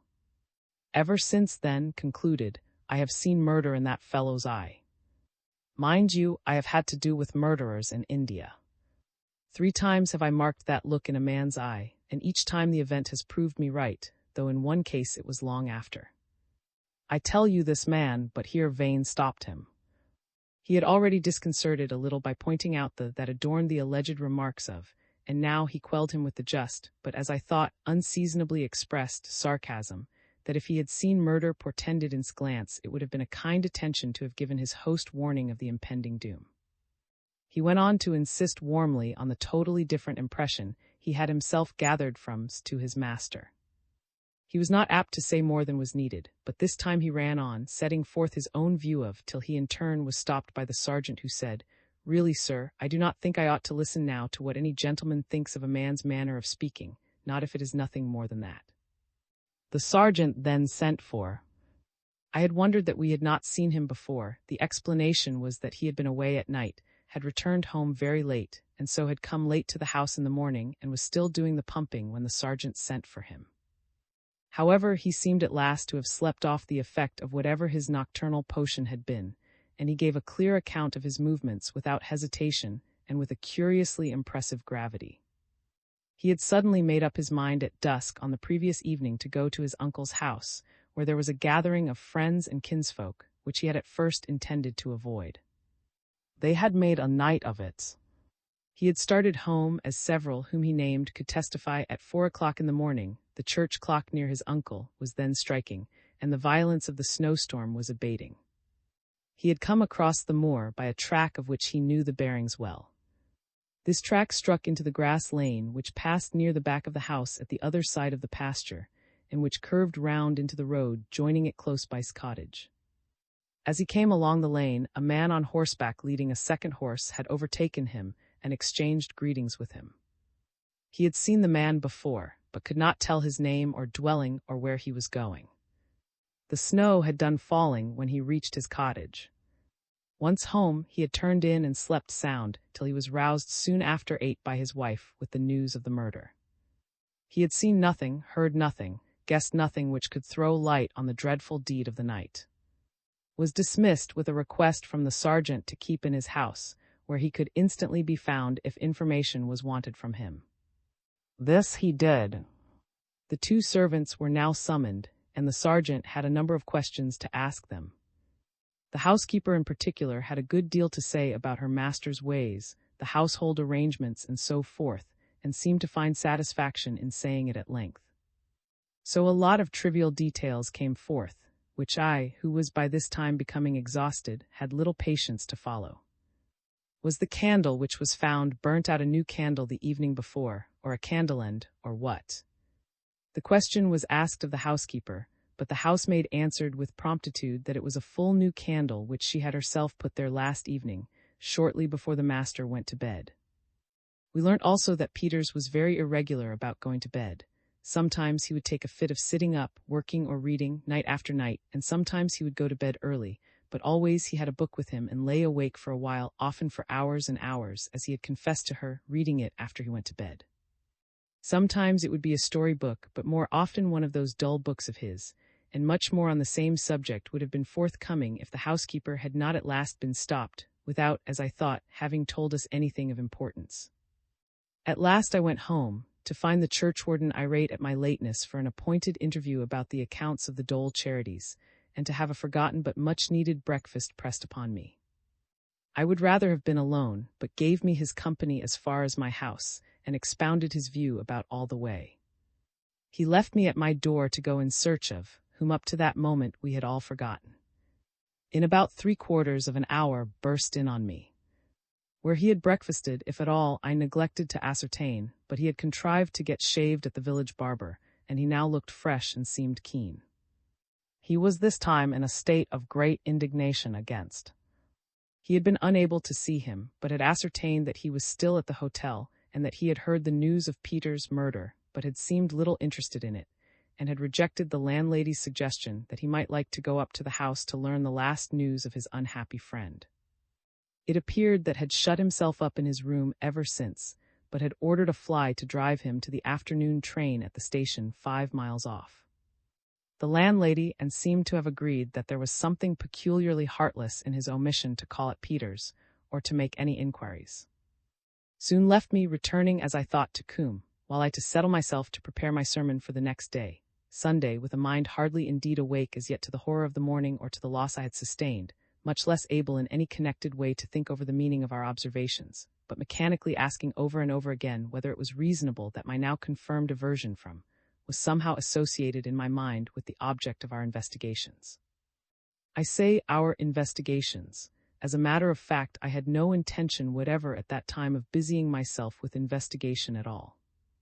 In the first place, I was quite aware that I had no aptitude for such work, and in the second, and far more important place, I who hold it most undesirable that a clergyman should be a magistrate, could not but feel it still less fitting that he should be a detective in his own parish. But I could not escape altogether. About 2:45 I received a visit from the sergeant, a much embarrassed man now, for he brought with him the superintendent, who had driven over in hot haste to take charge of the inquiry. The sergeant had zealously to rise to the occasion, and to my judgment seemed to have shown much sense. Perhaps his zeal did not endear him the more to the keen, and as I guessed, ambitious gentleman who now took over the inquiry, but anyway he had been guilty of real negligence in allowing the snow round the house to be trampled over by trespassers, and at this the superintendent, who had rapidly gathered nearly all that the sergeant had to tell, seemed greatly exasperated. Moreover, the superintendent had noticed, if the reader has not, that the public house had been open very late the previous night. His present errand was to ask me to come to the house, not because I was the deceased man's legal personal representative, but because he foresaw possible explorations in which my topographical knowledge of my large and scattered parish might be of use. We returned to Coombe, and the superintendent went straight to the death chamber, where he remained some minutes with the sergeant and me, taking note with much minuteness and astonishing rapidity of all the details which I have already mentioned. Suddenly he opened the door and called up the housemaid. She arrived at length, the housekeeper who fetched her being refused admittance. "Why," said the superintendent, pointing to the window, "is that window latch unfastened and the other fastened?" The housemaid said shyly but quite decidedly that she did not know, but this she did know, that both had been fastened by her last night, that one of the few matters in which her master showed any fussiness was insisting that a window should be latched whenever it was shut, and that he never neglected this himself. Why had the sergeant not noticed this in the morning? Poor sergeant, already crestfallen, had no answer, at least he made none. Our stay in the room was short.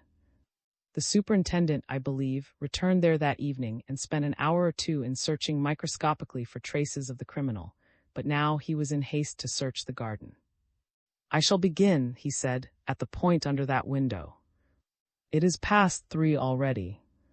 Come on, there is not a minute of daylight to be lost." At the point under the unlatched window, he made a startling discovery, startling in that it had not been made before. I am now driven to attempt the task, which I had hoped to escape, of a topographical description. To begin with what is of least importance for the present. The village of Long Wilton lies in the valley of a little stream, and 2 roads run northwards from the village along the opposite sides of the valley. The road along the western side leads up a steep hill to the church, built at some distance from the village for the benefit of the former owners of the manor house. Just beyond the church lies a house which was the manor house, but has now lost its identity in improvements and extensions, and become a new and not very beautiful hotel. This hotel owes its origin to the Southwestern Counties Development Company, Limited, which discovered in its neighborhood promising golf links, whose promise may be fulfilled when the extension of the railway is completed. I ought to but do not thank the company for a liberal contribution made for the reseating of the church in the days of my predecessor. The hotel spoils the view from Coombe across the valley. Its upper windows command a prospect of the whole of Peter's grounds. This, however, does not concern us yet. The road on the other side of the valley leads to some outlying hamlets which form part of the parish.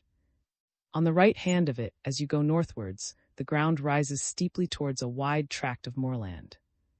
About a quarter of a mile out of the village, a grass lane diverges from the road and leads in a northwesterly direction. Coombe is a little property of some 10 acres lying between the grass lane and the road, and bordered on the north by a fir plantation which extends from the road to the lane.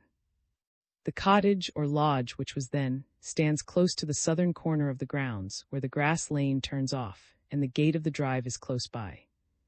The stables, which Peters had not used of late, stand on a detached piece of the property across the road. The house itself is near the fir plantation. The back of it looks out upon a steeply rising pasture field which lies along the grass lane. The front looks across the drive, a strip of lawn and the road, to the stream and to the church and that ugly hotel on the little hill beyond. Peter's study was in the front of the house at the northeast corner of the main block of the building. In other words, it was on your left as you entered at the front door, and his bedroom was just above it. A path leads from the drive under the north wall of the house to the kitchen entrance, and on the left of this path, as one goes towards the kitchen, stands an outbuilding in which is the pump. A shrubbery of berberis and box and laurel, starting near the house just across the path, skirts round the blind end of the drive, and straggling along under the low brick wall, which separates the drive and front lawn from the fir plantation, ends at a fine old yew tree which stands just by the road. All along the front of the house there is a narrow half area, intended to give so much light and air, as servants were once held to deserve, to the now disused dungeons where the dinners of former owners had been cooked. In that area right below the unlatched window we saw a ladder lying, a short light ladder, but just long enough for an active man to have reached the window by it. Now the snow had come with a northeast wind, and anyone who may have wrestled with my essay in topography will readily understand that just here was a narrow tract where very little snow had fallen and the frozen ground was mostly bare. There was accordingly no clear indication that the ladder had ever actually been reared towards the window, but it might have been. The path to the kitchen door was clear enough too, and a man might have picked his way just thereabouts and left not a footprint behind. Casting about like a hound, the superintendent had found some footprints near, before his companions had begun seeking, footprints pointing both ways. He immediately returned to the house and got some bundles of chips for kindling, with which to mark the place of the footprints he discovered. Had joined us, and he and I and the sergeant followed the superintendent, keeping, as he bade us, carefully a little behind him. In a moment it was plain that some man had climbed the wall out of the fir plantation, not far from the yew tree, that he had crept along the edge of the lawn, planting his feet most of the way under the edge of the berberis shrub, but now and then, for no obvious cause, but perhaps in guilty haste, deviating onto the lawn where his tracks now showed in the snow. He had made his stealthy way, not quite stealthy enough for him, round the end of the drive. No doubt he had found the ladder somewhere up that side path. No doubt he had opened the latch in the well-known way, entered through the window, done the deed, slipped out and left his ladder where we found it, and there were his footprints, returning by the way he came to the same point in the wall. Here we paused for a moment. Not a word was said as to the inferences that we all drew from those few footprints, but the superintendent sharply asked the sergeant, why was that trail not found and followed to an end this morning? Poor sergeant looked for an instant like a detected criminal, but he pulled himself together and made sturdy answer, I think, sir, it was not there this morning. Thank God, said the superintendent, and in a very few minutes from the discovery of the first footprint, he and all of us were over the wall and in the fir plantation. And there we paused again, for the fir boughs also had kept out the snow, and the carpet of fir needles showed no distinct traces of feet. Eventually it seemed a long time, but it was a short time we found where the fugitive had emerged from the fir plantation over some iron hurdles into Peter's field, and along a little sort of gully that there ran from the plantation halfway along the field. Not the best place to break cover, but their wits are not always about them, said the superintendent, and he pointed to a wedge-shaped snowless tract which, caused by some extra shelter from the wind, extended from the wall, tapering towards a clump of gorse bushes. Then he sped on the trail, making the rest of us spread out to make sure that there were no other tracks across the field. Southwards, right along the field, the trail led till he, and we rejoining him, scrambled out of the field, where our quarry must have scrambled, into the green lane about 200 yards from his cottage. Thus far, but no farther. Along the now well-trodden snow of the lane, it was idle to look for the print of any particular foot. I am thinking of the hours of lost daylight, said the superintendent, now depressed. Was this a likely way for a man making for the moors, Rector? You need not look that far, said, those footprints were the man's. Down at the cottage yonder, he added for the superintendent's benefit. They are the track of hobnailed boots, sir, said the superintendent, that's all that they are. Do you see that pattern? Said, and there was something odd about the pattern of the nails in the last footprint just beneath our eyes. You never saw it in any footprint before, but I did, and it is the pattern I saw in's footmark not a fortnight ago, when last there was snow. He was strung up again now, and he had strangely quick eyes when he was strung up. That is the man's footprint, he said, and there are the man's boots. Some way along the ditch, under brambles and among old kettles and sardine tins and worn-out boots, for plentiful rubbish had been dumped just here, lay quite a good pair of boots, old boots truly, but not boots that I should have thrown away, whatever a man might do. The superintendent had them instantly. Odd they are so full of snow, said, he did not lace them or they were much too big for him. But what possessed him to throw them away, anyhow? Oh, said the superintendent, they mostly have plenty of half-clever ideas. It takes a stupid one to escape me, sir, he interposed to me with a sort of chuckle, for he had lost no more time in appropriating the discovery than he had done in picking up the boots. The clever idea this time, he added, was just this: the lane is trampled enough now, but in the morning, when fewer feet had been along it, you might have picked out the print of a particular boot by careful looking. But a fellow in his socks could shuffle along among the few footmarks, and make no trace that you could swear to, only he would not go far like that by daylight when the people he passed would notice his feet. Of course it was madness not to hide the boots better, but I expect he had taken a good deal of liquor to screw himself up to his work. Is that Mr. his house, sir? For we were by this time close to it. I had been keen enough, as any man would have been, from the moment we saw the ladder till now, but I hope it will be easily understood why I did not accompany the hunters to his cottage. I went back to the house to find Vane, who had stayed there, as it seemed, reading gloomily and intently all the afternoon, and to arrange for the prompt removal of him and from that now cheerless house to the rectory. The housekeeper, oddly enough, was quite ready to stay, and she kept the housemaid with her, who soon came back, said that had come to the door of his house when they knocked. Mr. said the superintendent, do you know these boots? He answered composedly enough, they look like my boots, but I do not know where you found them. Here, Mrs. came forward and said in a very unconvincing tone, so insisted, why, that is the pair I have looked for high and low these 3 days. Do not you remember, Reuben, how angry you were they were lost? We left the house for the rectory soon. My man was to come with a barrow for the luggage, but before we left, one further piece of evidence had accidentally come to my knowledge.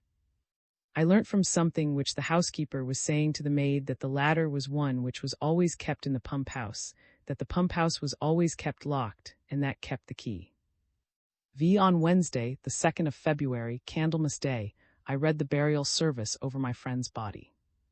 I will not dwell upon what that service was to me, but like many funerals of my friends, it is associated in my mind with the singing of birds.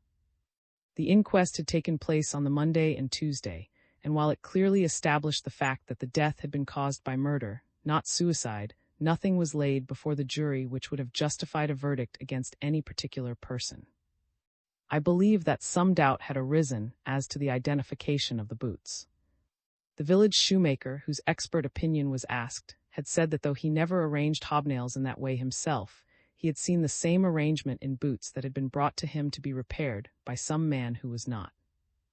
Later on, however, it was ascertained, I fancy through ingenuity, that who liked dabbling in various handicrafts had cobbled and nailed some boots for a friend, that this friend was the man whose hobnails had been noticed by the shoemaker, and that he had been safe out of the way at the time of the murder.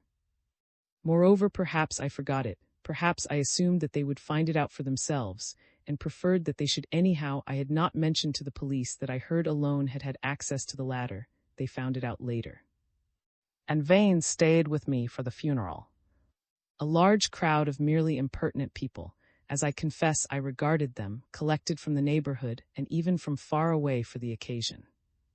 2 only of Peter's family were there or could have been there. He had 2 nephews in the army, but they were then in India. The rest of his near belongings were an old gentleman, a cousin of his father's, whom I had heard Peters himself describe as a relative whom he had only met at burials, but whom he regarded as an essential part of the funeral ceremony, and a maiden aunt, his mother's sister. Both of them came, both insisted on staying at the hotel instead of at the rectory, for the night before, but they had luncheon and tea at the rectory after the funeral, and departed by the evening train. The old gentleman was, I believe, a retired stipendiary magistrate. Vane very obligingly devoted himself to entertaining him and took him for a walk after luncheon, while roamed about, observing the people who had come for the funeral, expecting, as he told me, that there might be something to discover by watching them. I was thus left alone for a while with Peter's aunt, who, by the way, appeared to have known Vane as a boy. Having with some difficulty overcome her formidable reserve and shyness, I learnt from her much that I had not known about my friend her nephew, how really remarkable had been the promise of his early days, though he had idled a little at Oxford, and how he had left Oxford prematurely and taken up an appointment abroad, because he felt that his parents could not well afford to keep him at the university until he could earn his living in a profession at home. Of his later life, too, including his latest projects of study, she had much to tell me, for she had followed him and his pursuits with an affectionate interest. This contrasted strangely both with her evident indifference on her own account to books and such matters as delighted him, and with the strange calmness with which she seemed to regard his death and the manner of his death. I was becoming greatly attracted by this quiet, lonely old lady, when the return of the cousin and Vane, and at the same time put an end to our conversation. Probably it was only that she did not feel equal to the company of such a number of, but I half that someone of the number I could not guess which, but I suspected it was the old cousin was antipathetic to her. I went to London myself that night, returning next afternoon. I had to go and see my wife and children. They had gone soon after Christmas to stay with my wife's father, and she had taken the children for a night to London on their way home. She was compelled to stop there because my daughter, who was delicate, caught a bad chill. It was now so cold for traveling that I urged her to remain in London yet a little longer. I am not sure why I am being so precise in recording our movements at that time. Perhaps it is merely from an impulse to try and live over again a period of my life which was one of great and of increasing, not diminishing, agitation. But having begun, I will proceed. I returned to my rectory the day after the funeral, hoping to be free from any share in a kind of investigation which consorted ill with the ordinary tenor of my work. But of course I could not remove myself from the atmosphere of the crime. To begin with, I had an important interview with, which I will relate later, the day after my return.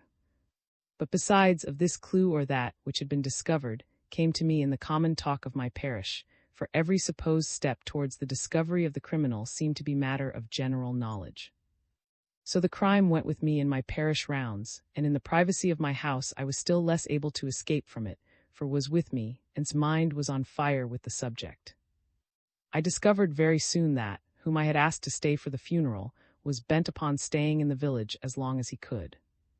He conceived that with the knowledge he possessed and his experience in India, he might, if on the spot, be able to contribute to the ends of justice, and he seemed to find a morbid satisfaction, most unlike my own feeling, in being near to the scene of crime and the scene of detection. Moreover, he exhibited an esteem and love for Peters and a desolate grief at his loss which, though I had not known that the 2 men were quite such friends, I was almost forced to think unaffected. So I readily invited him to stay at the rectory, and he stayed there some 10 days altogether, when he declared that he would put himself upon me no more and would move to the hotel. At the last moment he changed his mind, and said he had taken a fancy to stay at Peter's house if he might. I was persuaded to acquiesce in this, and there he stayed, with occasional absences in London, till nearly a month later, shortly after the time when, as I shall tell, was committed for trial at the assizes. Vanes, who remained quiet and reserved, thanked me very much the night after the murder for having him at the rectory, saying, with a feeling that I had not quite expected, that either to hurry away on that day of agitation or to stay a night longer in Peter's house would have been a trial for him. He added that he purposed returning to London immediately after the funeral, and after an important city meeting, for which he must stay in England, he was going out to meet his young lady on the Riviera.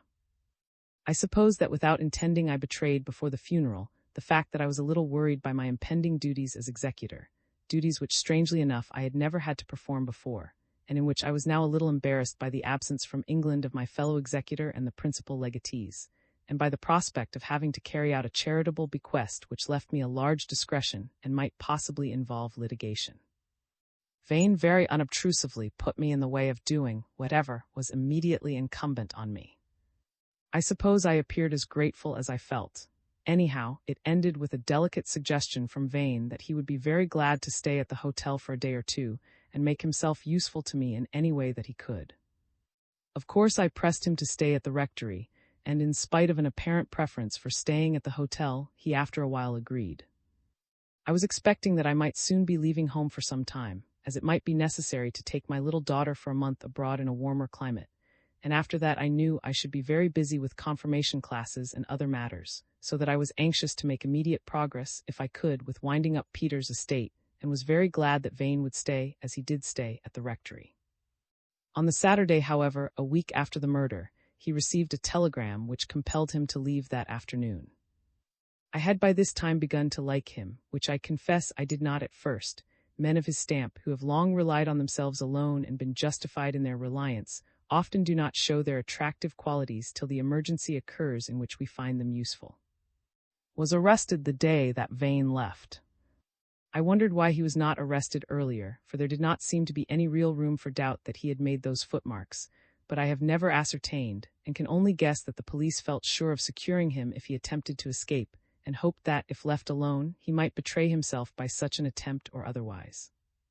He never did.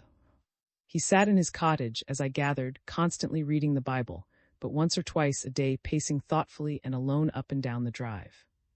He did the few necessary jobs for the house with punctuality, but he never lingered in it, never visited the field or the lane, and hardly spoke to anyone except on the day before his arrest, when, to my astonishment, for he was known to be hostile to the church, he sent for me, and we had the memorable interview to which I have already referred. During the days before his arrest, as well as after, all sorts of which I knew little, were going on. His movements after the murder were traced. Some attempt was made, I believe, to find the man who, according to, had passed him with 2 horses in the lane. But there seems to have been some bungling about this, and the man, about whom there was no real mystery, he was a farm servant who had started off early to take a horse, which his master had sold to its new owner, was not then found. 2 important discoveries were made about. After his arrest, his cottage was searched, and he was found to be the possessor of inconceivably miscellaneous articles. Among them were several weapons which he might naturally have picked up on his travels, but among them, which was more to the point, was a small case of surgical instruments. 2 instruments were missing from that case, and the instrument used by the murderer might, though not very neatly, have fitted into one of the vacant places. The case was found, as, who contrived to be present, told me, at the back of a shelf in a cupboard filled with all sorts of lumber and litter that had lain there who can say how long. However, professed to have observed, from marks on the dust of the shelf, that the contents of the cupboard had been recently disturbed, in order, he had no doubt, to hide the instrument case at the back of everything. The other new discovery had occurred 2 days before. His uncle and the guests who had been at his party on that ill-omened night were of course sought and questioned. They all corroborated his own account of his movements, but they added something more. It seemed to have been normal and cheerful enough as the evening began, but as the night and the drinking went on, fell first into melancholy, then into sullenness, lastly, and a little before he went home, into voluble ferocity. He recurred to the topic to which his uncle said he had more than once alluded on previous days when he had met him, of his quarrel with Peters, against whom he had conceived an irrational resentment, and he actually, though those who heard him did not take him seriously at the time, uttered threats against his life. I was told of this by Sergeant the day after the arrest. But it was no surprise to me, for I had come myself to communicate to the police something to the same effect. On mature reflection, I had thought it my duty to report the matter of the interview which I had had with some days before. Had unsolicited made a confession to me, not a confession of crime, but a confession of criminal intent. Unchecked by a warning that I could promise no secrecy as to what he should say, and a reminder of what he knew full well, that he was in a position of grave danger, he declared to me that he had harbored the thought of killing his master, and though he had never actually laid hands on him, was as guilty as though he had done so. Starting with this declaration, he plunged into a long and uninterrupted discourse of which I should find it impossible, even if I wished it, to give an at all adequate report.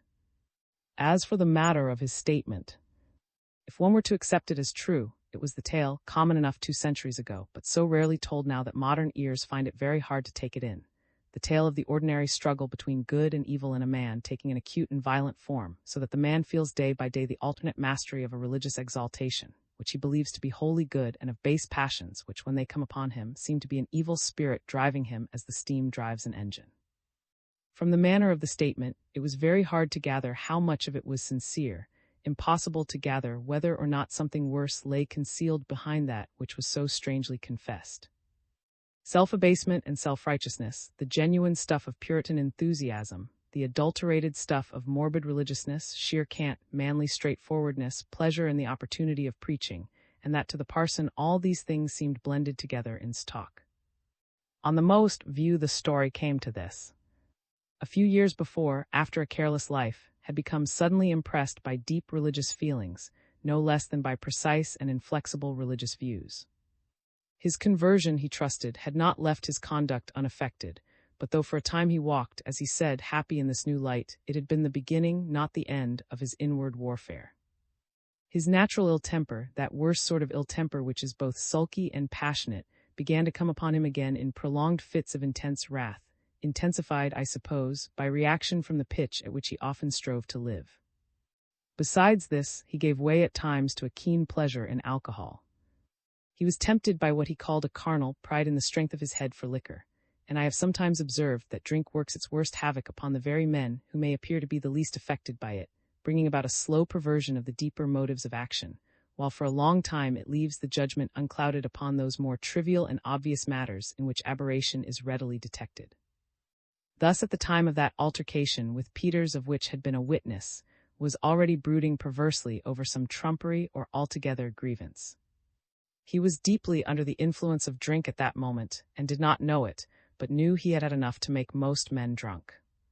His very worldly pride had therefore been the more offended at the imputation which Peters threw on him. His spiritual pride was offended too by a rebuke from one, whom, though originally fond of him, he had come to regard as a worldling, steeped in mere profane philosophy. He had been enraged to the point of desiring Peters' death, and the threat which reported had been actually uttered. He had meant, it may be, nearly nothing by his threat when he uttered it, but when once this almost insane notion of killing for such a trifle a man whom normally he liked had taken shape in words, it recurred to him every time that he was put out, or that a third glass of spirits went to his lips. Perhaps it recurred to him with all the more terrible power because in better moments his conscience was horribly alarmed at his having given in, by so much as one thought, to this suggestion of the devil. On the morning before Peters' death he had a fresh altercation with him on the occasion of some trifling oversight in the garden to which Peters had called his attention, and I was surprised after what Vane had said to be told that Vane was present on this occasion, and had heard the insolent language in which he seems to have addressed Peters. All day and night after that the evil dream had been upon him, and he walked home from his uncle, that night plotting murder. He awoke in the morning calmer, but his wrath still, till his wife brought him the news that Peters was murdered, when it gave place in a moment to poignant grief for Peters. He could not stir from the cottage. He sat, he tried to pray, he thought, and he saw himself as he was perhaps not quite as he was, for he saw himself as a man guilty of blood. He would gladly, I think, have talked with me of his soul, but with the suspicion which I had in my mind, I did not see how I could say much to him. So having heard him out, I got away with some pitifully perfunctory remarks. How was I to take this confession? Was the mental history, which the man gave of himself, a cunning invention for accounting for the known quarrel and the known threats? Was the story true with this grave correction that had carried out his intent? Was it the simple truth all through? Did it even go beyond the truth in this, that the man's thoughts had never been so black as he made them out? For days these questions occurred frequently to my mind, but my real opinion upon them was fixed almost as soon as I got away from. Contrary to my principles, I disliked him. I felt strangely little sympathy for his spiritual struggles, but I did not doubt that they were real, and I did not doubt that he was innocent of the crime. Before was brought before the magistrates, a letter arrived which excited my imagination unaccountably, or rather 2 letters arrived. The day before Vane had left, a letter had arrived for Peters, bearing the postmark of Baghdad. Vane carelessly opened it. He had, I think, at my request, on the day when I was away in London, opened some letters which arrived for Peters' executors. So he had a good excuse for opening this. Well, that is very uninforming, he said, passing the letter over to me with an apology for his mistake and laughing more than was usual with him. Uninforming it certainly was. Dear, it ran, I am sorry I can tell you nothing about it, yours, C.B. Just a week later, after Vane had left, came another letter from the same place in the same hand, and almost but not quite as brief. Dear, this time I will not delay my answer. Sailed in the, and she did not go down. To the best of my belief, she still sails the seas. I never liked to see yours ever, Charles. VII.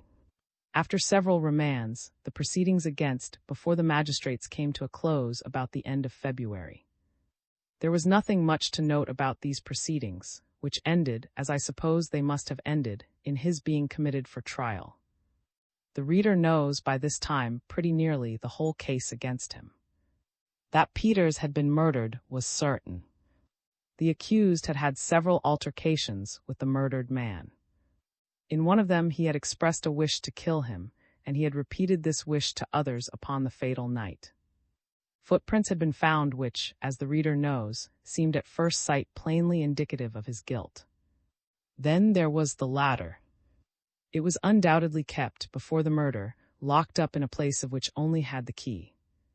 That anyone could have had access to it between the murder and the discovery of the ladder was a view supported only by the uncorroborated statement of the accused that he had left the key of the pump-house that morning, when summoned to speak to the police, and had forgotten to go back for it until the next day. Lastly, the finding of the instrument case, though not very important, at any rate disposed of any improbability that would have had such an instrument as the knife that was used. I dare say this would have been enough to hang a man if this was all, and against this there was nothing to be set, except the immovable persistency of and his wife from the first in the tale which they told. Nothing, that is, till after he had been committed for trial. But the very evening after his committal, a slight but almost conclusive circumstance was brought to light, and entirely altered the aspect of the case. That evening I received a visit from Peters' housemaid, Summers.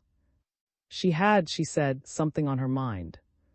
She had told a falsehood to the police sergeant on the morning after the murder.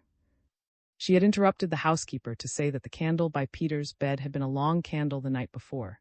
She had said this because she had been very severely scolded by the housekeeper for forgetting to put fresh candles in the candlestick, and so she had said what was false, not meaning any harm, but thinking for the moment, as she now tried to explain, that it was true, and that she had done what she had intended. She had confessed to the housekeeper since, but the housekeeper had only said she was an impudent girl to have put in her word then, and had better not put it in again. She had gone to the court expecting to be a witness on some small point and determined to make the matter clear then, but she had not been called. She had spoken to a policeman, and had been told to speak to one of the lawyers. She had tried to get the attention of the lawyer, but he had been too busy to listen to her.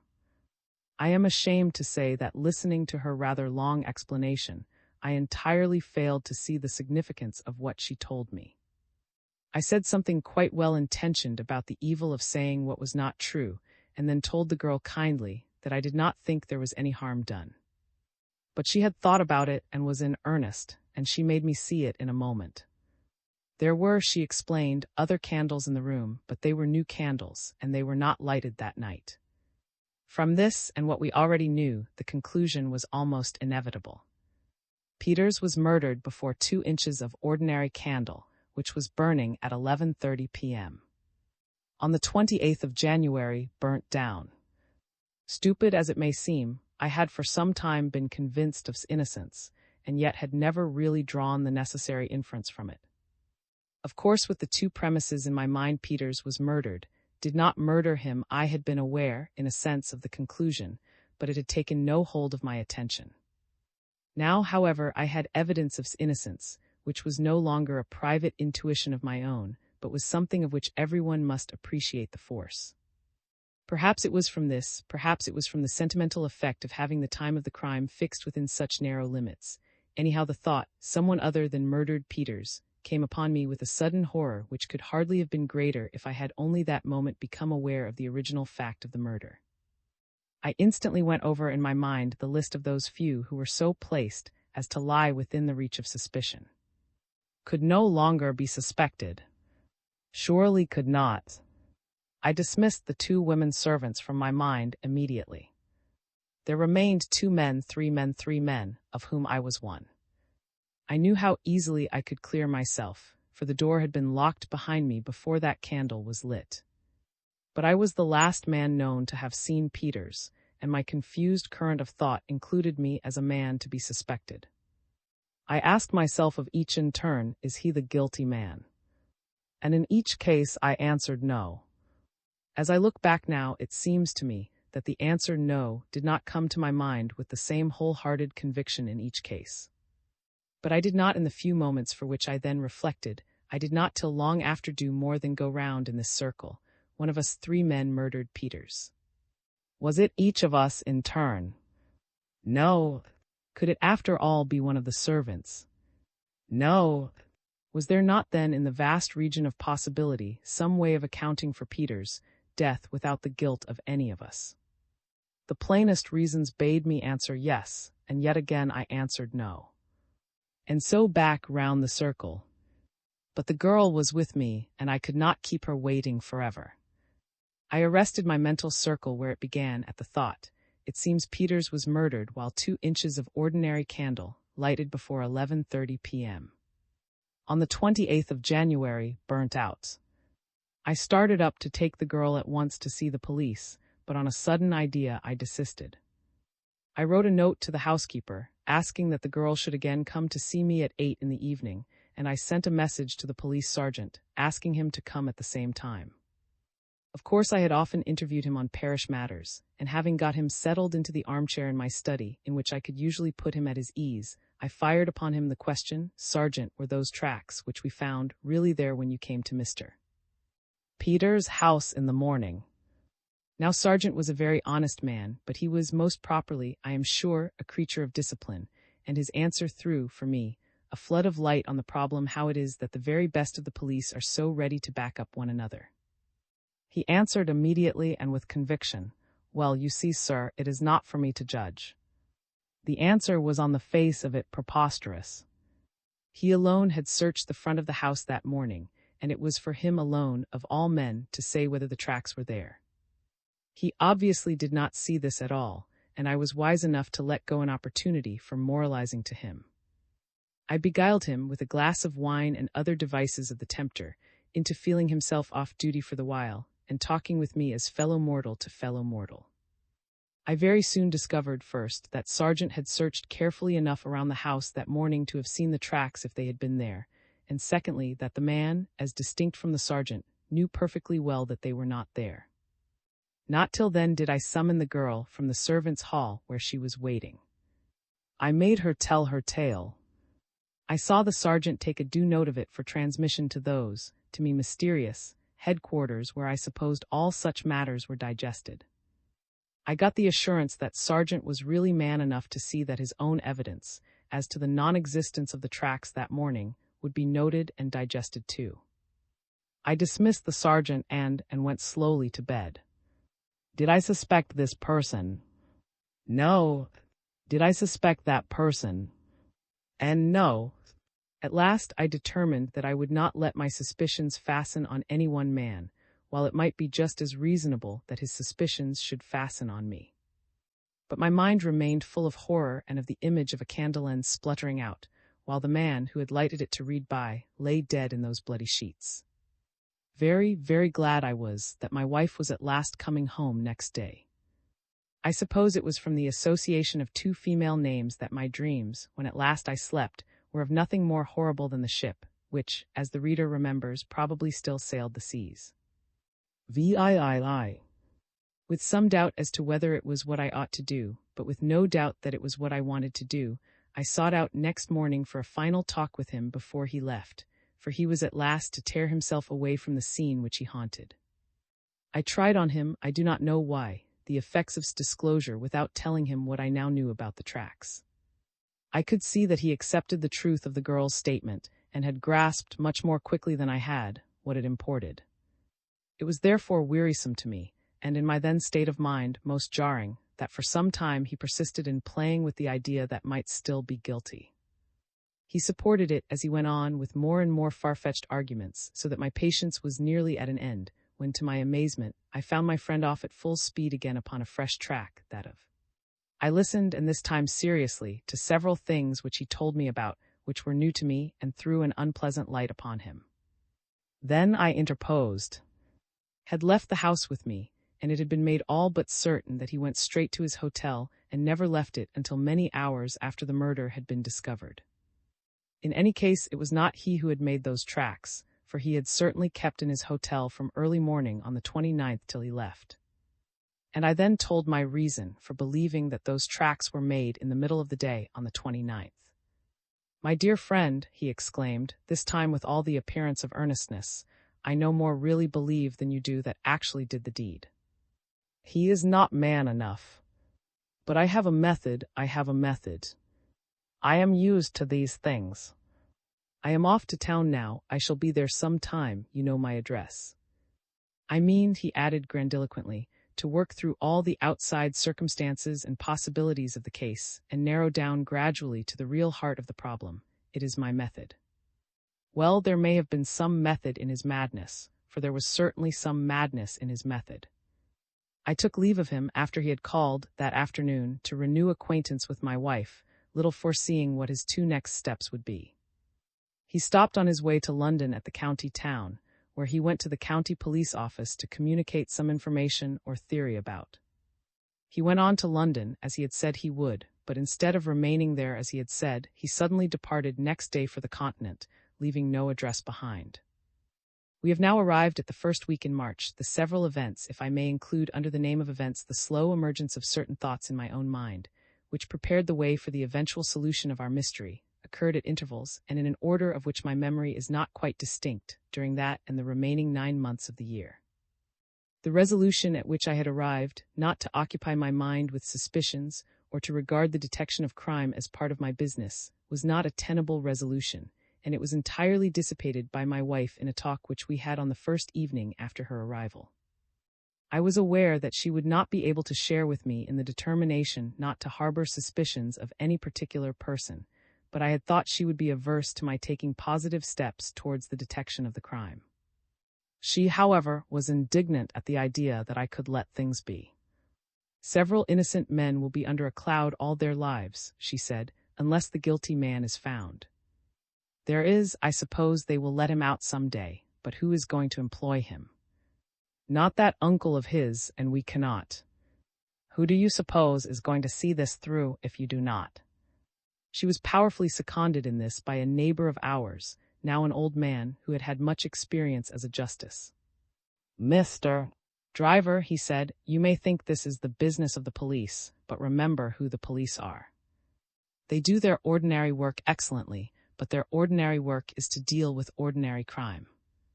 This was not an ordinary crime, and it was done by no ordinary man. If it is ever discovered, it will be by a man whose education gives him a wider horizon than that of professional dealers with criminals. I do not know how far the reader may have been inclined to suspect. That depends, I suppose, on whether the reader has been able to form any idea of his character, and I myself had not, so far, formed any coherent idea of his character. There seemed little coherence in it, but the police certainly had begun to suspect him. On a superficial view of the matter, there was every reason to do so. Short of bolting on the night of the murder, before it was discovered, he had done all that, theoretically, a guilty man should have done. He had lost no time whatever in attempting to put suspicion on one innocent man. He had striven to intermeddle officiously in the investigations conducted by the police. There was more than one apparent lie in the information he had given. He had haunted the scene of the crime as though it fascinated him. When the first innocent man was cleared, he had at once suggested another man who was almost certainly innocent also, and he had then, after giving false accounts of his intentions, quitted the country without leaving his address. Then he was certainly in the house when the crime was committed. His movements on the following day were nearly accounted for, but not so fully that he could not have made those false tracks. After all, it was a circumstance of deep suspicion that he had been so quick to the peculiar print of spoot. Alas, even to the test, that stock question of Cassius, whom did it profit? Responded ill. I knew, and somewhat later in reply to him by the police, it was my duty to say, that was in a certain sense a gainer by Peter's death. He had been a most imprudent investor, not, I believe, a speculator, and had in his embarrassment borrowed £2,000 from Peters. Peters, while living, would not have been at all hard on him if he had been honestly unable to pay, but was just the man to have made life a burden to him if he thought he was not doing his best to keep above water. Peters cancelled the debt, and it was not impossible that knew it. But this last point illustrates the real weakness of the argument against him. Nobody could know a little and think that either this interest in the will or any other point in this hypothetical story of his crime, however much it might be like human nature, was in the least like him. Here, for want of a good description of him, are a few traits of his sojourn in my parish. He was, it is true, with difficulty dragged out of a furious brawl with a gentleman from the north of Ireland who, he said, had blasphemed against the Pope. The man had not so blasphemed, and himself was not a Roman Catholic. On the other hand, he had habitually, since his arrival, lain in wait for the school children to give them goodies, and so forth. He assaulted and thrashed two most formidable ruffians who were maltreating a horse, and then plastered their really horrible bruises with so much blarney that they forgave, not merely him, but the horse. He had brought for Peters with infinite pride a contraband cargo of his native, a terrible fluid, and after Peter's death he would sit up alone in that desolate house, drinking not the which in intended charity he suggested that I should bestow on the poor in the workhouse, but Mrs. Travers barley water, and writing a rather good and entirely bright and innocent fairy story.